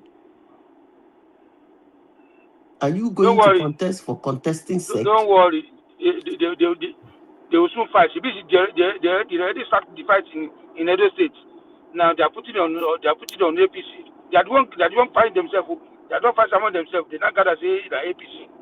Useless people. That's why they cannot win anything because they don't know how That is to the plan. most shameless thing Peter Obi did. That thing they did in Edo. Because it's Edo people. You didn't see the guy that is abusing me. He's from Edo State. They carried the man for head. That's the last place he's supposed to go and show rejection. Without any people are defecting. Kenny, hold on. Yes. Kenny, without any investigation, something happened barely for 10 or 20 hours.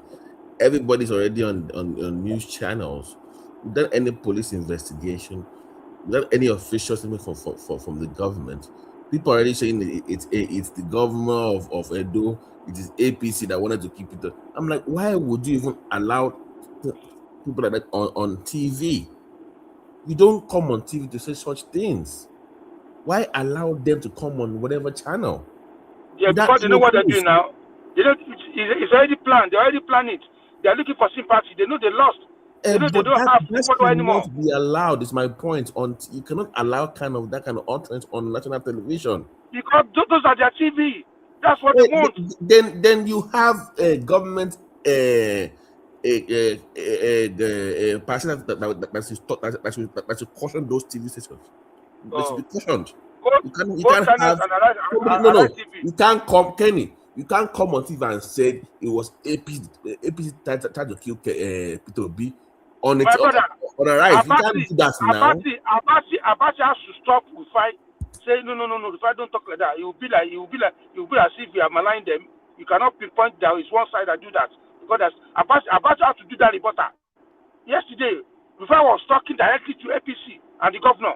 That I'm telling the governor now, you need to stop. Even warning is commanding the governor.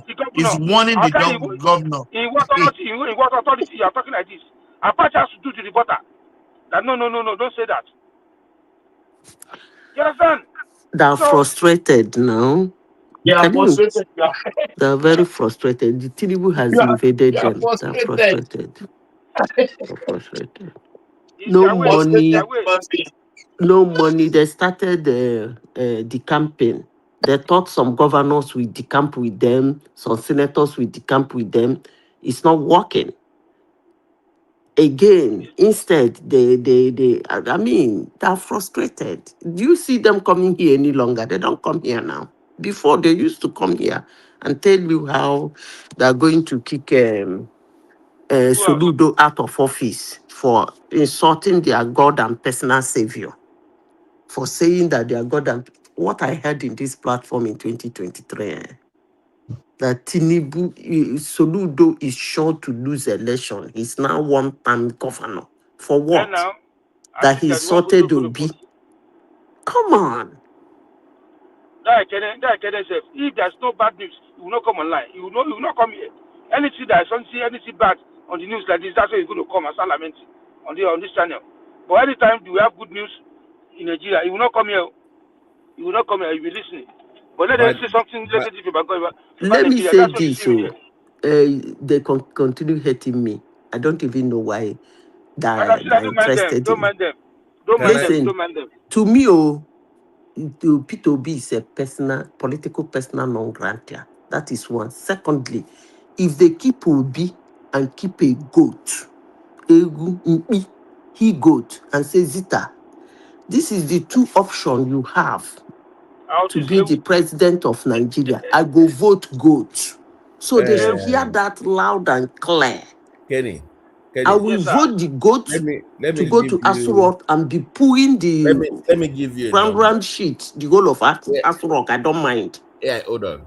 Do you know since Tinubu became president? Kenny, can you hear me? I can hear you. We can hear you. Since Tinubu became president, P2B's portfolio has grown by 700%. Did you know that? I know. His own share, though, that he owns has grown by 700% since Tinubu became president. But he keeps telling people the economy is bad. But he's doing well. His own shares are doing very well under this government. Don't worry, we're going to expose him now. What is doing well? Campaign don't start now. Hold on. What did you say is doing well? His bank share, his own portfolio. It's not showing in the statistics. No, he has not won a seat. I'm talking about politics. I'm not talking about business. No. I'm saying when he goes out there and says the economy is not working for anybody. The economy is not bad. Yeah, it's working for him. He's doing very well in this Tinubu economy. He's doing fine. But once again, to the issue I raised about the ADC, in terms of not having any message for the people. So it's very difficult for people to even compare and contrast what they believe in looking at the APC, right? Okay, let's compare notes. For example, now, the state policing thing, what would you do differently? Foreign policy, how would you handle Trump? All this fighting Boko Haram, what would you do differently? What is not working? What is working? BT, there is nothing they want to introduce more than what the current administration is doing. What do you want to do much better than this administration? That's what we want to hear from them. But they are not doing that. They are not providing solution. The followers are not helping. Yeah. Kenny, you bully. You insulted people 2023. You bully people. The man still won the election, and you keep doing the same thing. 2027 coming again. The side is a full person that keeps on getting this, keep on doing something and getting the same result. You are not changing your strategy. You are not changing your utterances. Nothing changed. And you want to rule this country called Nigeria. It doesn't work like that, my brother. My brother, if you go on Hex, they are still there. As I yesterday, they are still talking about US is in cahoots with they should release his profile. And they say they want to release his profile. I can't wait for you. So they are still on that profile stuff. They are still on it. They are still on it because they don't have anything to say, my brother. Nothing to campaign with. Apart from all those electorals that they used to say, but what they know is OP is losing his follower on daily basis. I can tell you that for fact.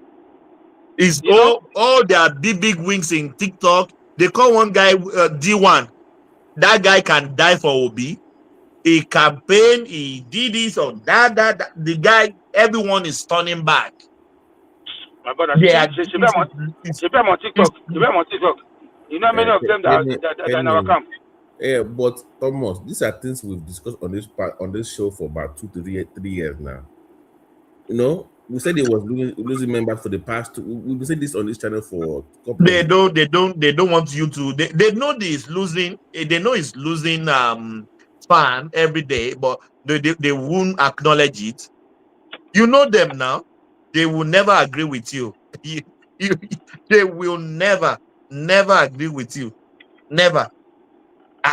Never agree with you. But it's not possible. You just leave those guys on just on the hair. From Labour Party, you jump to ADC. Like it doesn't work like that. Thomas, you know what happened in the Edo State? Is the only one. Atiku didn't go there. Rufai didn't go. All the other leaders in that ADC didn't go. You are the only one that went to. And when some people are they're jumping ship, yeah, they're leaving party to another party. You are the one that go there. To go and do what? You know what I mean? If they pay me, they go die for nothing. I better pay what you have to Nigeria. Now only 2 days they go talk finish. They go bury them. Everybody go there to their house, and that's it. When they pay his wife, they pay his business. What happens to Nigeria? Nigeria still remain. If they pay and shoot her for head, nobody cares. It's just I don't get it. I don't really get it. Yeah. Change strategy. Change your compass. Change your GPS. Do something else. Do something better. It's still on abusing people, calling people names. Is that how you're gonna win the election? You're not gonna win election with that. Sympathy vote is not going to work. Emotional is not going to work anymore. People have wiped up. Thomas, there is something I want to observe. Why is it that Tinubu never discussed Obi? He doesn't talk about that guy. It's non grata now. It's non grata. And still, people say Tinubu is scared of him. Yeah, that's what they want you to believe that. He doesn't discuss him. He doesn't connect with him. He goes about abusing him, abusing his policies and everything. He doesn't even mention him. Never. Instead, he's going to somebody who got 1 million votes. Madam Sita, the last time he mentioned him is on their campaign there. That was he said, 3 years ago now. OB, that's it. He said it's a warehouse economics. Yes, yeah. That's it. That was it. It's not non grata now. And he goes to, you people say he has 6 million votes. He goes to discuss with somebody who has 1 million votes. I ended up converting the governor of somebody who has 1 million votes. I ignored the governor of somebody who has 6 million votes. Come on now. He's just a political personal non-granta. But we will continue discussing them so that they will continue abusing me. Yeah, that is it. I've said it by my sister. That is it. And what they don't know is he doesn't even need more votes. He needs 25% in a state. That is it. You know, you can have 50%, but so far you have 25% in a state. You can take the number of the state. I can have my 25%. I'm qualified. I've gotten a state already. Thomas, how do you think Tinubu performs in the Southeast this time around? In the what? In the Southeast. In the Southeast, this time around, do you think it can get up to 25% in at least top 2 states? Babati. Yeah. I'm not. I don't want to make a problem, but I know he will get more than the vote he got last time. I think. Babati, are you on TikTok? Many Igbos are leaving Obi, coming to Tinubu. Are you on TikTok? No, what I'm saying is that actually I don't want to. It's too early. But what I want to say is that my own concern is that I want the North to lose the political goodwill. I want somebody who will win that election with little input from the North, so that people can now feel free to contest or concentrate anywhere in Nigeria they want to contest when they're doing presidential election. Yeah, me, I'm on TikTok. Yeah, we interact with these people every day. See, the northern people now, what they're saying, the middle belt, they are coming online, go on TV, say they are not part of the northern elite. They are middle belt. They mention their own name. Yeah, so they even make an example that the way they take themselves out of Ogun and establish their own name up to now. They say that's what they want to do. That they should not even call them part of the North. The Hausa people, they are saying no. They've never been a president before. They want their own space too. That they say the way they follow Fulani is enough. That they want their own space, so they are separating themselves. Even yesterday, one of them called himself. He said, "It's not Hausa." He said, "It's Haka." He said that from me. He said, "Yeah, Hausa." They said, "No, I'm not Hausa." They are now identifying with their own people, with the original name they have. So they already divided already. So those units, those northern they call themselves another forum. It's not functioning. It's only function on TV. On the grassroots, they've lost it. I can tell you because I go to their platform, they come to my platform on daily basis on TikTok. No show. We interact with them. I said this thing when I came here. People didn't like me. If this platform is an echo chamber where they are shameless, go to another platform. That way life will be very easy. Anywhere in the world you are, you think you are not getting what you think you're supposed to get. Step aside. Go another place. That's what they're doing now. That's what they're doing. They even say, the middle belt, they say they have chance to become president of Nigeria if they separate themselves from the northern people, because northern people they're not offering them anything. It's only this government that give them chance to have something. That was the people, but what about their political leaders? Those ones are still Kenny. I'm saying that I will believe them the day their governors stop attending the government forum of the North.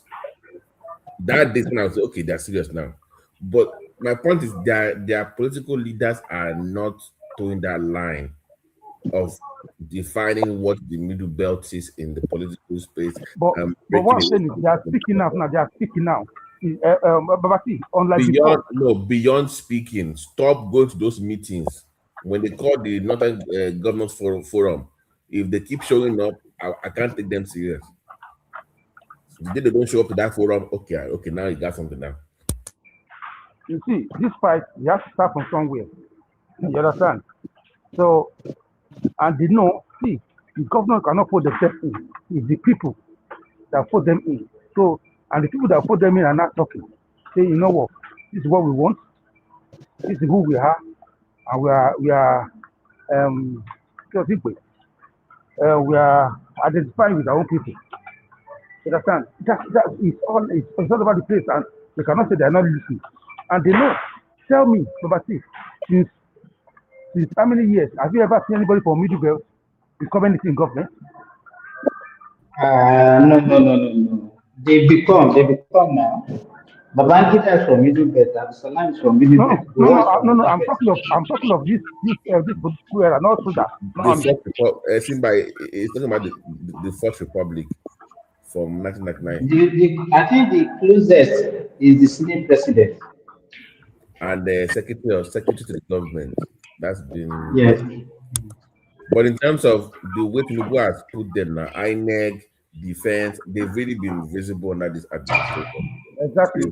They've really got a lot of things unusual for the North. So, and it's really unfair to them now, because on one end, if you are a Yoruba man in Kogi or Kwara, when it comes to appointment, then you become a Yoruba man. Then when it comes to election, you become someone from the North. So you don't really get the benefit of being in that location. So I understand that. I'm just saying that from the political angle, I need to see that their leaders really moving towards that direction of true independence away from the North. I saw the press conference, by the way, Kenny, of that man. Okay. Yeah. When he was talking about the Yewa thing. God bless you. Yeah, but I need that political leaders to also toe that line as well. Then yeah. Ask them to move out of the way. Yeah, I did that. Of course, I did that already. And the day as well, yeah.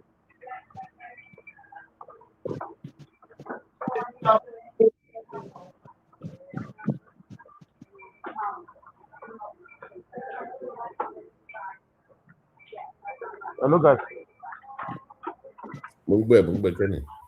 Yeah, so they are doing that already.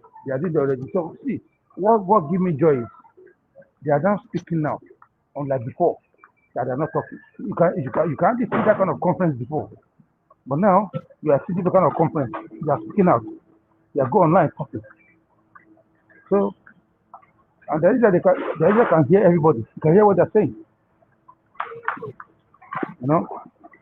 Even the one that scared me most in Lagos State now, there's a guy that calls himself Baba Wori. I worry people know. They are gathering themselves in Lagos State. Say they want the space, they want to go to the government. And the guy is campaigning. So who is the worried that they have to have a candidate? So who do you think they are pushing? I don't know for him. The only award that they can push right now is not even running yet, and if who I prefer, that would be Muri Okunla, but it's not even. I've not heard anything from. But I don't think it's showing interest. But with the way, because he's the only one that checks the box. He's Muslim, is young, is from the Tinubu line. He has the education. He's a true Lagosian. He married a Lagosian. He checks all the box. He's the only one. Everybody else has some kind of thing in the corner. So Tinubu know what he's doing. By the way, Thomas, by the way, Ambode name also popped up again. Ambode. I'm not kidding. No. I'm like, He's coming back. He's coming back. He wants to be governor again. So it's true, Kenny. So Tony.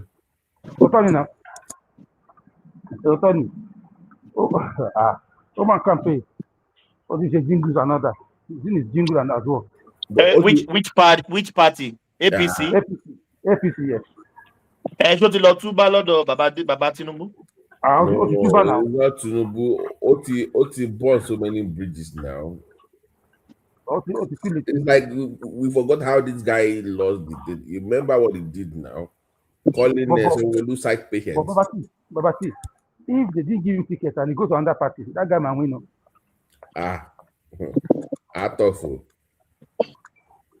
If you go to PDP, Atofo for APC. Tinubu will rather bring him back to himself than to lose Lagos, you know. Because I want to like you, like in Lagos State. Yeah. So this Toba Padawan saying is doing only one term, isn't it? He's doing one term. Yeah. Toba gbon kó lọ bí PDP kó lọ bí PDP ẹni sìn kó wá mú Gbádébọ̀ kó fi ṣe deputy. No. Open is here. I'm telling you. Wallahi, I am telling you, if we get all that Igbo vote, it's gonna work. Tinubu will do the magic now. Why magic? Why go kanshi? One ma kusi beni. That's true. That's true, my brother. That's the ticket. That is the winning ticket for any party in Lagos State opposition. But Oma had otherwise because Oma exposed any. Because remember, it's been a governor before. Gbadebo has done well, and if talk about anybody, they don't go near any leg. Where in a world where everybody wants to hold on to what is there. Look at what happened in Abuja now. Who won? It was somebody from that place now, an indigenous win. That is the new world now. You must be from there, bona fide. So if you go and bring somebody, they go ni one leg or is married to a foreigner. It will be very difficult. Yeah, very difficult. Yeah, that's why that is the campaign that the Awori people are campaigning in Lagos State now, that indigenous took over. They want the people to stay. So they've been greedy anyway. Got in Kenny got in issue ni Ogun by Yayi. Guess why? The issue of the same thing that we just spoke of right now. Is it really an indigenous of Ogun? That issue is not coming up again. I'm telling you. Everybody. No, is Ogun. No, but I'm parented that from Ogun. They're from that song Ota area now. I worry Ogun at the Lagos. One jam what I want. So it's an it's always linked to each other. Yeah.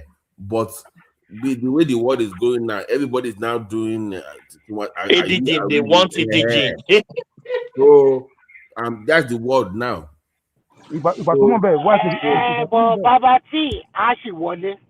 No, Nicole wọlé, but he has to work harder because, like I said earlier, Tekpo sure funny. We should not be seeing their ball. Let more everybody showing up from the media.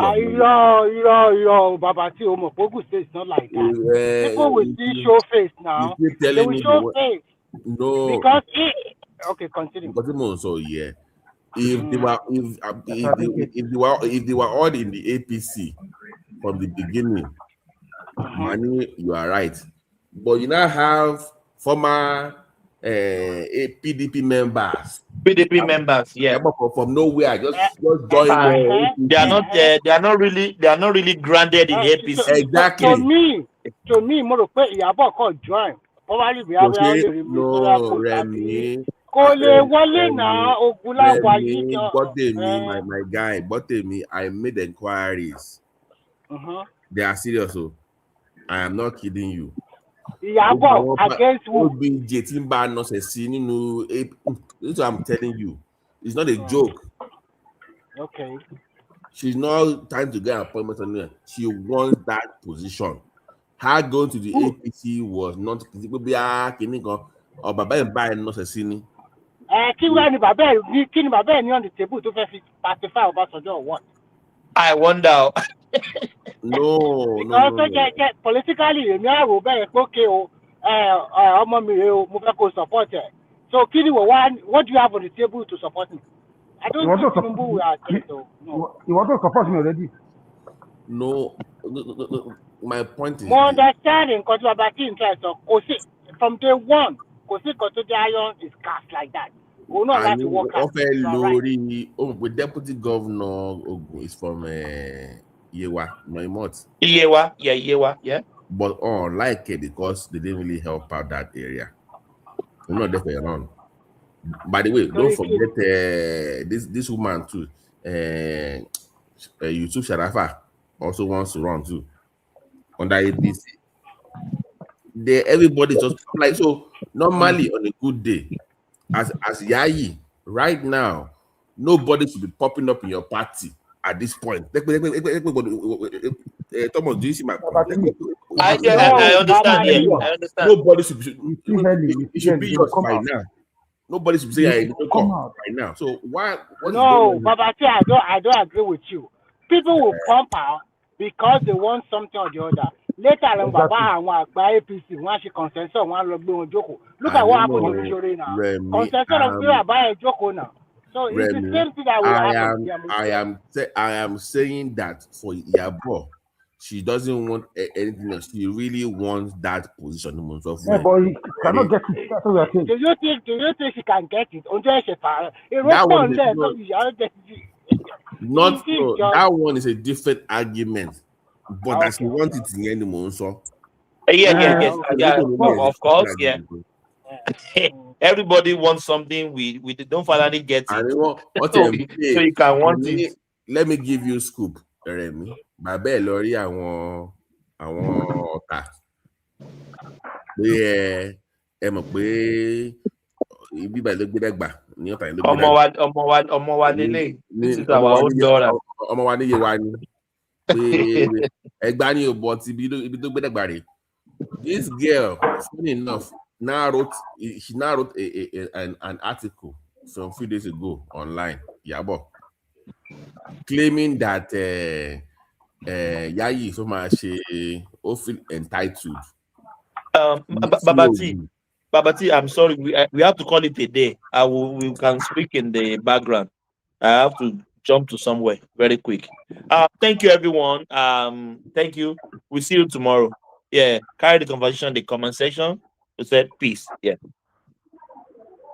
Yeah, they might discuss in the background. We can discuss in the background later. Yeah.